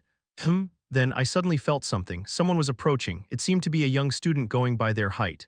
Nobody ever came to this empty lot, so they probably were just passing by or something. I quickly stepped to the side to block the textbook I made float with my body and continued to collect the trash with the broom, using wind magic. VRRRRRRRM. However, my magic started acting strange all of a sudden. Just what the broom shook uncontrollably as if something was blocking it. The control over my spell slipped slightly. Something was clearly wrong. Wondering what the problem might be, I grabbed the broom, noticing that a student was walking over to this place. I could worry about this later. First, I had to keep up my act. As I calmly swept with my broom, the student who had sat down on a nearby bench let out a deep sigh. Of course I blatantly ignored them. Harriya, they let out an even deeper sigh. I felt like I might get caught if I stayed here any longer, so I planned to just sweep a bit longer, grab my broom and leave. That was where I made a mistake. You're that janitor, aren't you? I knew this student. Well, I didn't really know her, just her face. Trying to soften the frown forming on my face, I replied, I think you're mistaking me for someone. What are you talking about? It is you. Hey, why did you just run off without saying anything last time? You should have at least let me thank you. Elijah tapped the spot beside her as she spoke. That probably meant that she wanted me to sit there. No matter how much I really didn't want to do it, she was a noble, so I couldn't really refuse. Gritting my teeth, I sat next to her, and not long after I did, Elijah started to babble as if she'd been waiting to dump all this on someone. First of all, thank you for last time. If it weren't for you, I would have been in serious trouble. But why did you run off so quickly? I'd get scolded if I rested too long. Actually, I just didn't want to hear her whining. Could it be that she was here because she was getting chased by Huan's gang again? Is that so? Right. I'm not trying to complain here or anything, but couldn't you have told me what you were planning on doing before completely wrapping me up in those bandages and throwing me out of the window? I almost had a heart attack from that shock. Blah blah blah. I sighed, feeling that this was a complete waste of my time, so I discreetly cast some wind magic further up over our heads. It seemed like she would keep chatting for a while, so I should just use this time to get some more practice in. Her head was deeply lowered, completely averting her case, so she definitely wouldn't notice. That was what I thought. But my spell didn't activate. Well, it did kind of, but only very weakly, creating a faint breeze. What the hell was going on? I was utterly confused, feeling my mana draining away. Was something wrong with me, or could it be? Hey, excuse me for a second. I cut off Elijah, stood up and moved slightly away from her. Wow, what is it? Ignoring the puzzled Elijah, I activated a wind spell again. It worked, albeit a bit shaky. Then I stepped closer again. With every step I took towards her, the more unsteady and weak the wind spell became. There was no doubt about it, this girl's inner world definitely had properties that destabilized magic itself. What is it? Why are you glaring at me like that? No particular reason. I quickly lowered my head, careful not to make her see my mana circles. She probably hadn't fallen into the abyss, I was sure of that. Should I take her to Dersha? But how? No, that wasn't what was important right now. I quickly switched gears and sat back down next to Elijah. Could you perhaps tell me more? I'd like to hear more. Looking at her face, showing a mixture of shock and delight, I tried to calm my pounding heart. I had no idea what the mechanism behind this was. Not even the slightest idea, but there was one thing I was certain of. I could use it. Chapter 19, Rising Above, Part 2. There was no such thing as a noble who couldn't use magic. It's been said that supposedly there had been some like that in the past, but that was nothing more than history now. Some ignorant commoners even think that noble is just another word for someone who can use magic. In a way, they were right. In fact, that was precisely what the nobles of the past were aiming for. They wanted to show that they couldn't even be considered the same species. Just as horses and oxen had different hooves, they tried to force everyone to just accept that they were inherently different from birth. That was the greatest advantage a ruling class could have. Magic was proof of a bloodline's purity. A simple explanation for why one party was holding the branding iron and another was getting burned by it. That was the reason why Elijah Rakshania absolutely had to be able to use magic. I'm sorry, it's not your fault. Aletus patted his crying daughter's head. The room was filled with numerous shattered vials, various grimoires, books, and parchment. And yet Elijah couldn't grasp any of it, even though she had gone through soul fever. If only she hadn't gotten the fever at all. Aletus turned away his face so that his daughter wouldn't see the somber expression on it. If she hadn't gotten it, he could have just told himself that she was a late bloomer, but to show results like that even after her awakening. Father, am I not a wizard? That can't be. I'm sure you'll become just as great a mage as your mother, just wait a bit longer. No one must ever know. If the truth behind this were to be exposed, the consequences it would have would be far too obvious. So Aledis just pulled his daughter into a warm hug, gritting his teeth. For the family's sake and for his daughter's sake, he had to find a way somehow. But everything we tried simply failed. I glanced at Elijah, who was hugging her drawn-up knees, muttering gloomily. I mean, no matter how I think about it, I don't think I'm a wizard. How ridiculous. I tilted my head back, looking at the sky, watching the sun slowly setting. Her words weren't all that surprising to me. Honestly, I wasn't even listening all that attentively. Everyone had their share of embarrassing family drama after all. But even while just half listening to her, I still figured out who Elijah's gardener was having an affair with. It felt like new information was poured into my brain without a single second of rest for 3 hours. In other words, this girl was a total chatterbox. How the hell did she manage to hold all of that back up until now? Well, it wasn't all that bad though.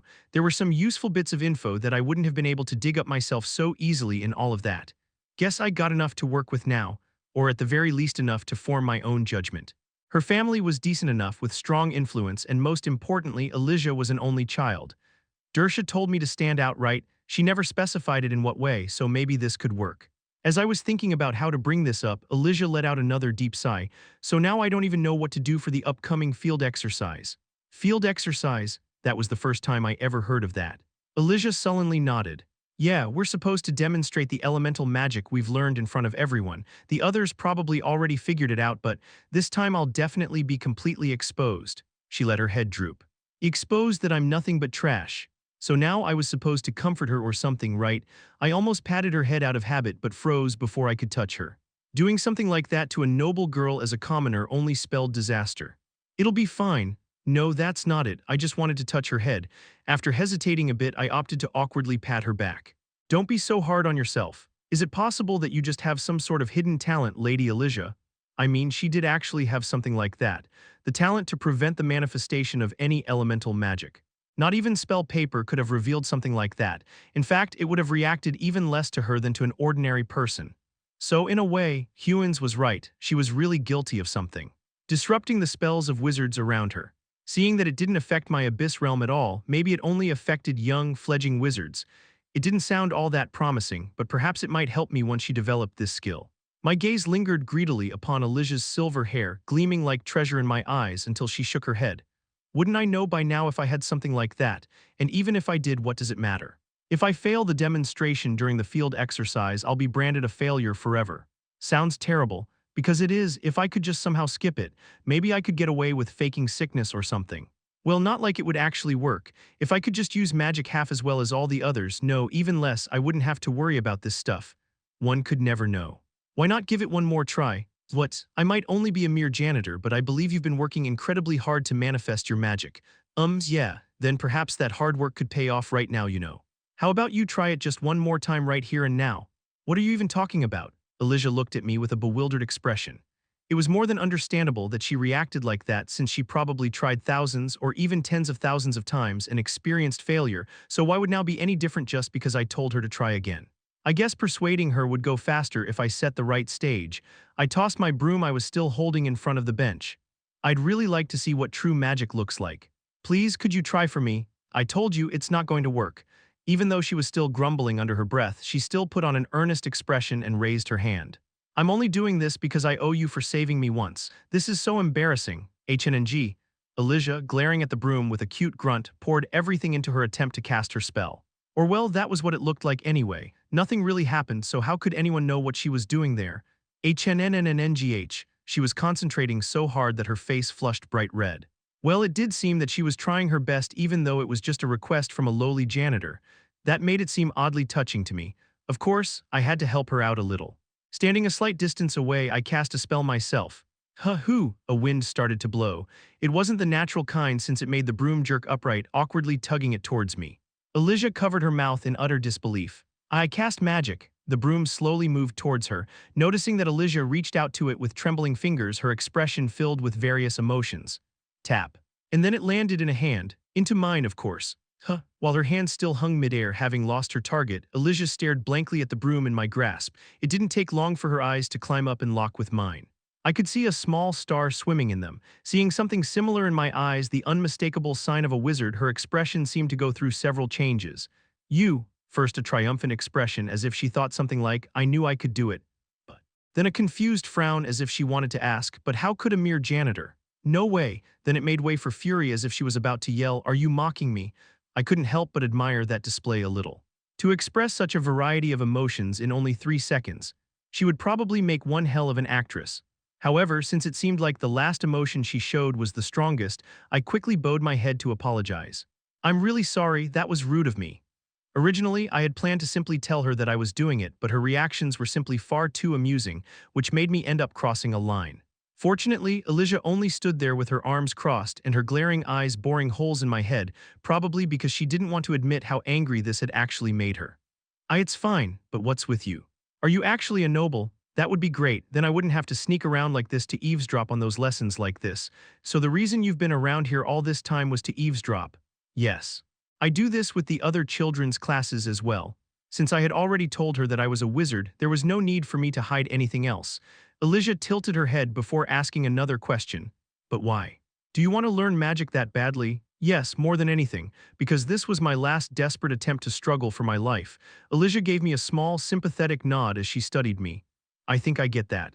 I'm actually the same, but wait, that means you're a wizard even though you're a commoner. Then just what does that make me? You're not upset that I'm a wizard, right? I'm really annoyed. I mean, seeing that even a commoner can use magic while I can't is really frustrating. I mean more like upset enough that you want to kill me. Elijah looked at me as if she couldn't understand what I was saying. And why would I want to kill you for that? The look she gave me was the same someone would give a complete nutcase, which was oddly relieving. This made it clear that she wouldn't reject me for something like this at least. Though actually this wasn't normally something one would feel relieved from, I cleared my throat and continued. Lady Elijah. Forgive me for asking this on only our second meeting, but would you consider making a deal with me? What deal? I'll use magic in your stead at that field exercise. As I said that, I lifted the broom dozens of meters into the air using my currents before slamming it back down, manipulating it freely. Elijah looked at me with a completely shocked expression as I showed off this intricate high-speed maneuver. Why, you're a complete genius, aren't you? Not really, but if that was what she thought, so be it. That was more advantageous for me anyway, and I'll make absolutely sure that you'll be able to use magic yourself.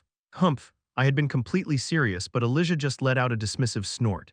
Do you know how many wizards had come before you claiming they could cure me? All of them without exception failed. But I'm not trying to cure you. She wasn't sick, so what was there to cure? And besides, the problem was that her little quirk didn't work on wizards of a high level.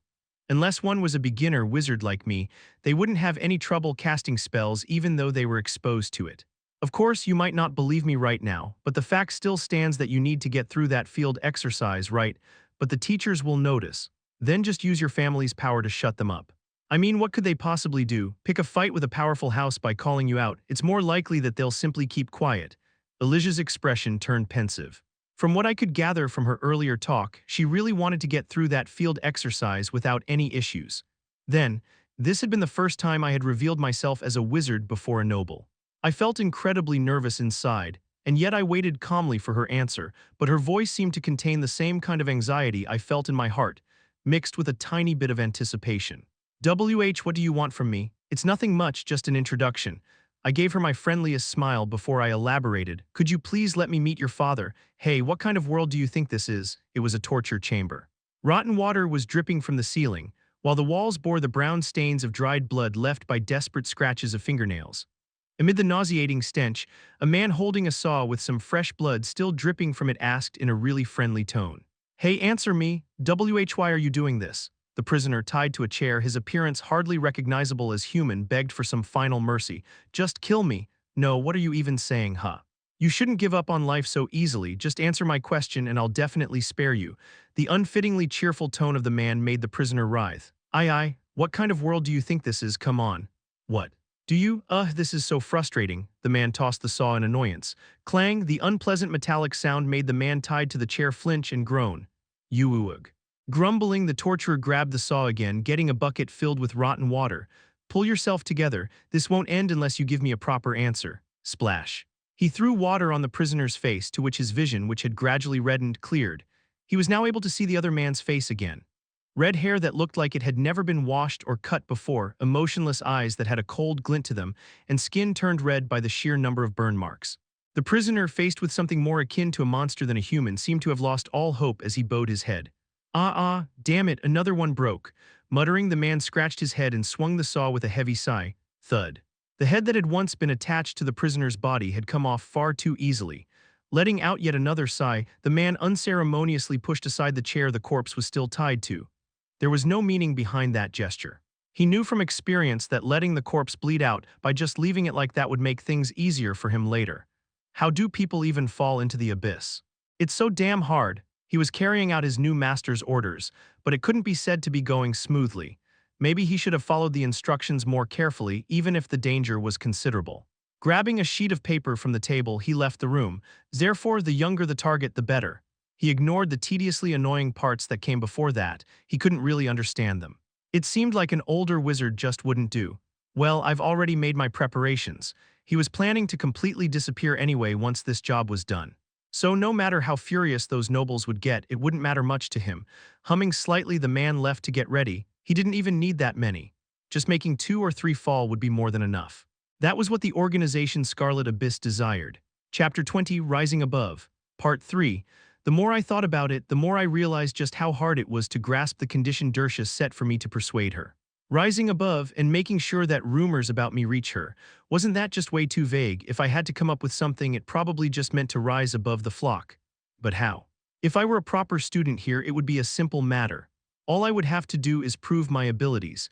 But I was just a janitor at the academy, and just an aspiring janitor at that, as well as an orphan to top it off. If I revealed my abilities here, a lot of unfavorable things would happen first, long before news about me reached Dersha. For example, what if Hewins, who was fiercely bullying Elijah, a fellow noble, found out that some lowly orphan janitor could use magic? Even if I tried to think positively, nothing that would come from it appeared positive to me. And yet I had to somehow make rumors about me reach all the way to the Empire's greatest mage. I guess that's part of the test, huh? There was no way that Dersha overlooked something like that. She was probably trying to tell me that I needed something more than magic if I wanted to become her disciple. So I had no other choice than to do it. They're done, thank you. I looked over the contract that Elijah had drafted in a notebook with all her might. There were 3 clauses. First, I was obliged to make it look like she had cast spells during the field exercise. Second, she would arrange a private meeting between me and her father. And third, she would vouch for me during said meeting. Is it really okay not to add that I have to make you able to use magic? That should be what she desired most. When I asked her that, Elijah just let out a dismissive snort. Just get me through the field exercise without problems, that's enough. I don't expect you to do anything else. Then please allow me to tell you something first. Lady Elijah, you've already been using magic. What, me? Yes. But it's different from others' magic. In a sense, it was similar to mine. Of course, I didn't tell her anything about that since it would make her panic unnecessarily. And it was just similar, not that she had fallen into the abyss realm like me. That girl blinking at me with those big eyes seemed far too normal to me for that. The fact that she had no attendants anywhere around her just solidified my assumption that she was a different case from me. I mean, even Dersha herself had said that she had never seen a case like mine before. Yours is a somewhat different type of magic, I suppose. Even if those words are only meant to flatter me, thanks. Elijah's face relaxed slightly as she answered me. Judging by the lukewarm look on her face, she probably thought I was only saying that to comfort her. Well, whatever, think whatever you want. Once the field exercise was over and I met with her father, I'd just drag her over to Dersha to find out the mechanism behind her magic after all. I had to do it for my sake. No matter what she was feeling right now, I pressed her for more details. Could you tell me more about that field exercise? It's nothing special, just a trip. But there's this yearly event all the children's classes participate in. All the students are to show their progress using something called the Regen Stone. Regen Stone? What the hell was that? It's a stone that regenerates endlessly. We use our magic on it to show all people there how much we can chip away from it. Since it hasn't been that long since all of us had our soul fevers, the results should be pretty similar with the exception of some very talented kids. What kind of barbaric method is that? I heard it stems from the founding myth. It said that the first emperor managed to completely melt down the stone when he was just 10 years old. It took more than 10 years to regenerate. Did you really not know this story? This is the first time I've ever heard of it. So this place also had a founding myth, huh? I guess it's something like the reenactment of the garlic and mugwort legend, put in Korean terms. Anyway, I could at least understand the significance of this event now and why Elijah was so gloomy. If she skipped this event, she would be branded as a loser forever. But now she had me. With that in mind, I moved on. Just trust me, where's the event being held? Roxfell Gorge.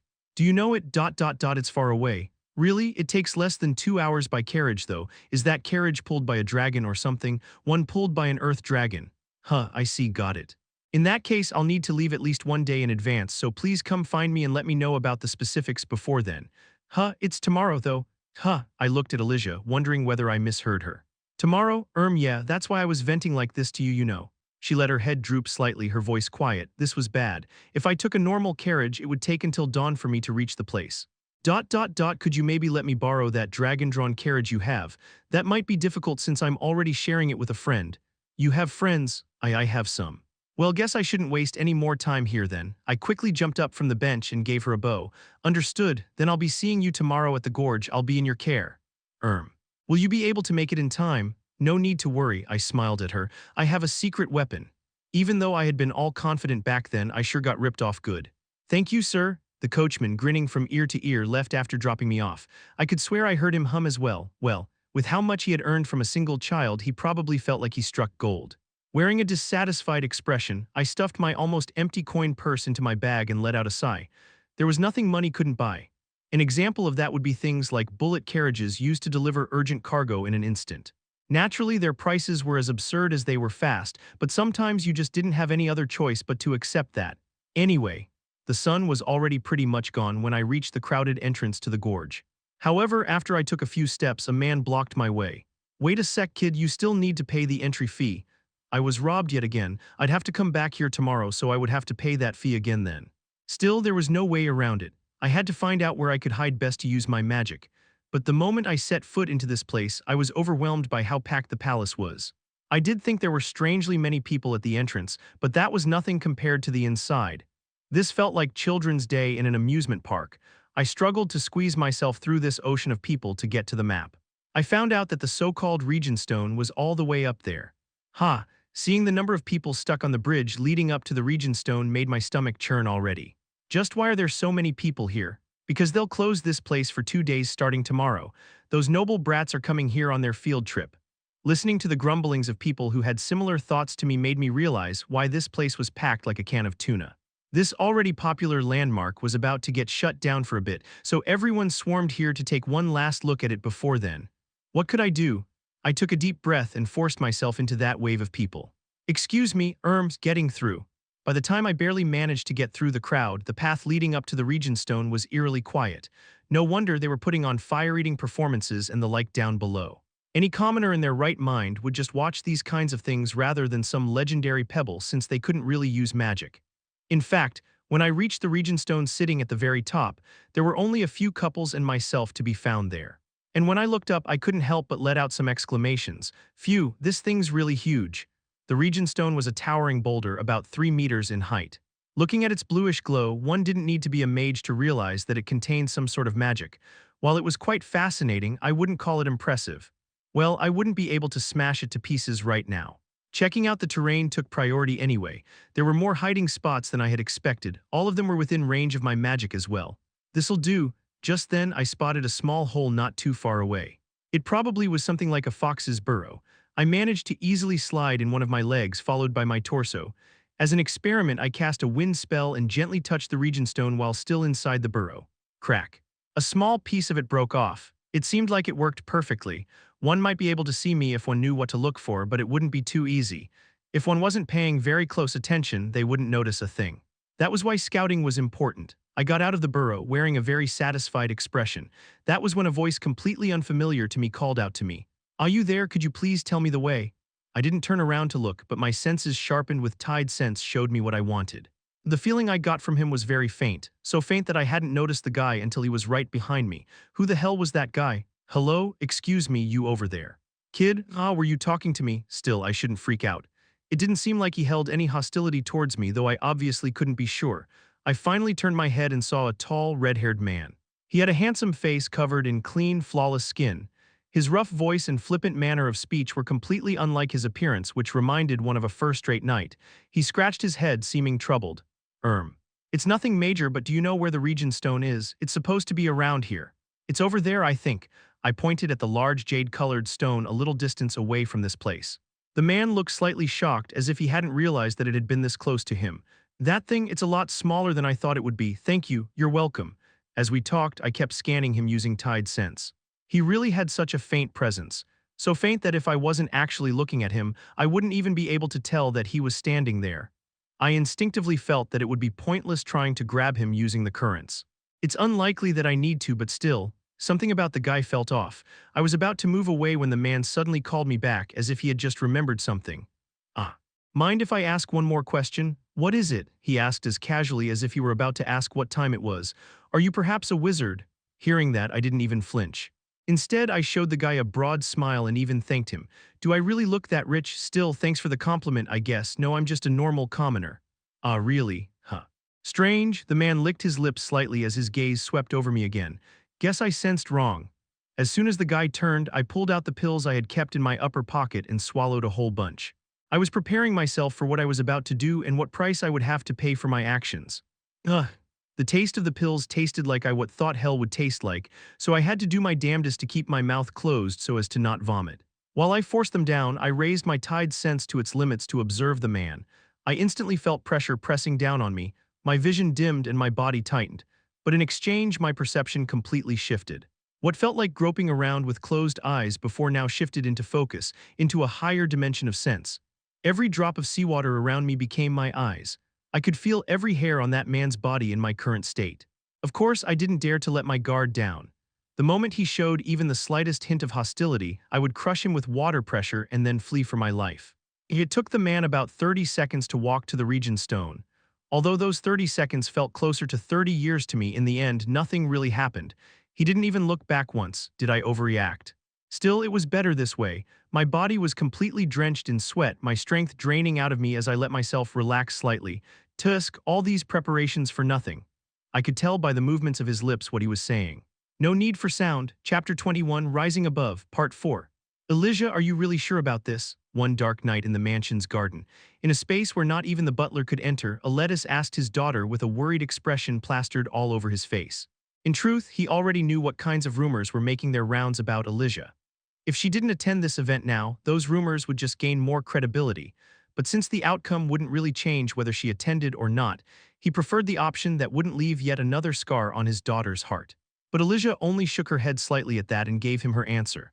I'm fine, I can't just keep running away forever, right? Maybe, but still. And Elijah tapped her index fingers together, pondering. Can I even tell him that she had found a janitor who could use magic, and that she was planning on asking him to help her get through the Region Stone event somehow? It was just a brief thought that crossed her mind. It wasn't even guaranteed that it would work out. She didn't want to raise her father's hopes unnecessarily. He had already been disappointed enough. You never know how things go. I might actually be able to use my magic, right? Yeah, it's possible. If that's what you want, I won't stop you. Seeing how determined Elijah was, Aledis relented.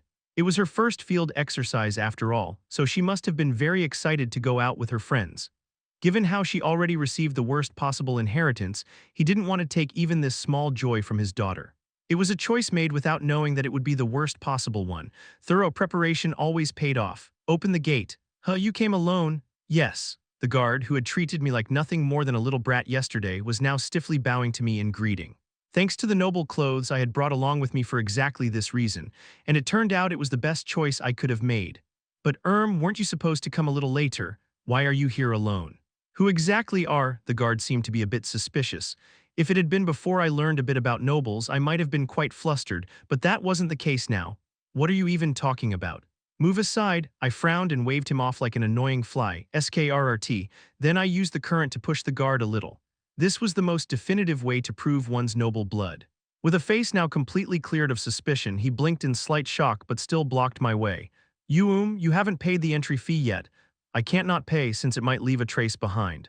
Even though I felt that it was a waste, I still paid up for my safety's sake. Walking through the entry, I was met with a completely empty road, unlike what I had encountered yesterday.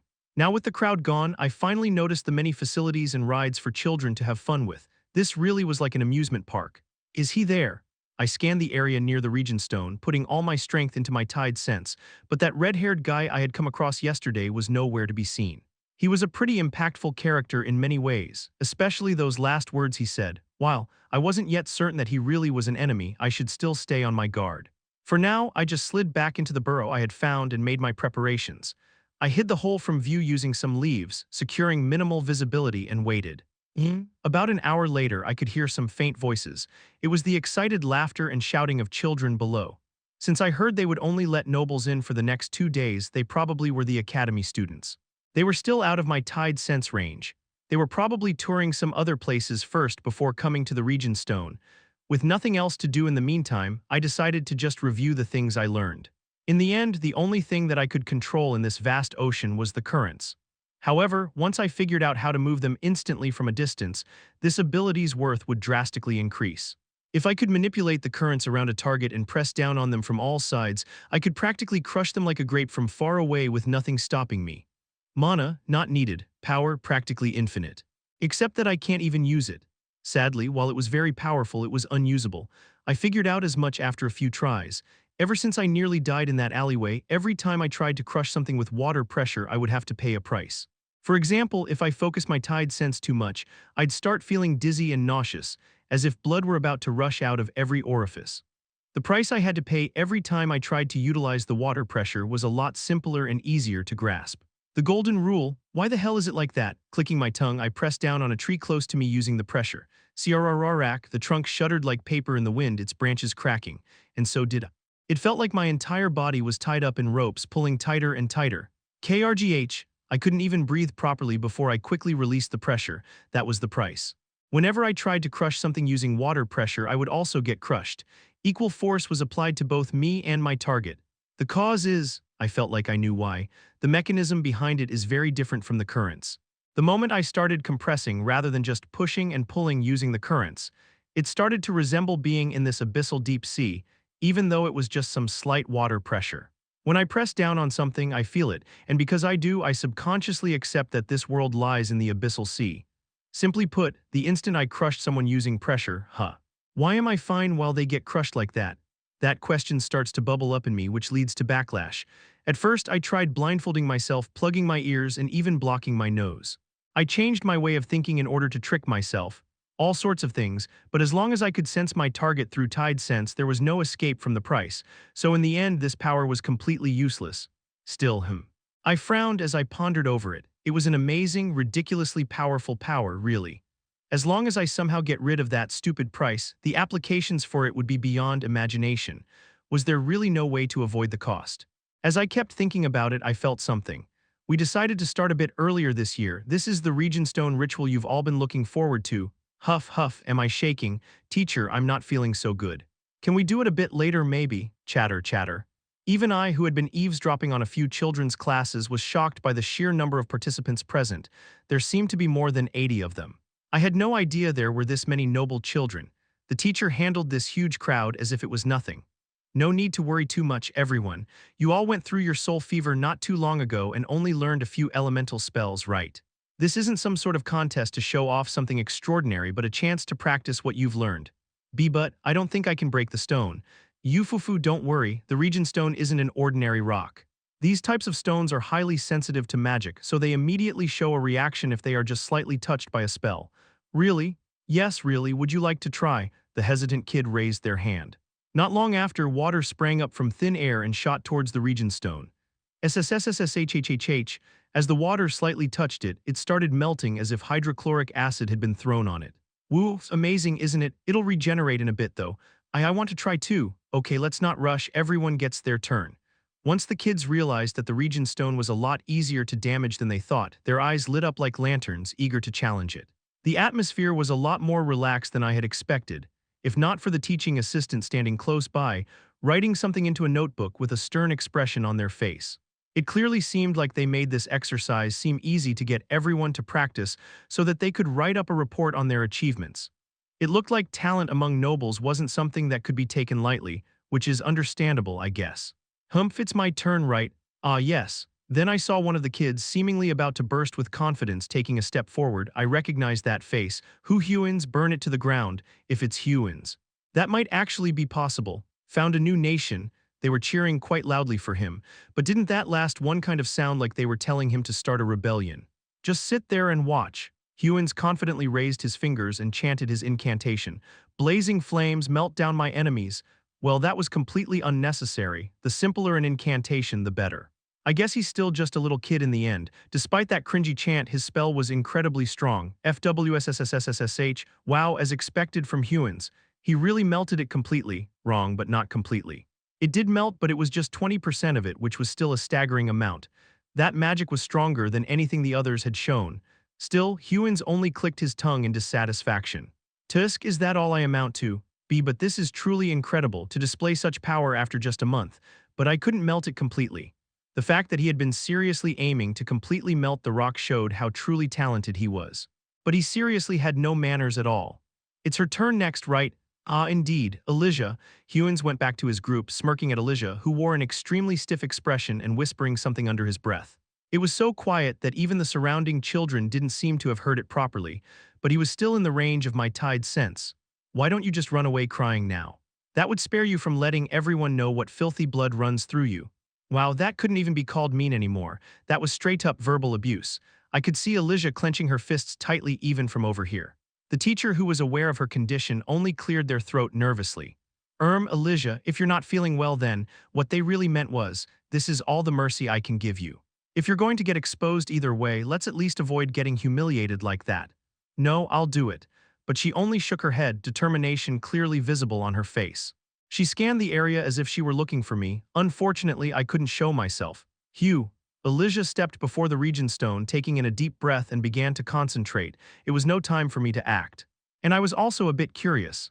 I had seen enough of the children's skills to gauge their general level. The average, the lows, the peak, so where would I be situated? How far had my desperate struggle for survival taken me during this time? The Region Stone was supposed to react sensitively to mana, right? Hia. At that moment, Elijah's cute cry echoed through the area.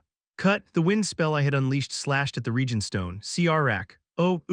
Waya, ha. Even Elijah was shocked that she had apparently done it. There was a long, deep scar left on the Region Stone.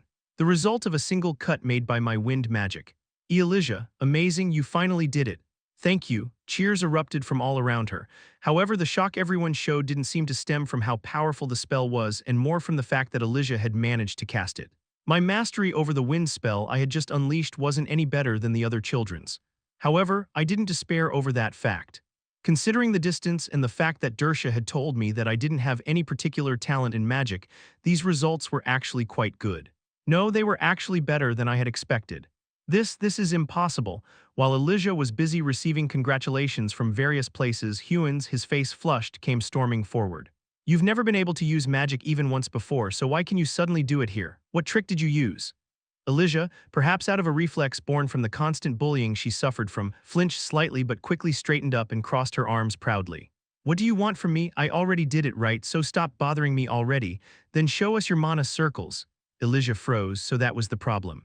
When he noticed her silence, Hewins immediately pointed his finger and pushed her further into a corner. See, you're not showing it because you've got something to hide. That's not true. Then why don't you show us right here and now? Well, it wasn't really such a big problem. Doubts could only ever remain as doubts. She had no obligation to prove anything, so she could just ignore him and let this pass. This situation was more or less over. But right as I let out a sigh of relief, I suddenly saw something strange floating next to my face. The abyssal sea was usually devoid of color, just darkness or clear water. But at this moment, I could see a red liquid spreading within the sea. The deep-sea fish were stirring. I had seen this happen before. It was exactly how they acted when I spilled some of my water into the sea. There was a much larger amount of it this time, and the fish didn't react as much to it, but it was clear that someone's blood had somehow leaked into the abyss. What the hell? Something like that had never happened before. Startled, I sharply rose to my feet to look from where the crimson liquid originated. I was incredibly confused. The sea itself was being consumed. To be precise, everything hundreds of meters away had already turned completely red into a sea of blood. I could tell at a glance that this spelled danger. I immediately increased the range of my tide sense to the max. I finally found the jewels. I could hear a single voice. Chapter 22 Rising Above, Part 5. At least 10 figures emerged from the forest. No, could those things even be called people? Except for the man at the front, they were limping, their whole body wrapped in bandages, looking just like walking corpses. Who are you? The teacher was the first to step forward. They obviously didn't look like a group with any pure intentions, but the man leading them seemed like a proper knight at a glance. Red hair and flawless skin. It was the man I had seen yesterday. My name is Faris, your grace. He introduced himself and bowed with a smirk. It was a perfectly normal and polite greeting, except for the unmistakable mockery in his voice. This situation wasn't anything that could be taken lightly. Unsure what was going on here, the teachers slightly looked at each other before stepping forward, herding the bewildered children behind them. There should be knights stationed close by to guard this place. Ah, those guys want to see them. Faris slightly flicked his hand, to which the mummy lookalikes behind him crawled forward, spitting something out. Guiek, roll. Then several severed fingers rolled out. Judging by how thick they were, they definitely belonged to an adult man. It seems they've lost their minds. The two teachers, now fully prepared to fight, stomped the ground hard. Ruumble, then stone hands rose from the ground, reaching for the sky as if they had been yearning for freedom, before they pulled the rest of their body up. Several golems, each at least 2 meters tall, were now standing there. Do you have any idea who you're facing? One of the teachers next snapped their fingers, to which a hole seemed to open in the air from which a liquid similar to molten gold flowed out. Then the gold, as if sentient, moved to cover the golems, turning into armor, and the remaining liquid turned into shining spears. There were 3 stars floating in the teachers' eyes. Even though they were just teachers of the children's classes, they were still nobles. They definitely weren't just ordinary wizards. Faris rubbed his chin, reacting to this with some feigned intimidation. 2 3-star wizards, how scary. In the calm sky realm too. We are nothing. What you'll have to answer to are the parents of these children. Tell us who ordered you to do this and give up your weapons immediately. Otherwise, I can assure you death would be. That's easy enough. I'll tell you one, Faris interrupted the teacher's words, raising one index finger. The Scarlet Abyss, that's the name of the organization that gave me my orders. Now isn't the time for jokes. I'm serious though. Well, not that I expected you to believe me. They aren't just borrowing the name either. It seems like it's really them. I'm still a bit skeptical as well. Faris shrugged as he raised his middle finger next. 2. If we were scared of those nobles, did you really think we would have done this in the first place? They won't be able to catch us anyway. 3. You might misunderstand something here because I might seem all right, but let me tell you, the state I'm in now is far worse than dying already. He casually tore off the skin covering his face. Crrrrk, eek, wow, what is this? The children, who were only slowly beginning to understand the situation, were horrified by the sight of his face. A melted face oozing pus. Not a single part of his skin seemed untouched. I imagine a leper cursed with immortality might look like that. However, Faris just laughed at their reaction as if it delighted him. However, that doesn't mean I want to die. Even like this, life is still more than bearable. You've fallen, so that's why you ended up like that. Hey now, isn't that a bit harsh, calling this my end? I'm still a young man with a long life ahead of myself. Ah, and 4. Faris, spreading another finger, continued to speak cheerfully. This is a tip for you greenhouse flower-like wizards. The next time you find yourself on a battlefield, don't just stand there and listen to your enemy talking. They're just stalling for time. As soon as he finished his sentence, I could feel something dense pressing and using my tide sense. The number of beings was seriously overwhelming. 20, 30, 50, 80. Only when I felt well over 100 did I notice a part of the group crawling forward to surround the children. An endless sea of mummies blocked off all escape routes. Only then could Faris breathe easily, scratching his head lightly. Dang, how many knights did you actually station in here? Scared the shit out of me. I almost thought we were screwed. Anyway, thank you very much for waiting. I'll take care of the aftermath, so just hand over the kids, okay? Making you fall is too annoying since you're 3 stars, so I don't need you. You filthy devil, we have not the slightest intention of handing over these children to you. Hey now, let's keep things simple here. You should already know how this will go. The only difference you 2 resisting will make is that you'll end up as 2 fresh corpses. Just let this go, hurt yourself adequately, and tell those parents or whatever that you did your best, but the enemy was just too strong. That's the best for all sides. Swish, bang, before he could even finish his sentence, one of the teachers shot a flare into the sky, adding some color to the black. It obviously was a distress signal. At least one person should have seen this. Faris spat in annoyance when he saw it. Ah, looks like we're running out of time. Hey, just get as many as we can and run. Then, with a snap of his fingers, Kaya, teacher, help, unhand me. Do you even know who I am? The mummies rushed forward and began to snatch up every child they could. Those who dared to resist were knocked out with a blow to their necks.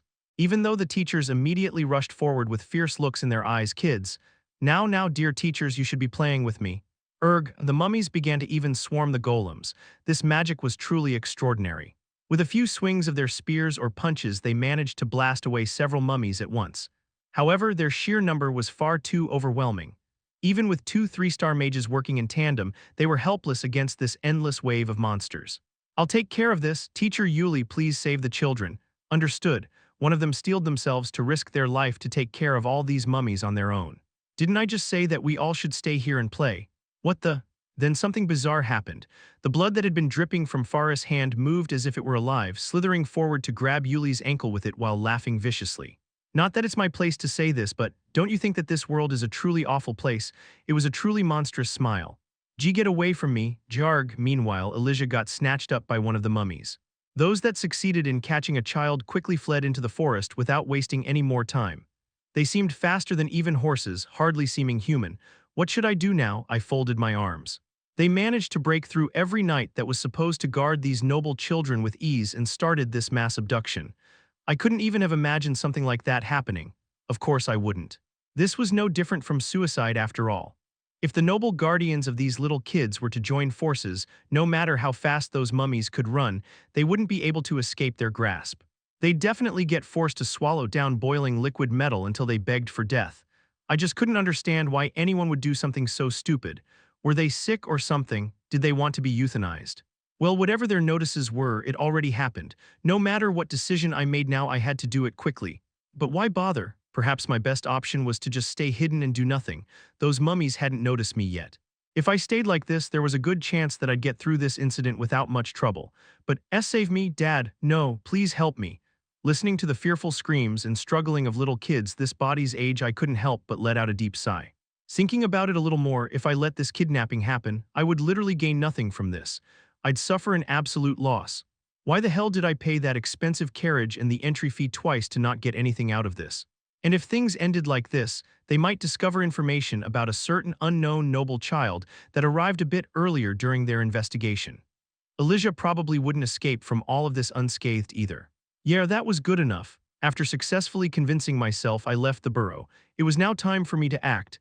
Even though I did say that with quite some confidence, that didn't mean I could actually beat those mummies. Those 2 3-star mages were just wiping the floor with them as it was nothing. But considering that those things managed to bite off a knight's fingers, I definitely wasn't a match for them. I didn't really want to use this, but I didn't have any other choice here. Hey there. I stepped out and stood before one of the mummies about to run off with a child. When the mummy's gaze met mine, I spread my arms wide. Come on, there's a child dressed in noble clothes before you. Kidnap me already. But the mummy just stared at me for a moment before it turned to leave. What the hell was wrong with that thing?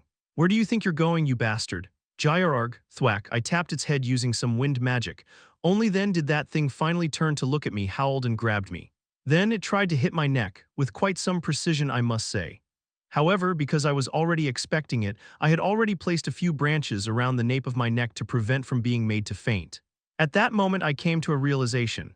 Are these mummies stupid or something? It seemed like they were like machines, only capable of performing actions they have been ordered to do. I could use that. Pretending to have fainted, I carefully memorized the way those mummies were taking us. After about 30 minutes of non-stop walking, crossing over several mountains that no horse could climb, the mummy stopped, placing some sort of steel shackle around my neck. Then it dragged me into a small well. Was it trying to drown me or something? It didn't have to go out of their way to do that, since I'd die like that one of these days anyway. I braced myself, expecting to hit some water, but that didn't happen. There was not a single drop of water in this well. Instead, there was a crawl space in the wall big enough for a single person. I dragged myself through that narrow, stinking passage for several minutes. The place I ended up in next was what seemed like a prison cell made out of rotting stone, with a single almost extinguished lantern hanging from the ceiling. The mummy shoved me in there and sealed the hole I had entered through shut. Thud, damn it. It shoved me so hard that my head slammed into the opposite wall. Rubbing my aching head, I heard a commotion coming from a corner. Light. Burst burn? No, my magic won't activate. Looking around the cell from the corner I was sitting in, I saw the children who had been captured earlier huddled together in the center, screaming. They couldn't activate their magic. I tried to sink even deeper into my corner, trying to avoid the kids noticing me, and tried to cast a wind spell. Blow, nothing happened. Was it because of the shackle around my neck? It probably was some sort of artifact. Next I tried using my tide sense. Fortunately, it worked. The currents I immediately urged to spread all around the palace showed me the exact structure of my surroundings. Analyzing what I was sensing, it seemed like this was pretty much an underground prison. There were a few damaged parts, which suggested that those guys hadn't built this themselves, but were actually using an already existing structure. Damn it, do you guys even know who I am? Open the door this instant. I'm going to tell all of this to my father. We're all going to die. Okay, so what now? First, I should probably do something about those bars. They seemed to be solidly planted into the ground, but even they couldn't escape the passage of time, so every time I shook them slightly I could see dust flakes falling off of them. If I could just rub them together then… Elijah. Why you called those guys, didn't you? How does that make any sense? Why would I call them? You didn't want others to find out that you can't use magic, so you made those guys kidnap us.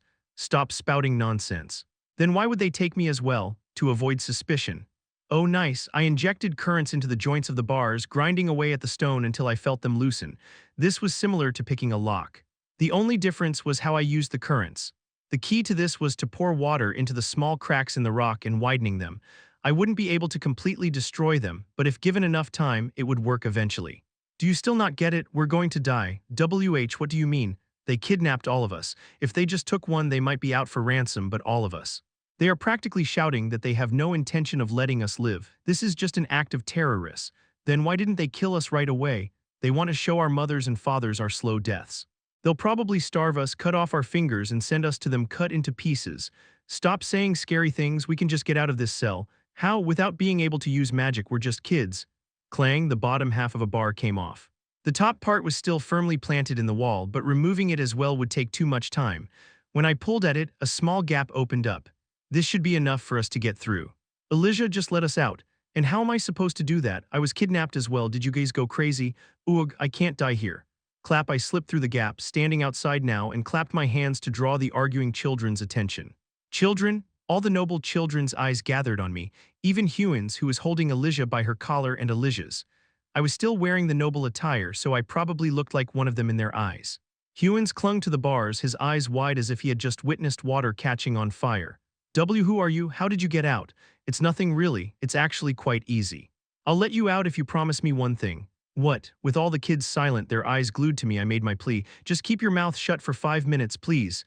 Fucking hell, I was this close to a nervous breakdown. Chapter 23, Rising Above, Part 6. The prison seemed even worse from the corridor. Puddles of rotting water collected here and there, creating a humid, almost sticky, uncomfortable atmosphere. The lanterns that were connecting the dark prison cells and the corridors seemed like they were about to go out. Decaying corpses and bones were scattered everywhere in the other cells. There was no way that those noble brats would be able to bear this place. To no one's surprise, the kids were basically begging me to let them out as fast as possible. Answer me now. How did you get out? If you want to know, just shut up. Why? Instead of answering, I simply glared at Hewins. At the same time, I could hear a strange growling coming from the side. Grrrrrrow. Heek, Hewins, who'd been shouting at me nonstop, turned as pale as a ghost and finally clamped that damn mouth of his shut. Judging by how his legs were trembling, it seemed like the time those mummies snatched him up became some sort of trauma for him. By the way, hadn't that guy seen me before? I was ready to play dumb with all my might if he did recognize me, but it seemed like he didn't. Well, who'd expect a commoner wearing noble clothes to act so brazen, right? While the other children were all cowering in a similar way, barely able to breathe, only Elijah let out a short gasp, shocked at seeing me here. She was clearly thinking something like, "Why are you here?" So I winked at her to signal her to keep quiet. I had to take control of this situation, so things would turn really annoying if Elijah were to reveal that I was actually just a janitor. She seemed to understand what I was getting at, seeing that she was nodding hard and kept her mouth shut. How cute, Grrrru. Not long after a mummy appeared, I met its eyes. I was certain they wouldn't really care about me anyway. I was able to confirm my hypothesis pretty quickly. Despite a prisoner obviously standing outside of his cell, the mummy simply trudged along, instead of roaring or lunging at me. This meant those things hadn't been ordered to recapture any child that escaped. Apparently, whoever was controlling those things hadn't even considered the possibility that the children, made unable to use their magic, could escape. What an unexpected stroke of luck. Instead of provoking the thing, I just stayed still as the children, more frightened than anything, gestured towards me. Why you hurry? Quick, run away, anywhere is fine. See, can you go back in? You'll die if you stay there. Why? Because that's an enemy. Don't overthink it, it's just a puppet. The mummy slowly walked past me. In the process, one of its hands brushed my head. A hand that had been able to even make short work of night. I was sure it could easily crush a child's skull in an instant. Of course, I wasn't the least bit shaken. The children looked at me with great astonishment. See. I'm fine, how did you know? I observed them. They're like machines that only carry out whatever they are ordered to do. There's no need to be so scared of them. The moment all their attention was gathered completely on me, I explained my plan to the now silent children. As you have probably figured out by now, we've been kidnapped by some unknown organization. Does anyone here have an idea why? I don't know. If anything, no matter how trivial it is, comes to your mind, please let me know. Identifying our enemy is of great importance. Maybe, one of the noble kids raised his hand wearing an anxious face. My father once took over a little mill by force. I doubt that the mill owner would be so stupid as to kidnap this many noble children just for something like that. My father once took bribes to hand contracts to a mercenary group. I don't mean stuff like that, something bigger. My mother's having an affair with Marquis Darfin. I mean that's big, but what with my father? This has suddenly turned into some sort of confession time. But none of the things they told me about had been worth kidnapping all these noble children over. Well, I did find out some unexpected things. I'd learned a whole bunch of dirt on a ton of noble families that only close family members would know. That might be useful for later. Clearing my throat, I calmed the children who were still spilling all their family secrets. I get it, so there must be another, unrelated reason. So the only information I could use was the stuff I had heard directly. Scarlet Abyss, I had come across that strange name twice recently. Those bastards were probably behind all this. Well, I wasn't especially curious about them. It was pretty clear that they were complete lunatics, seeing that they were kidnapping nobles, children even, so their goals probably weren't anything worth finding out. What mattered now was escaping. If they were crazy enough to pull shit like that, I highly doubt that their goal was a ransom. Of course, I didn't tell the kids all that. They'd just panic unnecessarily. Instead, I just calmly continued to explain things to the kids. Let's get out of here first. That Forrest guy, or whatever his name was, should still be busy fighting the teachers. We'll just have to get out while he's still away. If he comes back, then all our hope is lost. We know that. First, do something about these bars, but I can't take everyone with me. I continued to explain patiently to the gaping children. These sealing collars around your necks, or whatever they're called, are suppressing your magic. Like this, you're nothing more than kids, so you won't be much of a help. You're also wearing a collar, so how are you any different? Yeah, whoosh. I lifted the child who had said that using my current before setting him down again. The reaction that caused was explosive. The kids were so shocked I was worried they might faint. Telekinesis. Who are you? How did you learn telekinesis at that age? Even my dad can't do that. Do you get it now? To be honest, I'd rather leave all of you here and just go on my own. That's why I'll only take those with me who meet my requirements. The moment I said that, all the children's eyes darted around nervously. Even though they were young, these nobles were quick to catch on. They were kidnapped, stuck in an utterly hopeless situation, with a mage capable of using telekinesis among them, and now they were forced into a selection. The kids who had been silent up until now were now busy showing off their own worth one by one in that instant. My father owns the rights to mine. My mother owns the rights to a river. I don't know who you are, but if you take me with you, I'll definitely make sure that you'll receive a generous compensation. I don't need any of that. I shook my head. There are still a lot of mummies roaming around outside. I don't know the full layout of this place yet. No matter what happens, you will have to obey my orders. That's the first condition. I'll listen, I swear, and no matter what happens in here, you won't complain about it later once we're outside. That's the second. Can you do that as well? Why, yeah. Good, then if someone here doesn't want to adhere to these conditions and would rather stay in this damp prison and get eaten by those mummies, take a step back. None of them stepped back. Of course they wouldn't. Well, I never planned on only taking some of them anyway. If I were going to save them, it would be all of them. I gave them a stern look and demanded that they swear that they'd keep what they promised here. In that case, all of you will follow my lead, understood? Yes. All right, clank. I pulled away the bars I had worked to remove earlier. Come out one at a time. The children quickly left the cell through the hole and gathered in front of me. I was a bit taken aback at how they were looking at me right now, but it was understandable, I guess. They were in an unfamiliar place that might as well be hell to them. They probably needed someone to lean on right now. Then let's go. I can find the way out with my magic, so don't worry.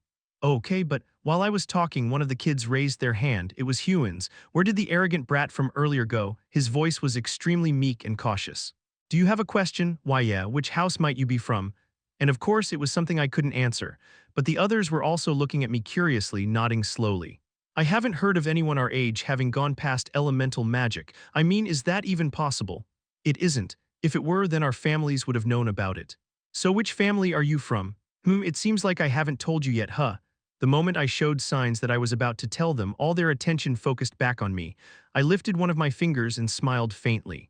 The third condition is that you aren't to ask me about that. Thank God I still had the upper hand here. The underground prison was literally that. Just how did the guards even live here? I walked down the dark, humid corridor wearing a puzzled expression. The children followed me close behind, desperately afraid of getting left behind. I didn't have any room to relax. This place was littered with traps, and they were extremely vicious as well. Just one step meant instant death. A fork in the road. I can feel wind coming from this direction. That means the exit has to be that way. Let's go. No, we're going left. B, but the walls over there are smeared with blood. That means danger is waiting that way. You remember the conditions, right? Urg. I easily suppressed the small dispute and headed for the left path. If we had turned right, we would have ended up in pitch-black darkness with the floor giving way for an endless abyss. Whoever was in the lead would inevitably fall in. That was what would have happened. What would I have done without my tide sense? I sighed in relief. In other words, as long as I had my tide sense, I was practically invincible in this area. Don't step there, there's some sort of switch under the floor. How did you know? Why you're not working with the kidnappers, are you? And so I was met with these kinds of ridiculous suspicions. Try sticking your hand in your robe and holding up some fingers. 7, now 4, you just changed it to 2. H, how are you doing this? Clairvoyance. It's clairvoyance, right? Put your hands behind your back now and try again. 5, 6, 0. Wow, however, once I did a quick demonstration of my tide sense, all their doubts vanished. Before long, we reached a collapsed bridge that we absolutely had to cross. Below it was a dark abyss from which I could hear some occasional creaking and scraping sounds. I didn't even bother spreading my tide sense down there. I didn't even want to know what was down there. The kids huddled together to brainstorm some ideas to get us through this desperate situation. How about I hold your legs and you hold hers and we make some sort of human ladder, then toss someone across? I am so not getting thrown, you hear. Well, not that I expected much. There's no need for that, come here. Huh, I grabbed one of the confused children, threw them straight up. Kaya. The first one I threw was Elijah. I could only toss a child maybe like 10 meters without any help. But I sure could carry her forward with my current. Elijah shot through the air like a bullet and safely landed on the other side as softly as a feather. The instant she realized she was safe and sound, she stomped her feet. Woo. Can we do that again? No. And that was how we advanced through the prison until we finally found our way upward. And that was when I overheard the kids whispering among each other. And it wasn't about just anything. So that's what a real wizard's like. How can there be such a huge difference between us when we're the same age? Who could he be? It felt like they were trying to burn holes into my head with how intensely they stared at me with awe. They probably thought they were being sneaky whispering like that, but since the prison was dead silent, I could hear even the slightest sound. Not finding any reason to stop them, I just let them continue. Until Huon suddenly spoke up, seemingly having come to a great realization, his voice dripping with respect. Do you idiots still not get it? Huons, do you know who he is then? Hey, watch your tongue. He's obviously the crown prince. What the hell was this idiot even talking about? Huons was slowly and steadily explaining his nonsense to the others. I mean, think about it. He's not attending any classes at the academy, which is the best in the empire. Why do you think that is? It means he's being taught directly by an imperial court mage, so someone more skilled than anyone that can be found at the academy. Isn't that a bit of a stretch? I've never heard of a crown prince even existing. They probably just kept him hidden away up until now. He was probably just caught up in all of this while separately testing himself at the Regent Stone. Bad luck, that's all it was. There's no other explanation. I guess. Just look at that magic. How could he still be so overwhelmingly powerful while wearing the sealing collar? Only someone of imperial blood, the crown prince, could have such absurd levels of talent. Huons kept glancing towards me passionately while talking, like some crazed fan meeting their favorite idol. That unique yet distinctive outfit, that handsome face, he's definitely the crown prince. Should I just toss this brat into some pit and leave? I had been wondering why he was bullying Elijah so much, but it turned out that he was just intensely worshipping pure-blooded nobles or something. We really needed to get out of here quickly. Thankfully, I could finally sense the ground above us. That was the first piece of good news I got in this godforsaken pit, so I passed it along. We'll be out soon. By now the knights should be swarming this whole place, so once we're outside, scream for help.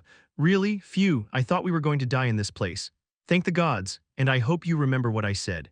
Whatever happened down here, I froze mid-sentence. A red fog began to seep into my vision. Thick blood was slowly spreading through the sea, and it was more than obvious whose it was. What's going on? Nothing. It just feels like this has been too easy, that's all.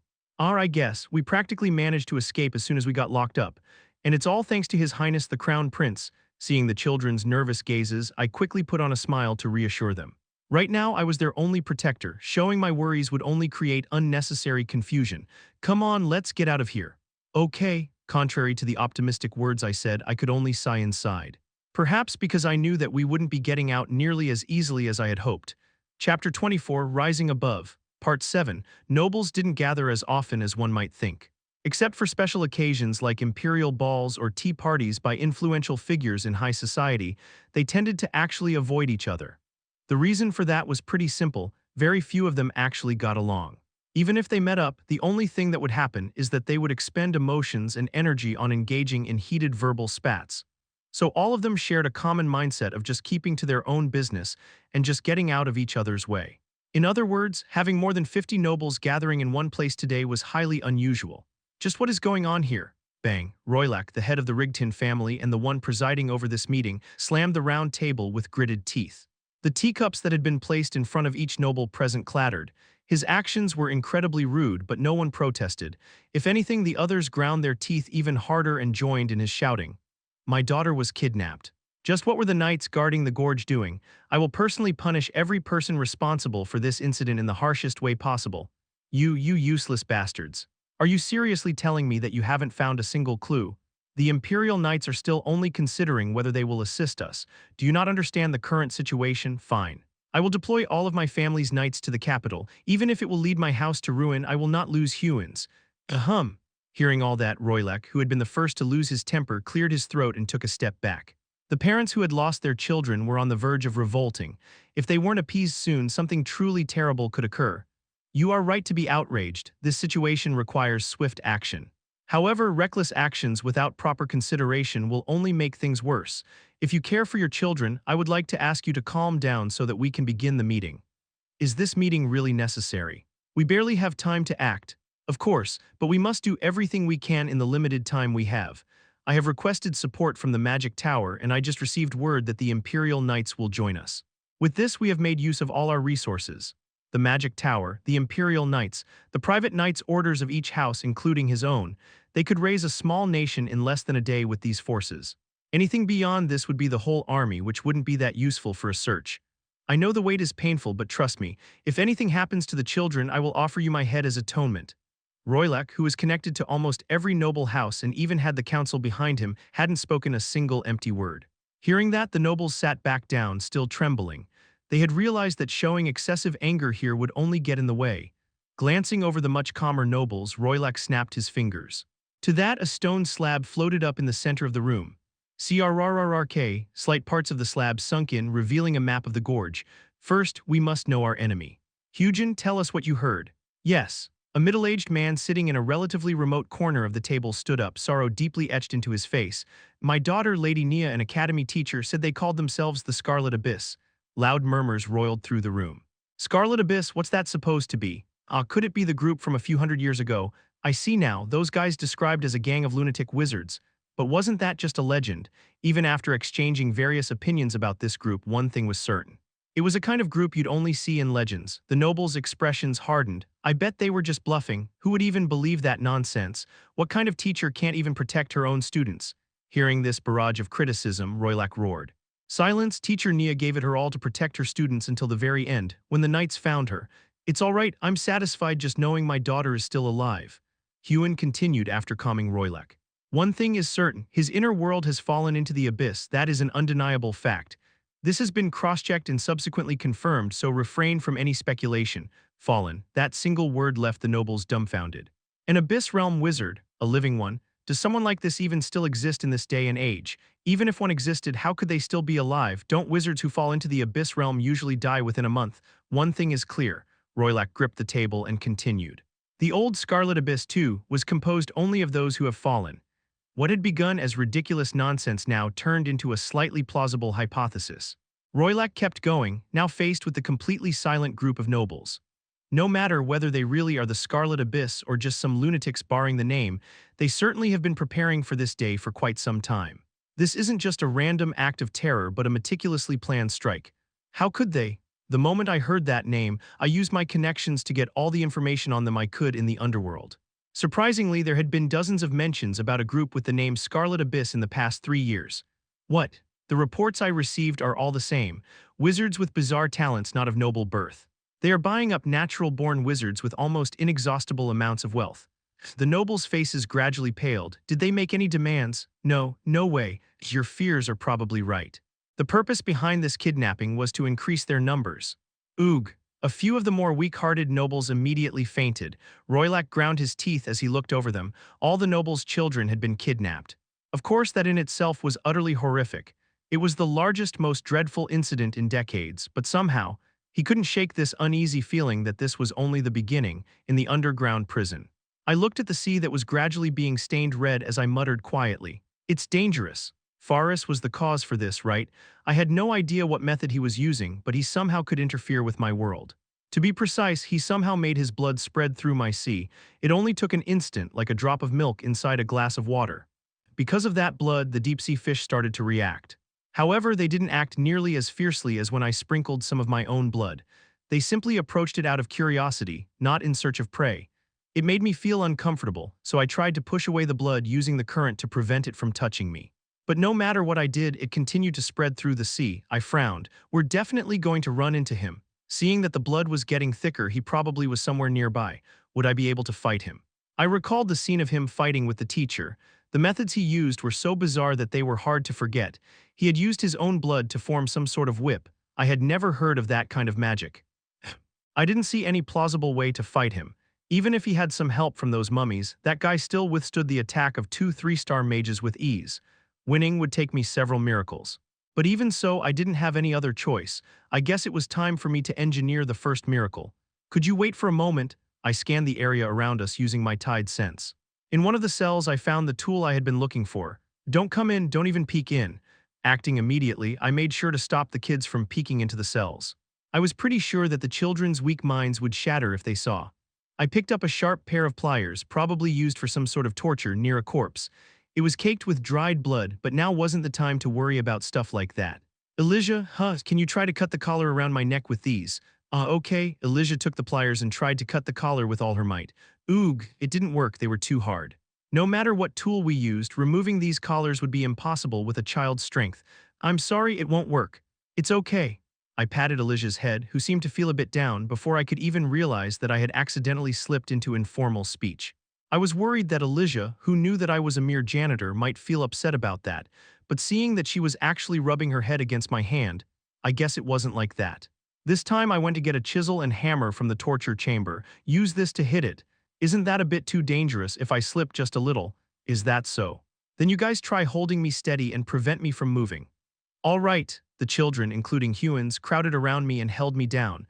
Elijah, with renewed determination, solely focused on hammering at the shackle. Clang, clang, each strike felt like a blow to my head, but I could see tiny cracks forming on it. Stop, that's enough. I staggered to my feet and pried at the cracked area with the pliers. Crrrack, clang. The shattered shackles bounced off and rolled across the floor. Phew, I stirred up a gust of wind. A strong breeze blew through the completely sealed prison. All right, gather around.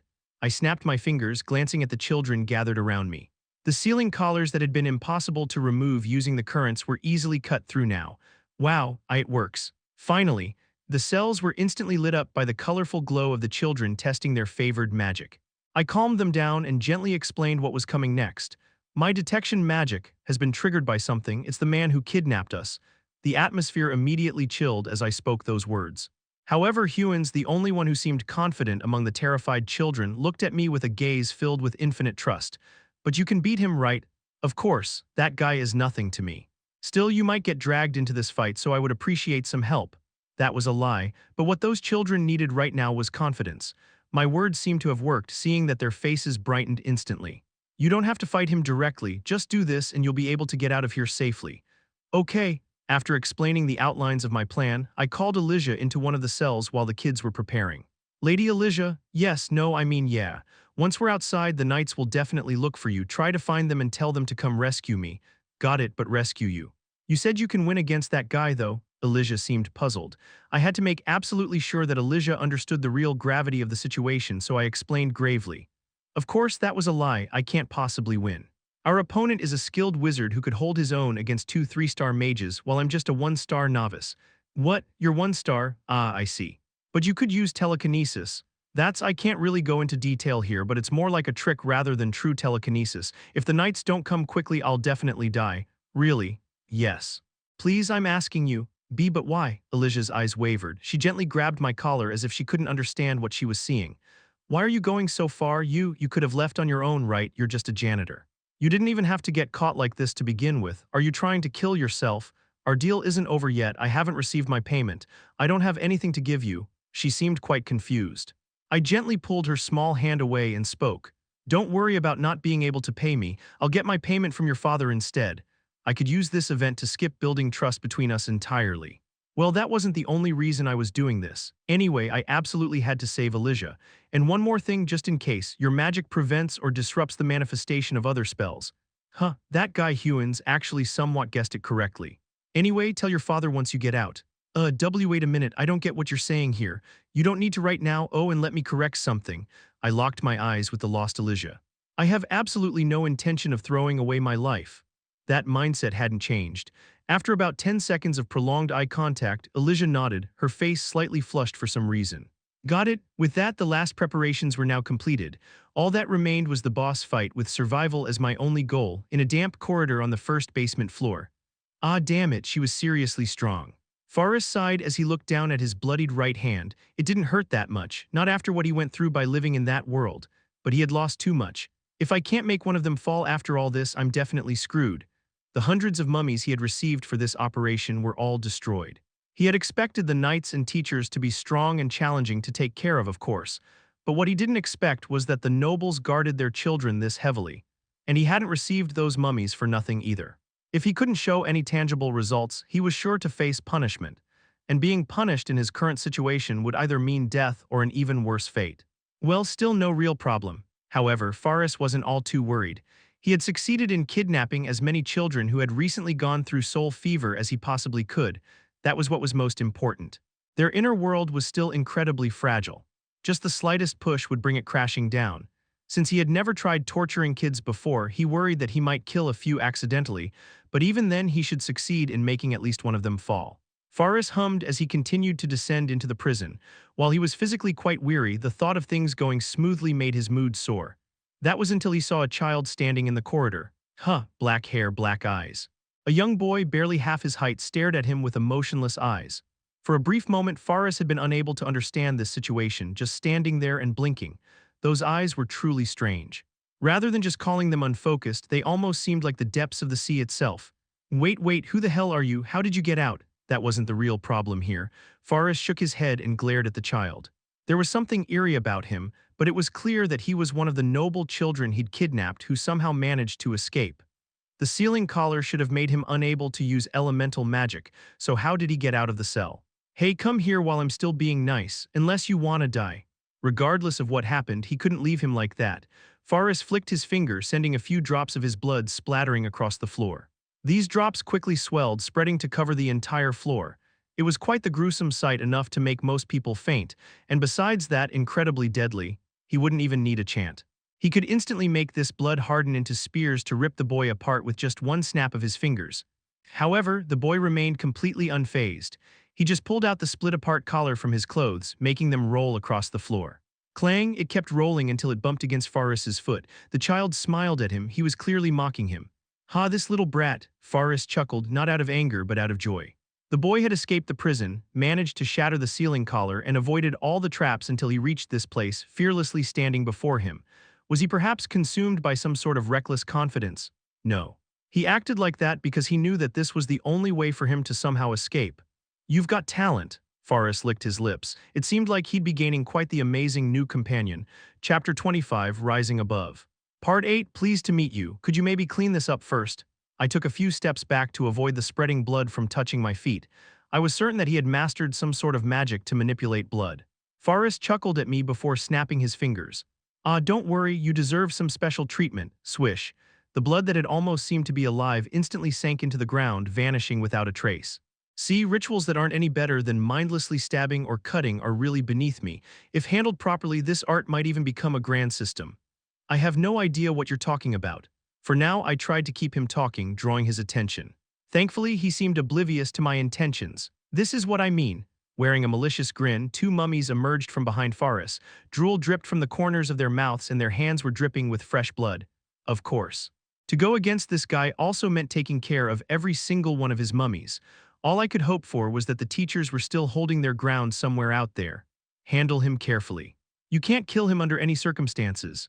Grrrrrrk. I softly exhaled when I saw the mummy slowly approaching me, then spoke in an attempt to stall. Excuse me. You said you belonged to a group called Scarlet Abyss, right? Who? Yeah, though I'd say it's more of an employer-employee relationship. I see, so I was wondering why that group would want to abduct us. You don't have to tell me if it's too difficult to answer, I'm just curious. I tried keeping my tone as polite and businesslike as I could. Forrest tilted his head before smiling broadly. Man, the more I talk to you, the more you grow on me, kid. I don't have a reason not to tell you. Little kids like you fall very easily. Fall? Yes, it's when the world you created starts hating you. You could say it's a form of self-torment, and we aim to create those fallen. I frowned, feeling shocked. What he had been describing seemed pretty familiar to me after all. So those Scarlet Abyss bastards were deliberately trying to create people like me. Why? Can't tell you why. As I said, I'm just a hired hand. So since I answered your question, let me ask you something too. Do you have anything you're afraid of? I do. Then be nice and tell this uncle, okay? Worlds aren't easily born. You'll have to suffer through your worst nightmares over and over. I'll make it quick. Feeling Forrest's sadistic gaze licking over me, a mummy approached me, clamping its hand around my arm as I struggled. Despite the pain lancing through me and feeling as if my bone was about to snap, I still answered honestly. I guess my biggest fear would be drowning, falling into water, suffocating, dying completely unable to breathe. That's the scariest. Oh ho, you sure are honest. What a good boy. Yes. I've experienced it quite often these days, and every time it happens it's truly terrifying. Next would be being crushed to death. Being flattened until the whole body collapses into itself is also very scary. I see. That one might be a bit hard, huh? I don't exactly have the right tools for that. Really? In that case, freezing to death would also work. Slowly dying in the cold all alone in the middle of nowhere is also pretty frightening. Oh ho, I'm also pretty scared of being devoured by strange monsters. Suffering through great pain while constantly staying conscious is also up there. Honestly, there isn't much I'm not afraid of. Forrest looked at me as if I was some sort of madman. Hey, you stupid kid, I don't mind listening to you, but you do know that you'll be suffering from all that, right? Of course. But well, even if you don't make it happen, those things will happen to me eventually anyway. What? That was the signal. I spotted Elijah waving from the floor below using my tide sense. What perfect timing. I met Forrest's eyes and continued to speak. Well, shall we start with being crushed? Ruyumble, a thunderous rumbling shook the corridor leading to the ceiling collapsing. Forrest looked up in shock, but this time he wouldn't have any time to respond. Rumble, rumble. Only after the rumbling subsided did one of the children poke their head out from the cell. Seeing the completely ruined corridor, they muttered to themselves. He really got crushed. The kids, who had been holding their breath as they listened in on Jern's and Forrest's conversation, were now gazing blankly at the collapsed passageway. Is he okay? I mean, we only did what he told us, but still. Well, they couldn't even fully understand the concept of Jern being in danger. Sure, they had seen far stronger wizards before, but someone their own age that had already achieved that much. He possessed talent that didn't even leave room for jealousy. His calm, unwavering decisiveness in the face of crisis that always led to the right answer and not allowing even the slightest fear to pass his face made him feel so reliable that he almost seemed omnipotent to them. He knew exactly which pillar would lead to the ceiling collapsing completely, right? And he never once fell into a single trap. While most of the children had found themselves speaking formally when referring to him, one child finally quietly voiced their real thoughts. He really does seem like a true wizard. Only then did they start to grasp what their teacher had meant when they said that. Was conjuring fire from one's hand or spraying out water truly magic? No.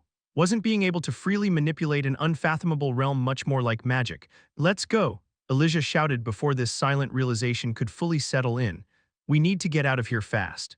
Our parents must be waiting for us. All right, let's go. Ugh, I can't stand this humidity anymore. At Elijah's shout, they came back to their senses and finally started to leave the underground prison one by one. Elijah was about to follow them, but before she left, she took one last glimpse towards the massive hole from which still some rubble was raining down. Unlike the other children, she was aware of the truth. The boy who had just fallen down there wasn't some overwhelming prodigy, but just a plain one-star mage. That boy, who humans had mistaken for the crown prince, was just a natural born who had been working in the academy as a janitor to sneakily listen in on their classes that they took for granted. Just hold on a bit longer.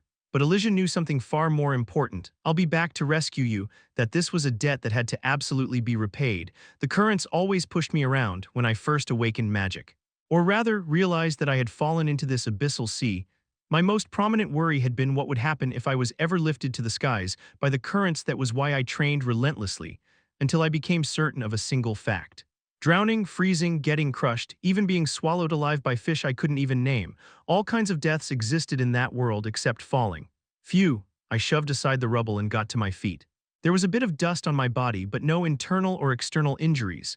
Dusting myself off, I scanned the area. I was roughly located on the third basement floor, a gigantic hole we had crashed through in the ceiling above me. This had only been possible because I made the kids create some cracks beforehand. I would have liked some backup, but there was no way in hell that the kids would be able to keep their mental states calm for even a second facing that guy. Kid, and as I had expected, there was no way a little trick like that would defeat that monster. I could see Forrest burst up from the rubble, drenched in blood, his face clearly showing his annoyance in the dim light. To be more precise, he poured out of the rubble. It seemed like he had momentarily liquefied himself before taking on a human form again. He perched on the pile of rock, completely unharmed, as he looked down at me, letting out a deep sigh. You're starting to freak me out a little here, resorting to filthy tricks like that at your age, how scary. Yeah, that kind of magic could certainly exist out there. The world of the arcane was vast after all, and there was so much I still didn't know yet. But the crimson blood that was staining my sea was something entirely different. Did you also fall? Oh yeah, that's why the Scarlet Abyss hired me. Forrest splattered his blood everywhere with the wave of a hand. I reflexively dodged, but that didn't do much. Splurt. From the splattered droplets, long spears of blood formed that shot straight towards me. If I hadn't pushed myself to the side using wind at the last second, those things would have pierced through my thigh. Still, their tips still tore my flesh, which made blood flow out of me profusely. I immediately proceeded to counter. Cut. The wind spell I had honed for weeks perfectly sliced across Forrest's lower abdomen. You sure are a strange kid. He didn't even attempt to dodge or block, he simply took the blow, letting himself bleed. A normal person would have definitely died instantly from that wound, but for some reason Forrest didn't even flinch, seeming as if he was completely unharmed. It seemed that my theory that a blow to his spine would take care of him turned out to be false. However, I had gained some time while he was busy regenerating. I fled, blood dripping from my body, rounding a bend in the prison corridor. I noticed this earlier, but you sure don't act like a kid. However, he, seemingly incredibly familiar with this prison's layout, followed after me with unhurried steps. Naturally, the path I had taken was leading to a dead end. I tore a piece off my clothes and tightly bound it around my thigh. What difference would it make if I cried or begged for mercy? No, that would be actually just imagining it would be damn disgusting. How unfortunate. Then I'll try harder not to. Now, how about this? I scraped together the oil from the lanterns I'd been gathering beforehand, pouring it into a small flask. Then, when Forrest just rounded the corner, I lit it on fire and tossed it at him. Phew-wash, the flames roared to life in an instant. You sure remind me of myself back in the day. And they died down just as quickly. He had used his nearly endless supply of blood to douse the fire. Every attempt I made had a cost attached to it. Splurt, more blood spears flew at me. I quickly used my current to pull the surrounding rocks around me to block, but I couldn't stop all of them. KRGH, this time my left arm was pierced. I forced myself to go down the last passage, tightly wrapping the wound using a strip of cloth. Pain like I had never felt before shot through me, my arm trembling nonstop. Where the hell was that adrenaline kick I had heard so much about? Those words are rather unpleasant. It was praise though. Well, unlike what will happen to you, I chose to fall. You chose. I thought Scarlet Abyss forced you to. That had nothing to do with Scarlet Abyss. I was just some backwater natural born. Step. I let out a small sigh as I stared at the mossy green wall made of stone that had completely blocked my path. I popped all the remaining pills into my mouth, chewing them hard before swallowing them so that their effects would kick in as fast as possible. I didn't even realize I was a wizard. That fever, I just thought it was the flu or whatever. Not a day passed and I was made to shovel pig dung and got beaten up on top of that. My old man, you see, used me like a slave. Want me to cry for you? No need for that. If you looked at it as a father-son relationship, then yeah, it was the worst. But thinking of it as a master-slave relationship, then it wasn't that bad. The problem came after my mom just up and left. So now whenever he came home drunk, his punching bag wasn't there waiting for him anymore, so he used me instead. Even without listening to all of that, I could tell that he had raised himself in hell, but Forrest didn't seem to be explaining all of this to me, but rather himself. He stopped a few meters before me, looking down at me with a satisfied grin. He tried to strangle me once, so I grabbed a glass shard from a bottle he had broken and stabbed him right in the neck. He couldn't even scream and just collapsed. What a happy family, right? But that old bastard wouldn't just die like that. He kept struggling and writhing for hours. It was an amazing sight, so I kept watching from the bed, wondering when he'd die. Forrest sent more drops of blood flying with the wave of one of his hands. The wall had turned completely red. This meant that blood spears could sprout out from anywhere, at any moment leading to certain death. Or perhaps he was about to torture me, which was worse than death in my opinion. He finally died after all his blood drained from his body around sunrise. Now what lessons do you think I took away from this? That discipline isn't a healthy solution. That's not wrong, but no. I had come to realize something else. Forrest's voice dropped as if he was about to share his most intimate secret. This world isn't actually inhabited by humans. That's some bullshit right there. Then what are we supposed to be, huh? Blood. People die when all their blood has been drained, right? Sure, that's usually how it goes, right? So in the end, our flesh is but a vessel for blood. The heart pumps blood, the veins contain it, the lungs fill it with oxygen. In other words, blood is our very essence. Everyone in this world is just trapped in this shitty shell some call a body. At that moment, his hand instantly burst into a bloody mess. But not long after the blood that flowed out of it seamlessly formed another one. Faris gazed upon this grotesque sight with immense pride, as if he had discovered a fundamental truth of the world. This is our essence. You and I are nothing but clots of blood. The only difference is whether you accept it or not. I had heard that mages were prone to dogmatism. It seemed to be true, but still, something felt off somehow. I stroked my chin and asked, "Is that it?" "What?" Faris tilted his head as if he didn't know what I was talking about. "So your big enlightenment was that all people in this world are made of blood and that we're a LL just trapped in our inner worlds. That's all?" "Yes, do you know more? Have you heard of that somewhere before?" I looked into Faris' eyes, which seemed rather wary. "I didn't really get it actually. That's really all there is." "Yeah, what? Did you think the inner world was some romantic fairy tale world? Don't worry, you'll see it for yourself once you fall. No, it's just a lot simpler than I expected, quite surprising. My world was the abyssal deep sea. And even now, the sea was slowly reaching for me. Every time I breathed, I felt something other than air enter me. Every time I took a step, it would be met with slight resistance, as if I was underwater. My vision dimmed, my body felt cold even on the hottest of days. Everywhere I looked, no matter what time, I could only see the sea, a world that absolutely hates me and yet cannot escape from. But so it's just that people are blood, that's your world. What? A pathetic little world born from killing a single person. You don't even know what a price is, yet you call that the world's hatred. This is nothing more than your fear of not being able to return to human form after being turned into blood. Was that really a world? How could that be a world? A world built on the realization that humans were nothing, but lumps of blood wasn't actually that far removed from reality after all. It feels a bit, small. I wasn't mocking him, it was closer to wonder, I guess. A hint of envy even. Aha, I see. Faris, however, didn't seem to take it that way. The sly smirk that had never left his lips now completely vanished. Then let's see what wonderful world you'll create. I'll gladly watch from right beside you. His tone was filled to the brim with hatred. To that I simply retorted, "No need to wait, I'll show you right away." I took a single deep breath. Then I turned up the water pressure to its absolute maximum. KQ Huck, KRGH, the pressure appeared instantly. Both I, who had been prepared for it, and Faris, who wasn't, collapsed to the ground. Aog. It felt like my body was being tied up and slowly crushed beneath a hydraulic press. The air in my lungs was squeezed out of me. Not only was I unable to breathe, I couldn't even move a single finger. "You what are?"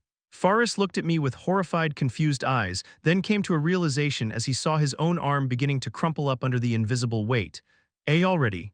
I couldn't even answer him. Even though we were under the exact same pressure, a child's body and an adult's body reacted very differently.